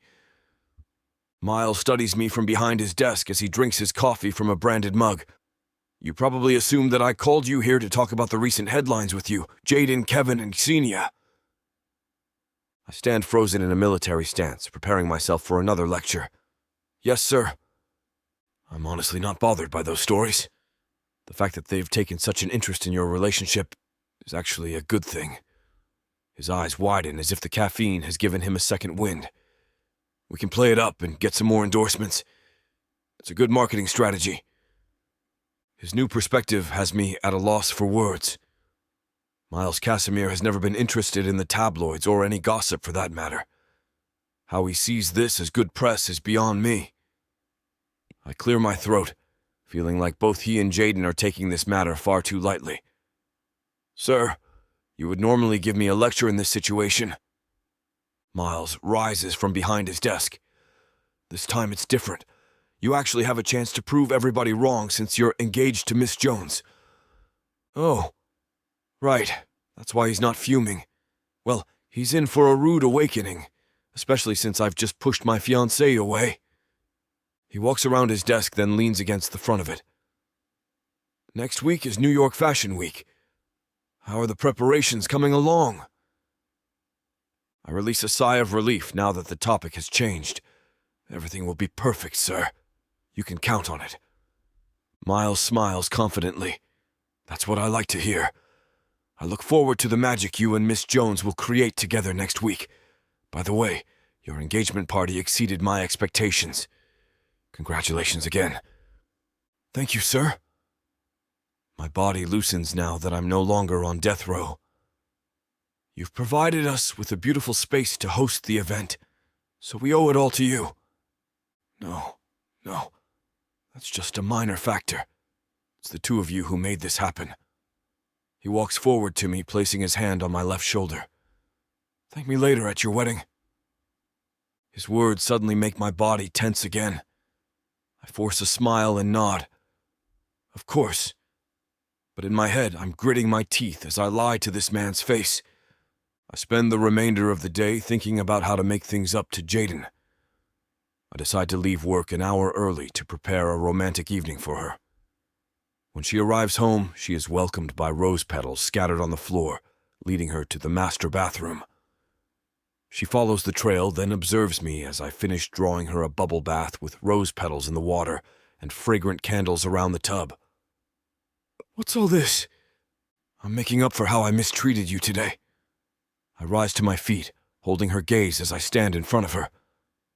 I apologize for projecting my frustrations onto you today. I should have never said what I said. Jaden reads my eyes, pausing before giving me a response. Your words really hurt me. I don't know what you expect me to say. You don't have to say anything right now. Just enjoy this bubble bath while I make dinner. I kiss her forehead, then close the door behind me as I head to the kitchen. She enters the dining room later wearing a blue tank top and matching shorts with her hair pulled back. I pick up a bouquet of red roses from the middle of the table, then hand them to her. These are for you? Her eyes study the roses with hesitation, glancing up at me with a solemn expression. Thank you. She sets them down on the end table behind her, observing all the food I've thoughtfully presented on the table. You didn't have to do all of this. I pull back a chair for her, hoping that my attentiveness is winning her over. Let's eat together. She obliges by sitting into the chair with a demeanor that is still challenging to gauge. I serve her plate first, then attend to my own. Would you like some wine? My hands pour the red wine into her glass after she gives me a small nod. Miles summoned me to his office today. I break the ice with some work talk. I thought he was going to unleash his wrath onto me for the recent story. It turns out that he's not bothered by the headlines from the Rachel Naughton event at all. Yeah. Jadyn takes a sip of her wine, then focuses on her plate. You've been overreacting since yesterday. I sigh heavily. I'm sorry about that, Jadyn. She chews her food as she watches me, making it apparent that I still have work to do. I can't blame her for giving me a hard time after I've given her nothing but attitude for the past day or so. I eat some of my food, then continue to carry the conversation. Well, it turns out that he just wanted to talk about New York Fashion Week. He has high expectations for our collaboration. As he should. Her shortness with me throughout dinner causes me concern. I put down my knife and fork, realizing that it's now or never. She needs to know exactly how I feel about her. Jadyn, I'm in love with you. My eyes gloss over as I fear her highly possible rejection. Her wide eyes search mine for sincerity, making the seconds feel like hours while I wait for her to acknowledge my feelings. I'm sorry. She pushes herself back in the chair, standing like a statue for a few seconds before leaving the room. I need some time. Chapter 39. Jadyn. I must have really disappointed Derek last night by not accepting his feelings. The timing just felt off to me, and honestly, I was still too upset to tell him that I feel the same way. Holding a grudge has always been a character flaw of mine, but something tells me that I won't be holding this one for very long. I just care about him too much. There is a somber vibe as I get ready for work alone the next morning. I already miss seeing his handsome face as I get dressed and rush to eat the breakfast he thoughtfully prepared so we're not late to the office. He really did make an effort last night with the roses, bubble bath, and dinner too. Maybe I am guilty of taking him for granted. I just feel so confused with all the drama centered around us. It's become more overwhelming than I thought it would be. I leave my feelings at the door, actively switching into work mode when I enter the doors of the Casimir building. Jocelyn meets me in the lobby, handing me a mug of hot coffee. I've already overheard that there's some big news. Thank you, Jocelyn. I cautiously take the mug from her hands. Good news, I hope. Very good news. Mr. Casimir is expecting you in his office. The enthusiastic expression on her face makes me suddenly optimistic. I put down my things in my office, then head towards the boss's office. On the way there, I run into Derek, who appears to be heading in the same direction. I inadvertently hold my breath, feeling the most uncomfortable I've felt around him in a long time. He finally breaks the ice as he takes similar strides to my left. It looks like you're on your way to hear about this big news too. I glance at him quickly, then focus on the corridor in front of us. Damn, he's so fine. I need to just end our misery right now and tell him that I accept his love confession. No, this isn't the time or place. Besides, I should make him suffer a bit more anyway out of spite. Yeah, the suspense is killing me. I finally get out of my head, responding to him noticeably late. Derek knocks on the door lightly, then allows me to enter first, closing the door behind us.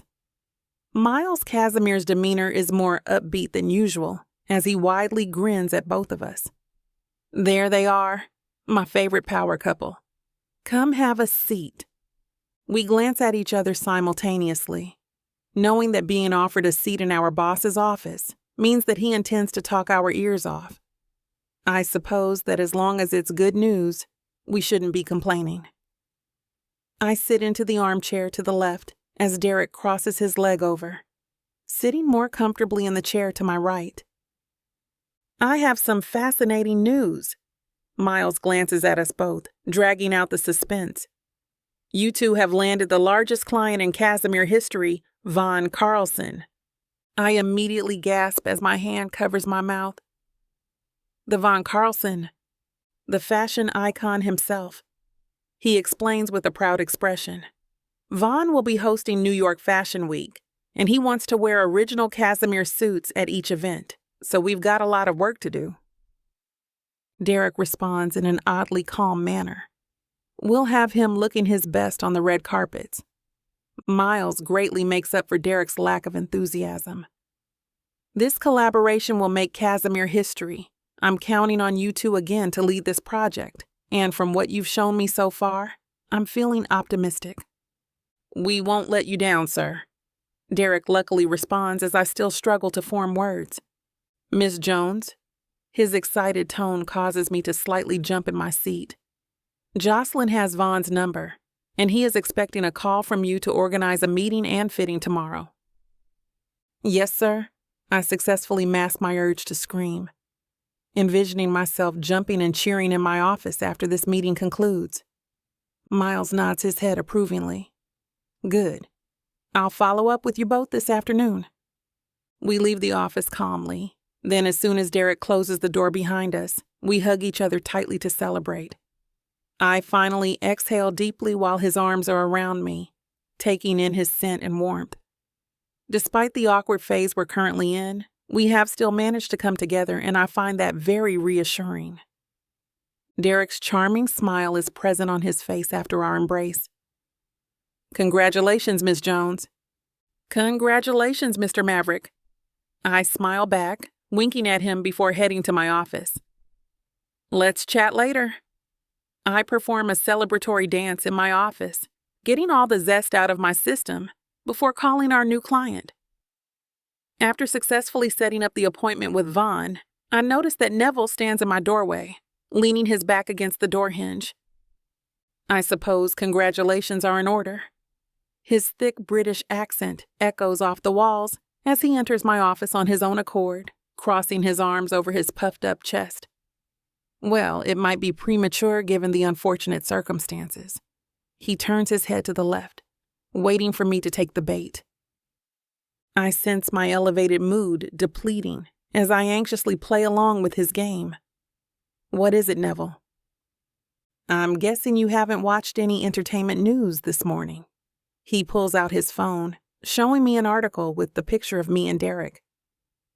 When he clicks on the audio button, the argument between us from the office plays vividly.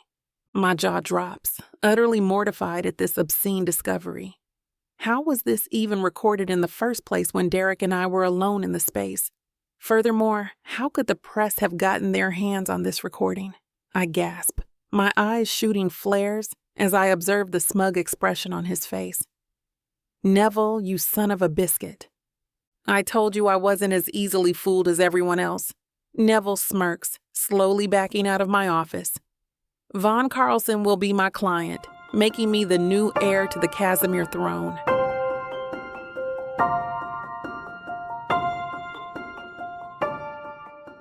You think you can catch me? You think you can tame me? Oh, I know I can. And you know it too, baby. I gotta tell you, you're not the first to try. But don't worry, baby. I'll be the last. With sass like that, maybe I'll be the one that needs to tame you. Let's cut to the chase, big boy. What you selling me? Your appetite is big AF. I have just the thing that'll satisfy you.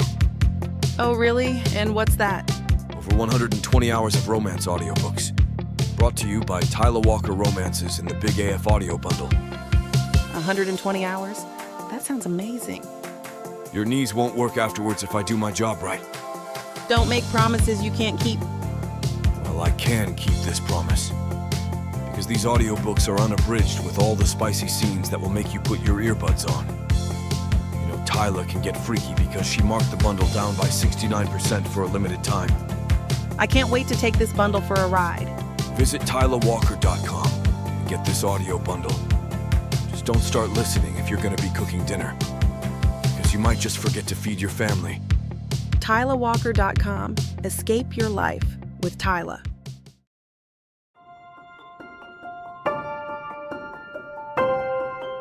Chapter 40. Derek, Jaden didn't come home last night. I wake up feeling like I've lost the most important thing in my life. As I pace the empty house lethargically, I look at my phone with no missed calls or texts from her.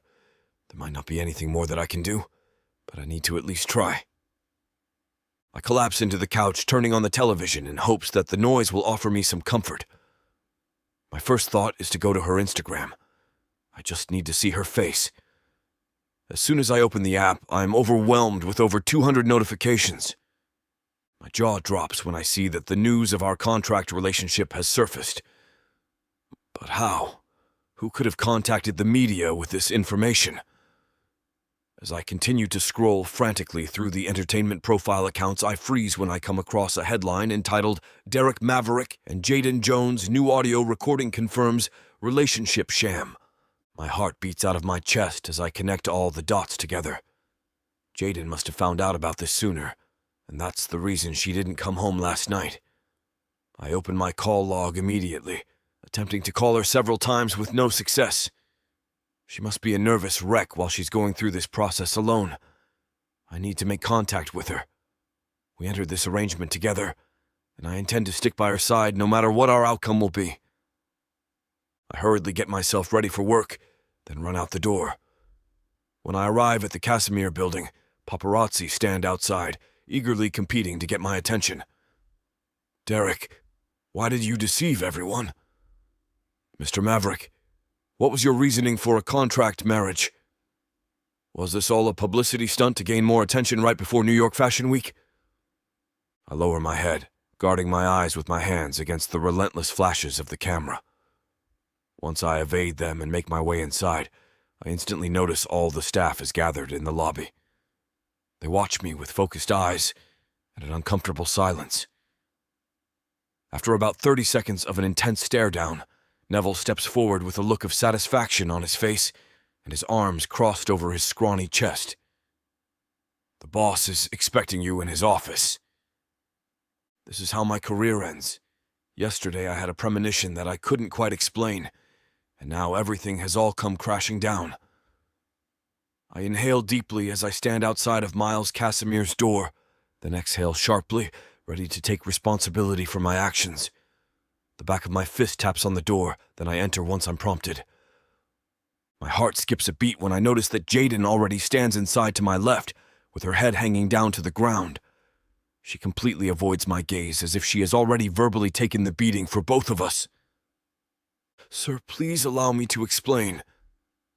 I take a step forward, expressing my sincerity. Miles Casimir's angered voice fills the room to an extreme that I had never witnessed before. "What the hell were you thinking? I entrusted the two of you with the image of the company at stake. Not only have you manipulated me, but you've also dragged the entire Casimir brand down to hell with you. This was all my doing, and I take full responsibility. Please do not penalize Jaden for my poor judgment." I look at her as her eyes slowly raise to hold my gaze. Her perplexed expression forms wrinkles between her eyebrows as her lips slightly part as a natural reaction to my statement. The sound of my boss's voice breaks my attention away from her. "You have managed to lose the greatest client in Casimir history because of this scheme. How do you intend to solve this, Derek?" "I am resigning from the company." I turn to Jaden after she releases a small gasp. "It's time that I accept the consequences for how irresponsible I've been. My feet take slow steps backwards as I shift my focus straight ahead. I'm sorry for all the trouble I've caused. Casimir will still have a fighting chance. All eyes remain on me as I enter the lobby from the corridor. I acknowledge all my colleagues with a glance before making my exit. I'm sorry for deceiving you all. The sound of the camera shutters and reports bombarding me as I step outside make the reality of what just transpired even more real. This is not some nightmare that I can wake up from in a cold sweat. This needs to be done to protect the person that I love. A male reporter stands in front of the horde, leading the interrogation as he asks his question proactively. Derek Maverick, what would you like to say in regard to the audio that has been leaked of you revealing your fake relationship with Jadyn Jones? He then places the microphone below my chin. I look around at all of the reporters and cameras, knowing that the words that come out of my mouth are going to haunt me for the rest of my life. Being in this position is truly nerve-wracking, but I respond to the question with a false sense of confidence. I take full responsibility for the information that has been received by the public. A female reporter chimes in, standing next to her colleague. So you admit that you were in a contract relationship with Jadyn Jones? Yes. I stand firm as I take the heat for the world to see. I am solely responsible. I manipulated Jadyn Jones into the contract, so she is not at fault. Gasps fill the pause in between questions until the first male reporter follows up. Why did you do it? I sigh heavily, briefly lowering my gaze as I build up my courage, then boldly meet their eyes once again. I believed I could enhance my career with this gimmick fashion industry playboy turned family man. Due to my selfish and irreparable motives, I have resigned from Casimir to avoid any further damage to the company. Thank you. Chapter 41. Jaden. I wake up to my alarm the next morning in the guest room of my father's house. As I lazily carry out my morning routine, I recall the chaotic events of yesterday, and it's still hard for me to grasp that Derek sacrificed himself for me the way he did. He must have really meant what he said when he confessed his love for me. It's still just so much to process, and I couldn't bring myself to go to our home together last night. The tantalizing fragrance of bacon and eggs caresses my nostrils as I walk towards the kitchen in my tan cashmere suit. My father instantly greets me with a wide grin. Good morning, baby girl. I hope you have time for some breakfast with your old man. I always make time for you, Dad. My eyes scan the bountiful feast he has prepared, reminding me of how Derek used to make me breakfast every morning. I'm sorry. I still don't have much of an appetite. He walks around the kitchen bar, guiding me to a chair at the table. You don't have to eat if you're not ready. It will help to talk about how you're feeling, though. I study his pleasant demeanor, curious as to why he's not upset we lied to him about our relationship. I'm still feeling the same as I did last night. I'm anxious about going into work today after losing our biggest client. And I'm still in shock that Derek would lay his career he worked so hard to build on the line for me. Jordan chuckles with a knowing smile. It must be more obvious to me since I'm on the outside looking in, but either way, I'm sure you'll figure it out. Thanks for being so understanding, Dad. I release a heavy sigh. And thanks for letting me crash here. I really needed the comfort after everything that happened. He stands up, gesturing for me to join him, then wraps his arms around me. I'm grateful you came to me. That's why I'm not upset with the two of you. You're both trying to set things right, and you have my full support. I rest my head against his chest, feeling encouraged to tackle the day. When I arrive at the Casimir building, it's like I've entered the twilight zone. Business is still being carried on as usual, but I can sense the missing energy from the modeling department. Should I just call him? I stare at Derek's contact on my phone screen when the office phone on my desk rings. Casimir Merchandising, you've reached Jadyn Jones. How may I assist you? A familiar voice responds on the other end of the line with a very professional tone. Ms. Jones, This is Von Carlson. I had canceled my plans with you yesterday, but after watching the interview with Derek Maverick, I would like to reconsider. Is it possible that I can still come to our previously scheduled meeting at 11 o'clock today? I sit frozen in my office chair, mouth agape from the unexpected phone call, then clear my throat to bring myself back to reality. Of course, Mr. Carlson. We would be honored to have you. Fabulous. I'll see you soon. He hangs up the call. Then I slowly put down the receiver as a smile forms onto my face for the first time today. I should be overwhelmed with joy, but I feel conflicted about carrying out this project without Derek. My feet briskly walk to the back of the department, where Jocelyn takes measurements of some of the suits. You'll never guess what just happened. I pause while she gives me her undivided attention. Von Carlson just called, and we're back on. He'll be here in a few hours. You're kidding, Jocelyn gasps, dropping her materials as she sprints over to me.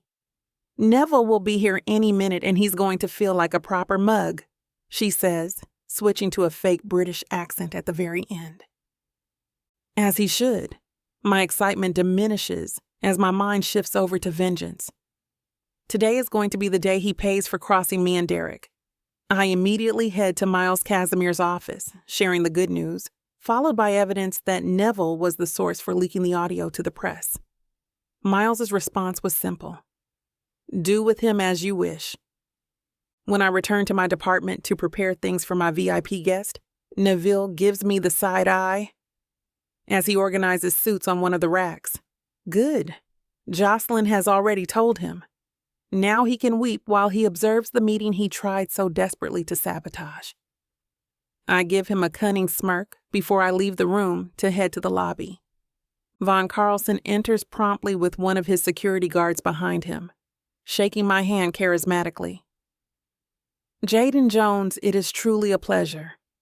The gasps from the other employees can be heard as they become aware of his presence. Please, Mr. Carlson, the pleasure is all mine. I smile warmly, guiding him to the back fitting room. This is Jocelyn. She will be serving you also. Her face brightens up as she meets one of her heroes for the first time. I turn to Neville with a smug expression. Be a doll and get us all some coffee, will you? His face shrivels up with embarrassment as he storms out of the room. Vaughn is nothing but smiles during our 2-hour session, and he leaves the building extremely satisfied with the suits Jocelyn and I have customized for him. As I'm standing in the lobby, after seeing Vaughn off, Neville finally approaches me again with a sour look on his face. He huffs and puffs a few times as he challenges me. You think this is over, but it's far from that. I confidently cross my arms over my chest. And you thought you could get away with smearing mine and Derek's names. My eyes glare as I take a few steps closer to him, reveling in my accomplishment. Actually, it is over for you, Neville. You're fired.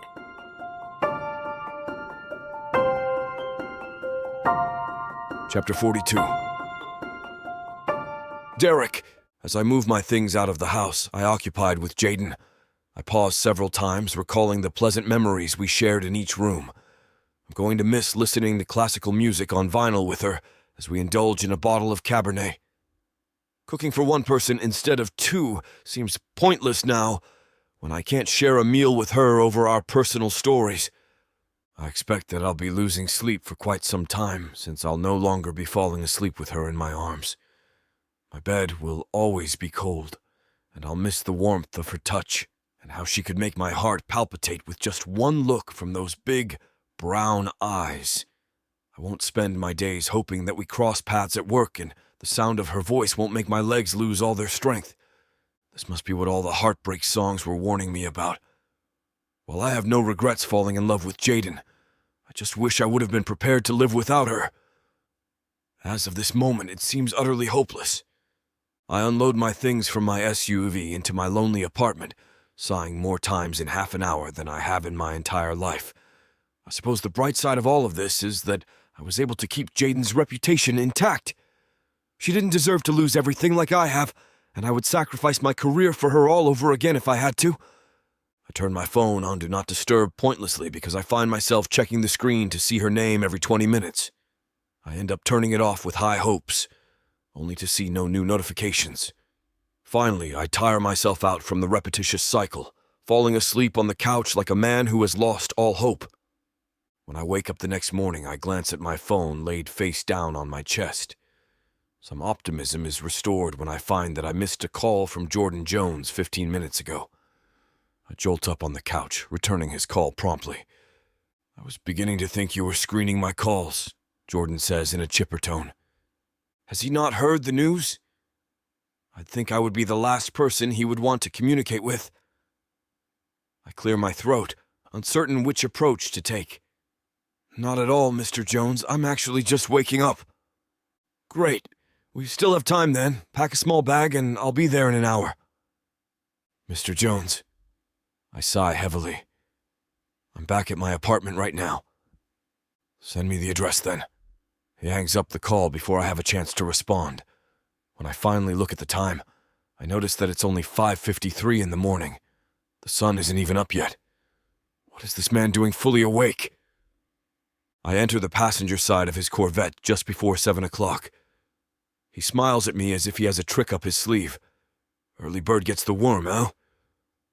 Oh, God. He read the articles and is taking me out somewhere in the middle of nowhere to dump my body.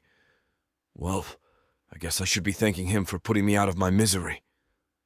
Jadyn glances over at me as I enjoy what I suspect to be my last car ride in silence. "You've had a hell of a 24 hours. I hesitantly look over at him, preparing to plead for my life. "Sir, I can explain." "You don't have to explain anything to me. I saw everything I needed to see." His eyes remain kind as he smiles at me warmly. I'm taken aback by his empathy towards me. "What was it that you saw?" He relaxes his left arm at the top of the steering wheel. "I saw a man sacrificing everything for the woman he loves. The fact that he could see my intentions without me having to explain it to him makes me feel seen like I never have before." I break his gaze, focusing on the landscape outside my window as a lump swells in my throat. Perhaps there may be hope for me after all. As the car pulls up to a beautiful lake outside of the city, I admire how the clean water glistens beneath the vibrant blue sky. It's too beautiful of a day to die on. I'm already feeling like I've been revived. "Hop out!" Jadyn pops the trunk, then opens his door. "There's something I want to show you." My heart sinks into my chest when I circle around the trunk to see 2 fishing rods, a cooler, and more supplies. The lump in my throat reappears, and this time I can't distract the sensation away. Jadyn chuckles as he notices my demeanor, wrapping his right arm over my shoulders. "You promised me a fishing trip, and today is that day, son." I wipe my eyes with the back of my hand, deepening my voice to preserve my manhood. "I appreciate this." He shows me how to set everything up. Then we fish together like a real father and son as we crack open some Guinness beers from the cooler. Jadyn does his signature refreshed sigh after his first sip. "What do you plan to do next?" I focus my attention on the fishing rod, gazing into the water as if the answer will appear there. "I'm not sure, to be honest." He looks over at me with an eloquent smile. "I know one thing for a fact. Jadyn was the happiest I had ever seen her when she was with you. I don't care if you weren't an official couple. All of that is the past. It's irrelevant now. I've witnessed the love that you have for each other firsthand. You need to do whatever needs to be done to get my daughter back. Promise me that." "I promise." I glance at him with a smile as I get a bite from my fishing rod, reeling in the line like a professional. That's my boy. Chapter 43. Jaden. The reality is starting to sink in now that I've arrived back at the house after being MIA for a day. Derek has moved all his things out, and this discovery stings more than I thought it would. I feel like such an idiot for playing hard to get out of spite. I should have just answered his calls when he was still reaching out to me. I've never felt this heartbroken before. A part of me wants to just call him, telling him I was wrong, and another part of me feels too guilty to even face him again. I've secured this contract with Von Carlson solely because of Derek, and that's the reason why it's so hard for me to celebrate what everyone else sees as a win. I'm silently grieving the loss of what I had with Derek, and if I have to choose between my career or my heart, I'll choose him. I skip yet another meal due to my lack of appetite, then cry myself to sleep in the lonely house. The next morning, Miles Casimir calls me before I leave for the office, informing me that we have received the attention of the local news live morning show. It's super last minute, but I need to head to the news station in an hour. I give some extra attention to my appearance, knowing that I will be a representation of the Casimir brand on national television. But on the inside, I still feel rough. Anyone on the outside looking in would be confused as to why I'm not thrilled about these back-to-back monumental events in my career. All I feel currently is numbness. When I arrive at the news station shortly afterwards, I'm greeted by the show's director, who leads me to a waiting room. A makeup artist touches up my face with powder and blush as the director preps me for the interview. She sits across from me wearing a blue blazer over a white blouse with black slacks, flipping through some cue cards. There will be some questions about the scandals that have made the headlines, but only answer what you feel comfortable with. We are not about gossip like the press is. Instead, we like to uplift women with this segment called Liberating Ladies of NYC. Do you have any questions for me? No, I answer in a more monotone voice than I intended. Thank you for having me. Absolutely. We will be going live in 15. She stands up, then leaves the room to ensure everything else is in order for the broadcast. I sigh deeply, standing up to observe myself in the large, full-length mirror. Normally, I feel so powerful in my bright yellow cashmere suit, but today I feel like I'm just going through the motions. A staff member comes to escort me to the set, where I shake hands with the most popular news anchor in the city, Helen Faulkner. She gestures for me to sit into the seat next to her, studying my suit with admiring eyes. You are just the type of woman I need for wardrobe. My God, you look fantastic. Her deep narrative voice makes me feel less tense. Thank you. I force a smile. We would be honored to serve a woman of your caliber. Psst. She blushes as if I have given her the largest compliment she has ever received. You are too sweet. The director steps in between the two main cameras, raising her arm to get our attention. Going live in 5, 4, 3, 2. She motions to the camera as the light flicks on. Helen adjusts her posture as she looks directly into camera 1. Good morning, New York City, and thank you for joining us for today's segment of Liberating Ladies of NYC. She turns her upper body towards me charismatically. Today we have Miss Jadyn Jones joining us, who is the merchandising executive of Casimir, a luxury men's suit company. I actually remember interviewing Mr. Miles Casimir about a decade ago when the brand really started to take off.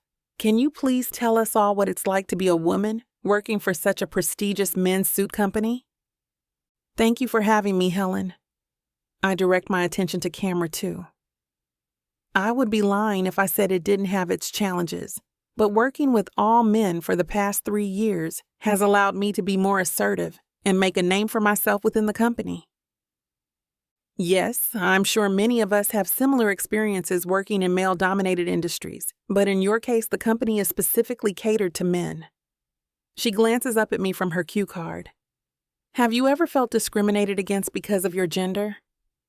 If I did, do you think I'd admit to it on live television, Helen? I crack a smile and she giggles at my response. Honestly, no, I haven't. Casimir has been a great company for me to gain experience in the industry with. However, I have had to prove myself more with my projects. We can imagine that being the case for sure. So, we are all up to date on the recent headlines with Derek Maverick. It must have been a shock to you that he quit the company so impulsively. You have yet to speak out about it. So it would appear that we will get your side of the story before the press does. Helen pauses to gauge my comfort level before proceeding. What is the real dynamic of your relationship with Derek Maverick? I knew this question was coming, but somehow it still makes my heart beat out of my chest. This must have been how Derek felt when he took the fall for everything in front of the press. And it's absolutely terrifying. Everything he said was the truth. We did start out as a contract relationship, but he took entirely too much responsibility for everything. I was equally at fault with him, and I exhaled sharply before making my biggest confession ever. I have fallen in love with him. Helen naturally gasps from the surprising admission. So, what does that mean for the two of you and for the company? It means that I am resigning from my position at Casimir as of right now. I gaze deeply into the lens of the camera, facing my fears head on, as if it's Derek's handsome face. It's only 3 days before New York Fashion Week, and this is the way I'm choosing to show the world my loyalty to him. Chapter 44. Derek. Jaden, no. Why would you do something like this at the peak of your career? I watched the live morning news show in sheer disbelief and appallment. The sacrifice I made for her was so she wouldn't have to be in my same position.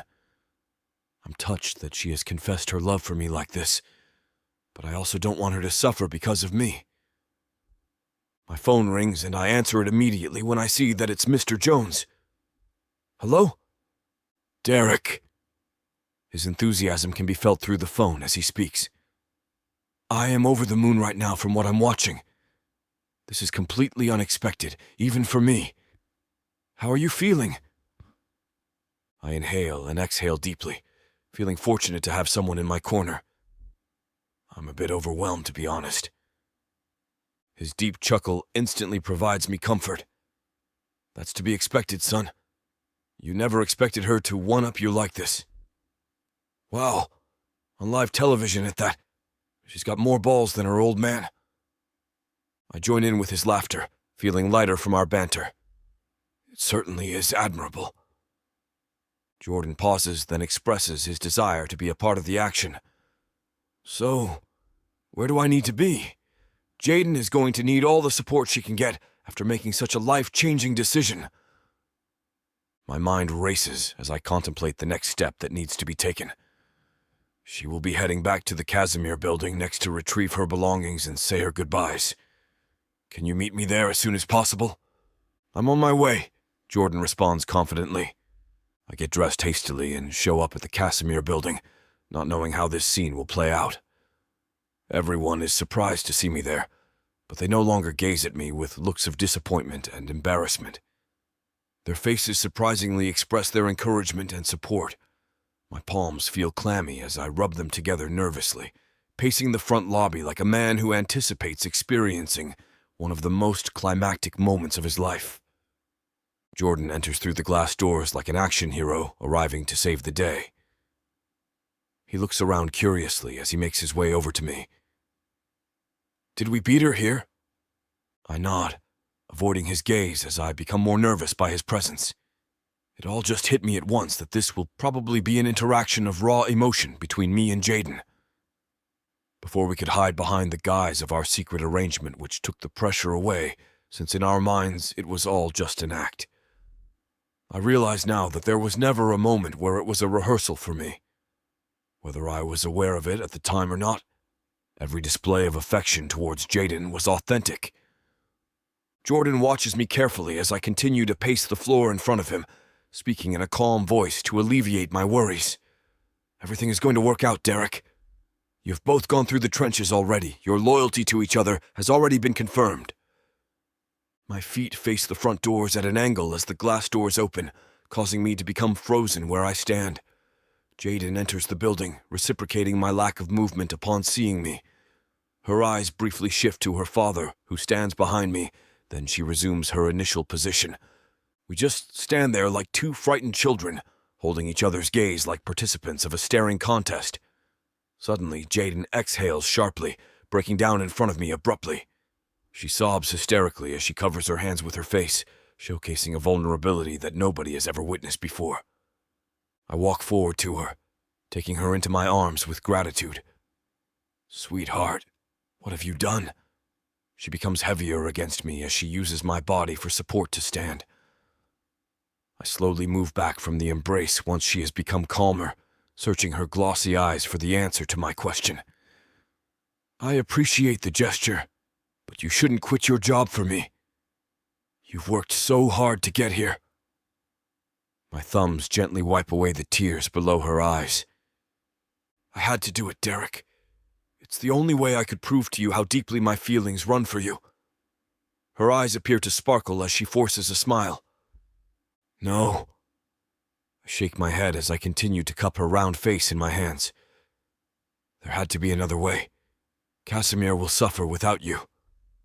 And I'll suffer without you." Her lack of hesitation makes the flutters of my stomach awaken from their slumber. She moves her face closer to me, speaking in a soft whisper. "Don't you see, Derek?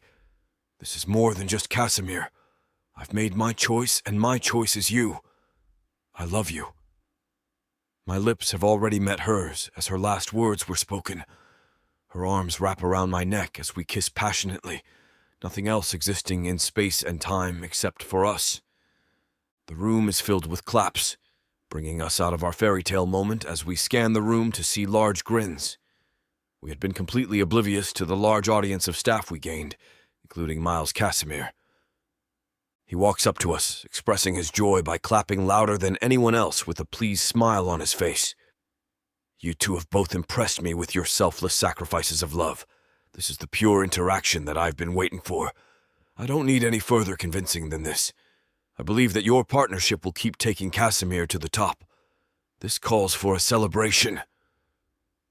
Jaden and I look at each other happily as we now stand side by side as a real couple.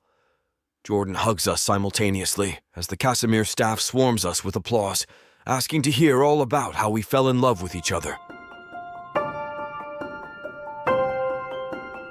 Chapter 45. Jaden.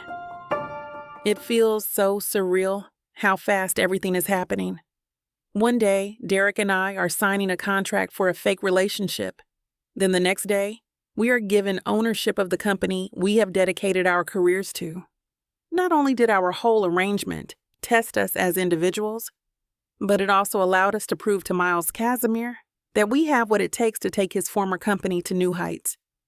Derek and I get dressed at his apartment the next day to attend an impromptu retirement party that Miles has organized at his estate. He has invited everyone from the company, along with some trusted designers we have collaborated with over the years. I observe as Derek picks out a pale pink tie with burgundy geometrical designs from his large collection. Can you believe that this is actually happening? He drapes the tie over his shoulders. "It's like the man was dying to retire," he jokes. How did he set up a retirement party in less than 24 hours? I rise to my feet, taking his tie into my hands as I begin forming the knot. I guess if I worked nonstop for 15 years, I would want to retire too. But what I meant is, can you believe he's turning the company over to us at the drop of a dime? His magnetic hazel eyes study me as I finish up with his tie. Then he holds my hands at the wrists against his chest. Did you ever doubt our success? No. I hold his gaze, becoming weakened in his clutches as my body melts into him. I'm just grateful to be at the top with you. The bass in his voice is amplified as he whispers back. And I'm not going anywhere. His lips softly give me 3 amorous pecks. Then I give in to his teasing by parting my lips, breathlessly making out with him, as if the world is coming to an end.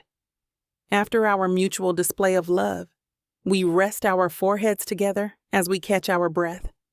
Derek releases my wrists, wrapping his arms over my shoulders. Don't worry, with your impeccable skills and brains, we're going to be fine. We arrive outside of Miles's grand villa shortly afterwards. The last time we stepped inside his home was for the celebration of his 10-year anniversary with his wife Erin 3 years ago. It was only months after I had started working for the company, and seeing how lavishly they live was one of the key factors that motivated me to work so hard. Miles and Aaron descend the stairs, leading to their front doors with large grins on their faces. Aaron first greets me with a hug. "Jaden, it's been a long time. You look great." I reciprocate her embrace. "So do you, Aaron." The men shake hands respectfully, then Aaron reaches across to hug Derek. They escort us into their home, raving about how they have been looking forward to this day for years so that they can travel the world. Their servers place glasses of champagne in our hands as we pass through the corridor into their main seating area. I sit in one of the posh peach armchairs, taking a sip of my champagne. "Where is the first place you'd like to go?" "Rome," Aaron responds without hesitation, wrapping her arm around her husband's back. We've had an extensive list that kept growing over the years due to the company really taking off. Derek sits comfortably in the chair to my right. "You both definitely deserve it." Our attention is turned towards the door when the majority of Casimir employees begin to enter. We all converse over champagne for about 45 minutes as soothing jazz music plays in the background. Then we are all directed to the backyard, where a stage has been set up and approximately 40 chairs have been arranged in front of it. We take our designated seats, replenishing our glasses of champagne as the waiters continue to make their rounds. Miles walks up to the microphone on the stage, with Aaron standing only a few feet behind him. "I would like to thank you all for attending this very last-minute, spontaneous retirement party. It was strategically done this way." He looks around before delivering his punchline. "So I could skip out right before New York Fashion Week." Everyone laughs and applauds his humor as he smiles brightly. "You all understand, right?" The crowd gives him responses of validation before he continues his speech. "When I started Casimir in a rusty, dusty warehouse 15 years ago, I only dreamed that it would achieve the monumental success it has. This success is all thanks to each and every one of you. There is not one person sitting in front of me who hasn't made a large impact on the Casimir brand." He nods proudly as the increasing applause grants him an opportunity to relish in the moment. Miles then focuses his attention on me and Derek in the front row. "I would like to take this opportunity to personally introduce your new CEOs, Derek Maverick and Jadyn Jones." He gestures for us to come up to the stage while everyone supportively chants our names. We naturally hold hands as we smile at our colleagues, then look to Miles as he begins speaking again. "The two of you have shown tremendous courage, giving up the one thing you've worked so hard for to show your love for each other. There is no one else I would trust this company with more, and I'm confident that the sky's the limit for Casimir." He moves back from the microphone, allowing Derek and I to take the floor. Derek waves over one of the waiters. He grabs glasses of champagne for Miles and Aaron, then speaks into the microphone. "Let's make a toast." He raises his glass and everyone follows suit. "Casimir!" Everyone chants in unison. "Proud." Chapter 46. Derek. "Jaden, we're gonna be late!" I shout out to her from the living room of my apartment. Tonight is our first appearance at an event for New York Fashion Week, so we need to make a good first impression. I stand in front of my full-length mirror, admiring my custom-made white Casimir suit with regal gold designs. Jaden enters the room in an identical suit that is more flattering for her feminine shape. A smile forms on my face as I'm reminded why I'm so lucky to have her by my side. "You're going to be the envy of both men and women in that suit." She twirls where she stands, then confidently strikes a pose. This red carpet isn't going to know what hit it. As we head downstairs to the limo that waits for us, I steal a kiss from her in the elevator. "Are you nervous?" Her alluring eyes hold my gaze as she smiles brightly. "It's just another fashion week." "But things are very different for us this year, aren't they?" I hold her right hand, kissing it amorously. "Yes, they are, in a way we never would have expected." We walk to the limo hand in hand. Then I escort her inside first. I attempt to mask my nerves on the ride over, but Jaden has learned me better than anyone else. She holds my hand still, that fiddle inadvertently in my lap. I've never seen you this nervous before. There's a lot riding on this. I observe her small hands as they stroke mine in a comforting manner. We carry the weight of the company on our shoulders. Our 8 years of experience combined has prepared us for this. She holds my left hand more firmly in hers, interlocking our fingers. We're in this together. Her confidence gives me confidence as the limo pulls up the massive venue. The red carpet looks like it goes on for miles, and there are already celebrities, security guards, and fashion journalists everywhere. One of the event personnel opens the limo door for us. I exit first, then assist Jaden. Hundreds of people scream our names as we walk the red carpet, lined with security guards on both sides. We continue to hold hands as we wave at our supporters with our free hands. There is a large stage in the center, where Von Carlson stands with a microphone in his custom forest green cashmere suit, interviewing one of the popular fashion designers. One of the female event coordinators presses her hand against the earpiece in her left ear as she approaches us. "Great to have you here, Casimir. You'll be next for an interview with Vaughn." She gestures for us to stand close to the stage. When it's our turn to be interviewed, Von Carlson enthusiastically welcomes us onto the stage. He holds his microphone to his mouth, turning to his personal camera to make his announcement. "Ladies and gentlemen, it gives me great pleasure to introduce the new co-CEOs of Casimir, who I happen to be wearing tonight." He flamboyantly poses in front of the camera. "This is a one-of-a-kind, custom-made Casimir suit, and I couldn't have looked any better tonight thanks to them." We chuckle together as he turns towards us to conduct the interview. "So, Mr. Maverick and Mrs. Soon-to-be Maverick, first of all, you both look spectacular. I love the matching suits." "Thank you," we respond in unison. "As we all know, you two have been making every headline for the past few weeks. I'm sure I speak for everyone when I ask, how does it feel to finally be standing here together as a real engaged couple in love?" He leans his microphone in between us eagerly. Jaden and I smile at each other, passing the torch off to each other. Then I lean forward slightly to answer his question. "Well, it's definitely been a roller coaster, but I have zero regrets, because I wouldn't want to be standing here with anyone else." My left hand wrapped around Jaden's waist pulls her closer into me, and she gives me a kiss to reward me for my kind words. Vaughn speaks into his mic again with a cringing expression. "You two are so adorable that we can't stand it." He chuckles briefly, then turns his attention to Jaden. "Jaden, you are the only woman at this event in a suit, and you are honestly slaying everyone. One of the most common questions everyone has been asking is if Casimir will be rolling out a women's suit line." She confidently looks into the camera as if she has been doing interviews her whole life. "That's definitely in the works, Vaughn." "Yes. Well, that is exciting news indeed. We also all want to know."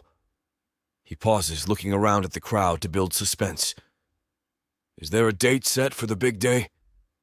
I nod at Jaden, encouraging her to answer. Her face becomes brighter as she looks at Vaughn. "We both want a spring wedding, so we've decided on March 24th. "Wow," Vaughn exclaims as he alternates his attention between us and the camera. "That's only 6 months away. We're definitely looking forward to seeing how fashionable you both will be. Congratulations on your upcoming cover and spread as the most influential couple in fashion. And our final question for our favorite power couple is, what advice would you give other couples who strive to be successful business partners?" Jaden wraps her left arm around me, giving me a side hug while she still looks at Vaughn. I can't wait to hear his response to this one. I glance down at her, feeling overwhelmingly joyous from her embrace. Well, having a similar work ethic is fundamental. We found that when we collaborated together, we were making each other's lives easier, not harder. We communicate well, and we're always making sure our future goals align. Wow. Vaughn gives me an impressed look, then glances at my partner. How did he do, Jaden? She looks up at me with sparkling brown eyes of admiration. He was perfect. Chapter 47. Jaden. Our week has been filled with red carpets and appearances, but we've really been enjoying the whole process.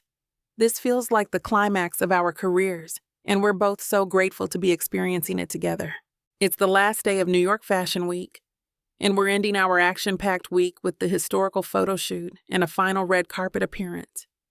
We've planned for our male models to be in attendance so they can improve their chances of getting endorsements. We are left with only Todd, Greg, and Omar because Kevin chose to part ways with the company once Derek and I took over. We've chosen to go sexier with this magazine shoot, to live up to the hype that has been created about us. It's an honor to grace the cover of one of the top fashion magazines, and there will also be a 6-page spread of us with a short interview. Derek and I arrive at the shoot location to be greeted by the lead journalist and content head. After changing into our suits and allowing their makeup artist to do my makeup, we walk to the set feeling like a true power couple. Derek is wearing a suede cobalt blue suit with no shirt underneath to showcase his firm chest. I'm wearing the same suit that was fitted for my body, so I'm showing a scandalous amount of cleavage. He whispers into my ear as we wait for the photographer to finish setting up. "You look so damn sexy." There is a flash from the camera, but we assume that it's just a test shot. I place my left hand on his bare chest as I whisper back into his ear.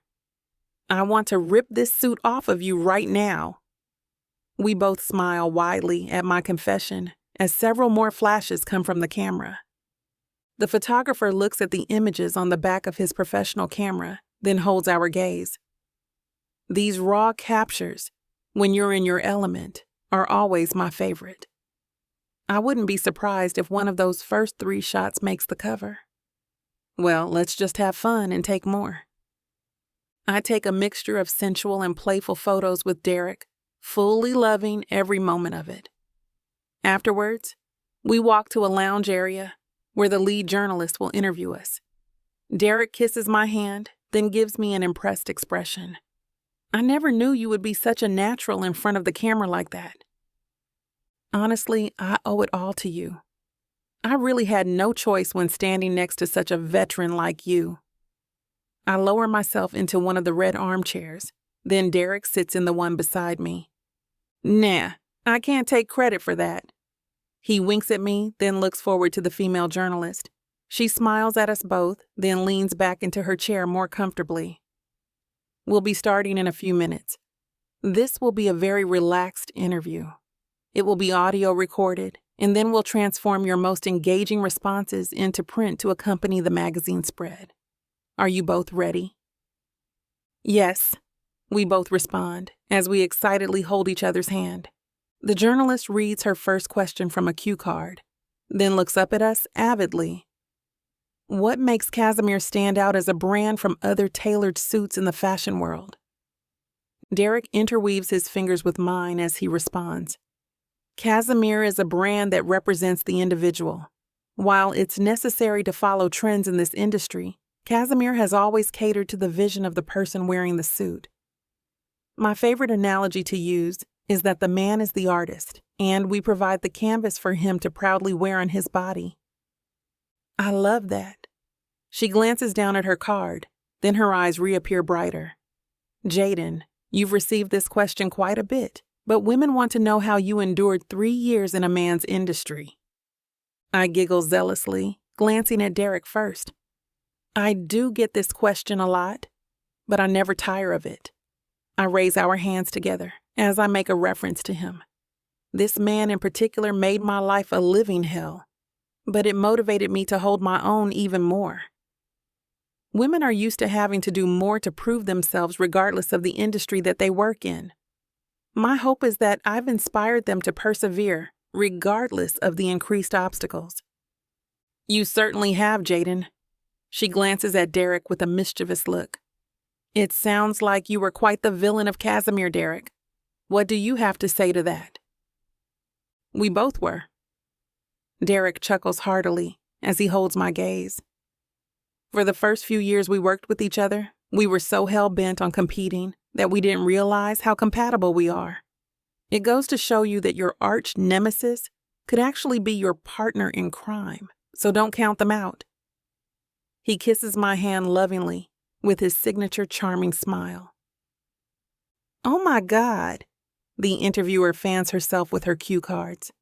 That was so unexpectedly romantic. We all laugh as she prepares her next question. Where do you envision Casimir being in the next 5 years? Our eyes lock again, and I gesture for him to take this question.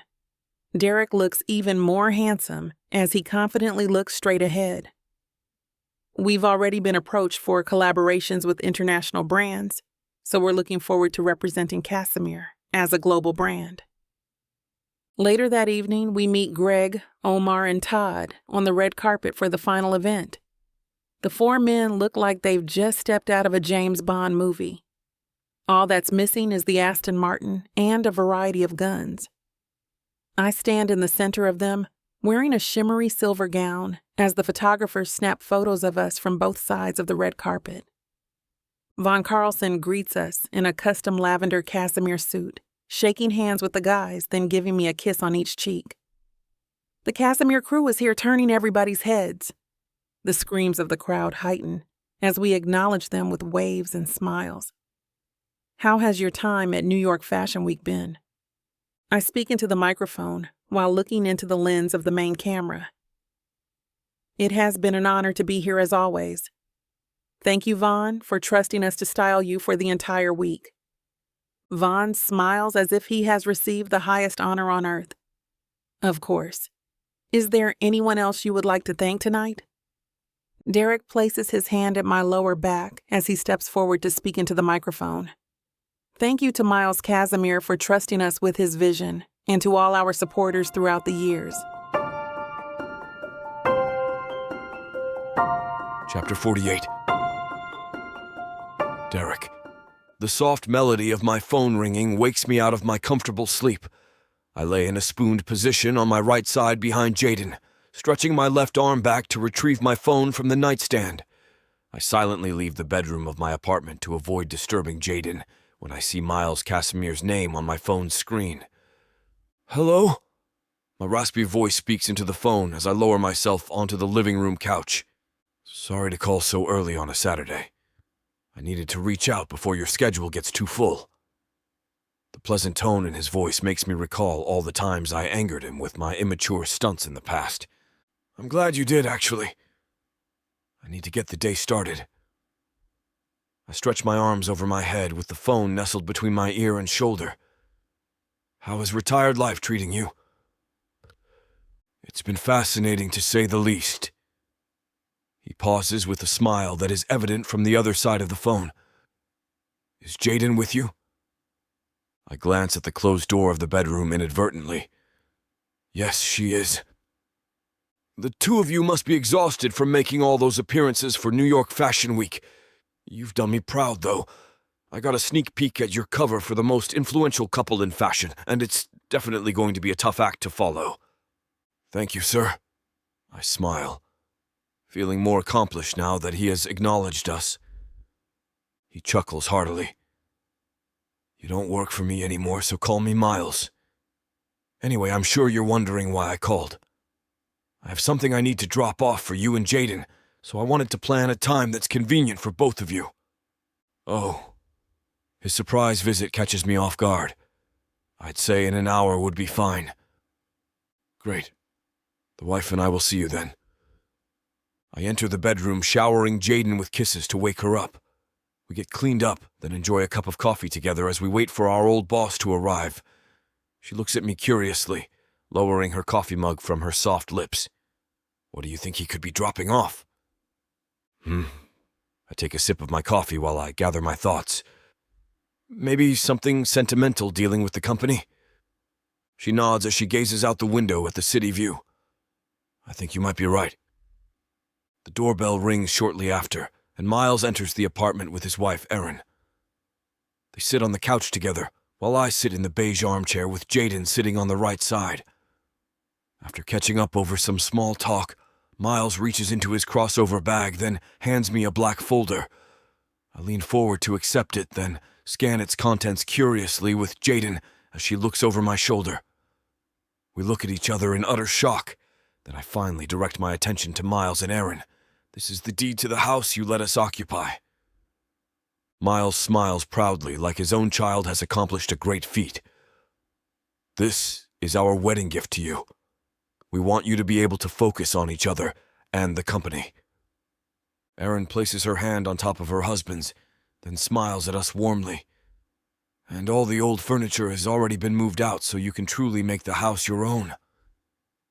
Jaden responds while I continue to stare at the deed speechlessly. This is such a huge gift. We couldn't possibly... I already knew you'd be the first to object, Jaden. Miles glances at his wife as he chuckles a few times. This is the least we can do for all the years you've devoted to Casimir. I finally look up at them after blinking myself back to reality. Thank you, Miles and Erin. We greatly appreciate this. We spend the weekend officially moving into the familiar house, overjoyed that a major step of our life has already been accounted for. We spend Sunday evening resting in the living room and talking about our wedding plans over wine. As Jaden sits on the floor with a notebook next to her glass of wine on the coffee table, I browse through her small collection of records. I select Serenade for Strings by Pyotr Ilyich Tchaikovsky, placing the vinyl on the record player. So we've agreed that a live orchestra is a requirement. What else do you envision for the ceremony? Jaden takes a sip of her wine as she watches me attentively. I admire the delightful harmonies in C minor. Well, your favorite flower is an orchid, so I imagine lots of those everywhere. Her gorgeous brown eyes widen as her head slightly tilts. I never told you that. How do you know that? I pick up my wine glass, drinking a large gulp as I try to remember. I don't know. You must have mentioned it before at the office. And all this time I thought you didn't listen to me when I spoke at work. She smiles mischievously. I guess you've proved me wrong. I must have subconsciously known that I'd be quizzed on it someday in the future. I set down my empty wine glass on the coffee table, then extend my hand down towards her. May I have this dance? Her face brightens as she places her hand in mine, allowing me to lift her off the hardwood floors. You're in a romantic mood tonight, aren't you? Don't you know by now? I place her arms around my neck and pull her body closer to me, with my hands at her lower back. When it comes to you, I'm always romantic. Jaden smiles widely as we dance closely to Valsi. This is exactly how I imagined us being together, she says, lowering her eyes closed as my lips meet hers expressively. Chapter 49. Jaden. I'm mesmerized as I stand in front of the full-length mirror of our living room, in my custom-made wedding gown from Italy. This is the most queenly I have ever looked and felt in my entire life. All the photo shoots, red carpets, and live appearances couldn't ever prepare me for this day. The pressure of everything going perfectly today is immense due to the roles we play as celebritantes in our city.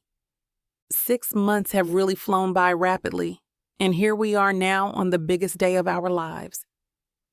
My personal stylist, Emily, adjusts the elegant veil placed in my straightened hair with curled ends.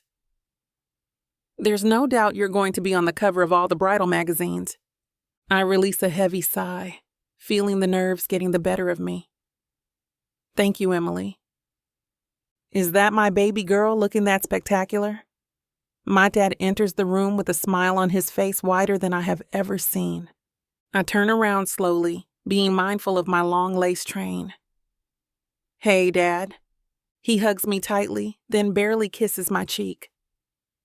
I don't want to mess up your makeup, he worries. Then he takes a few steps back to get a good look at me. It's your big day. How are you feeling? I feel good. It seems like it was just yesterday when Derek and I moved into this house. I look around at our combined furniture from both of our apartments that now coexist in the same space. I really am marrying my best friend, Dad. I observe him as he just looks at me silently. Then before I know it, tears are falling from his eyes. No, you're gonna make me cry. Jordan sniffles forcefully, removing a striped handkerchief from the inside of his pale blue cashmere suit. I'm sorry, baby girl. I'm just so proud of you, that's all. I know you are. I wrap my arms around his back, placing the right side of my face against his chest. You never thought this day would come, and neither did I, to be honest. He wipes below his eyes once more after the hug, then forces a smile. I'll be outside waiting to walk you down the aisle. Okay, I smile back as I watch him pass the wedding coordinator on his way out the back door. She smiles at me brightly with an exaggerated gasp. You are the most beautiful bride I've ever worked for. But I check my makeup in the mirror, lightly patting my right cheek with a makeup pad. I'm sure you say that to all the brides, Diane. I do, she giggles earnestly. But this time I really mean it. We're all set to go in 10 minutes. I stand at the side of my house with my arm intertwined with my father's. The beautiful sounds of the orchestra can be heard over the low conversations of our small audience when the violins start to play the wedding theme. Everyone becomes silent, rising to their feet with anticipation.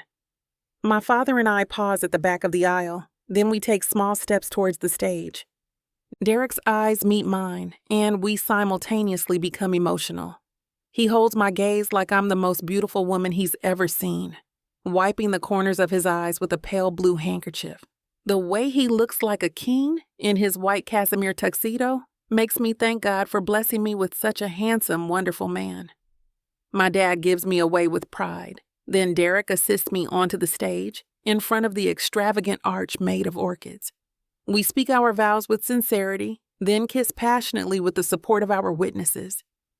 After hosting a lovely reception, we head off immediately to our honeymoon in the Cayman Islands.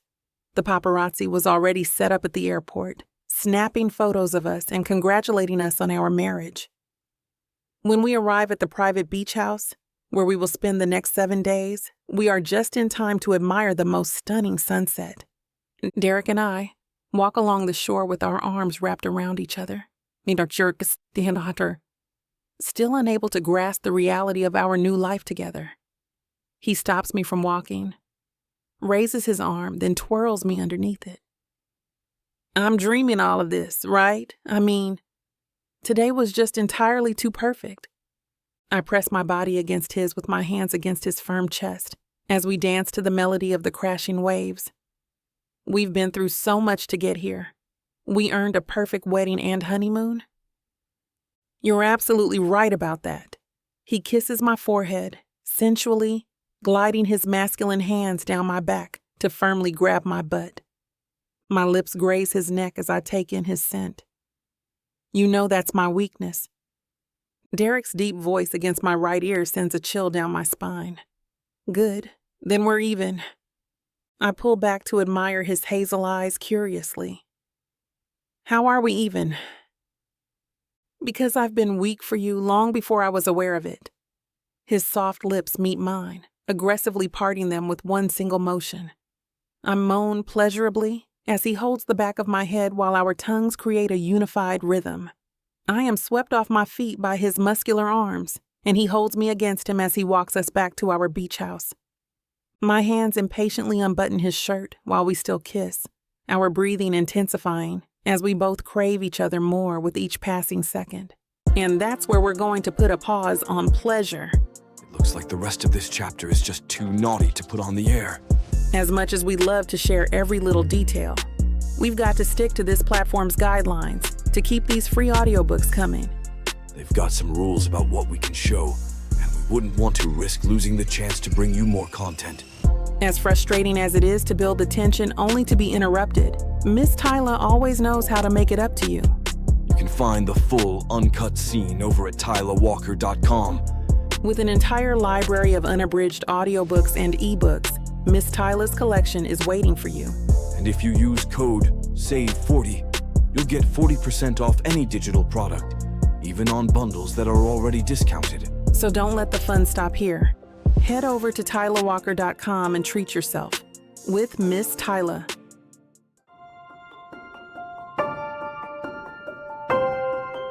Chapter 50.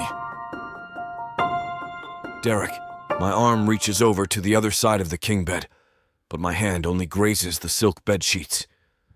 I open my eyes to discover that Jaden must have gotten out of bed before the sun came up. I sleepily walk to the bathroom to wash my face and brush my teeth, becoming more eager for what the day has to offer. As I step into the living room, my heart is warmed with the most beautiful sight I have ever witnessed. Jaden looks up at me with a warm smile as she breastfeeds our daughter, Dana, on the couch. We have been the CEOs of Casimir for a year now, and we welcomed our baby girl into the world only 3 months ago.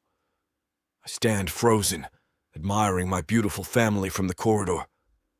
This woman never ceases to amaze me. How she managed to leave the bedroom with our baby to allow me to sleep longer is so selfless. I want to do everything in my power to continue being the husband she deserves. She speaks softly as her big brown eyes study me curiously. What are you doing all the way over there?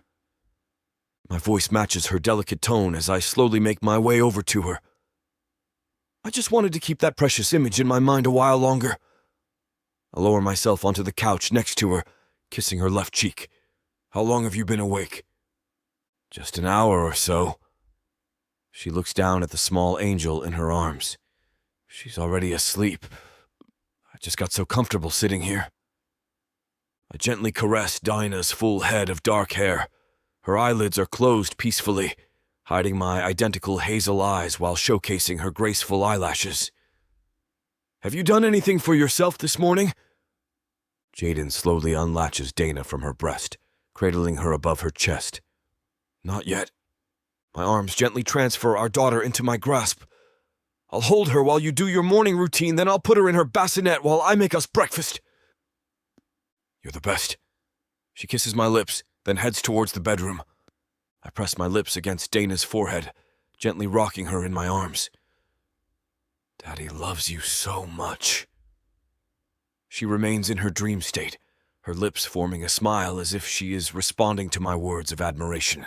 We sit together at our dining room table shortly after, enjoying the breakfast I cooked for us. Jaden takes a sip of her orange juice, then glances at me. Are you going into the office today? Yeah. I take a bite of my eggs and sausage, then swallow them before explaining. Vaughn's photo shoot is at noon, so I need to be there to direct it. She nods approvingly. It was such a good decision to have Vaughn take over Kevin's previous role. It has opened up so many more collaborations for us. Absolutely. The big fashion show in Milan in August is going to be a huge milestone for Casimir. The corners of my lips curl upward just from the thought of our first international appearance. I know. Jaden's face lights up too. Our goal was to be international in 5 years, and we've already accomplished it in less than 2 with a newborn. She raises the palm of her right hand over the table to me. Are we the dream team or are we the dream team? I slap the palm of her hand with mine. We're definitely the dream team, baby. I attempt to clean up the dishes after breakfast when she stops me. You cooked. She gives me a peck on the lips, then stands over the sink of dishes. I'll clean. You should get ready for work. The receptionist and employees in the lobby greet me instantly as I enter the Casimir building. Good afternoon, Mr. Maverick. Good afternoon. I head to the event space where Todd, Greg, and Omar make last-minute preparations. They now share the title of my previous position as the executives of the modeling department and still model from time to time. How is everything looking? Greg adjusts some of the props on the set in front of the backdrop. We're struggling to live up to your and Mrs. Maverick's names. I pat him on the shoulder encouragingly. You guys are doing just fine. When Von Carlson enters the room, Todd immediately stops what he's doing to ensure that the model's suit and tie is the epitome of perfection. I smile with pride as I observe them in the background, admiring how this company can run efficiently with or without me. I arrive home hours later to see a familiar black Corvette in the driveway. Jadyn greets me from the kitchen in her apron with a wide grin. Hey, handsome. How was the photo shoot? They didn't need me there at all. I walk over to the kitchen, kiss her, then observe Jordan playing with his granddaughter in the living room. Well, isn't this a surprise? Jordan chuckles heartily as Dana giggles when she is lifted over his head. I can't get enough of this little girl. They should create a therapy group for overbearing grandparents. Oh, stop it, Dad! Jaden giggles as she watches him over the bar counter, chopping up an assortment of vegetables. I hang up my suit jacket, then unbutton my cufflinks as I enter the living room. Hey, Princess. Look who it is! Jordan turns Dana to face me while he holds her securely at her small frame. Dana's face lights up immediately when she's passed off to me as I sit next to them on the hardwood floors. How was your day? With Grandpa? I turn my attention to him. Dad, you know sitting on these floors is bad for your back. Well, you know I'm still a young man and this little angel is making me age backwards. He chuckles deeply as he takes out his cell phone. Jaden, come over here for a minute so we can take a new photo together. You and these photos, Dad. Jaden giggles joyfully, taking a break to kneel between us while I hold Dana upright for the photo. I'm surprised you have any storage left on your phone. Ready? Jordan extends his right arm out as he captures a selfie with the four of us smiling happily. It's these moments that I cherish more than anything, giving gratitude for having the family life that I've always dreamed of.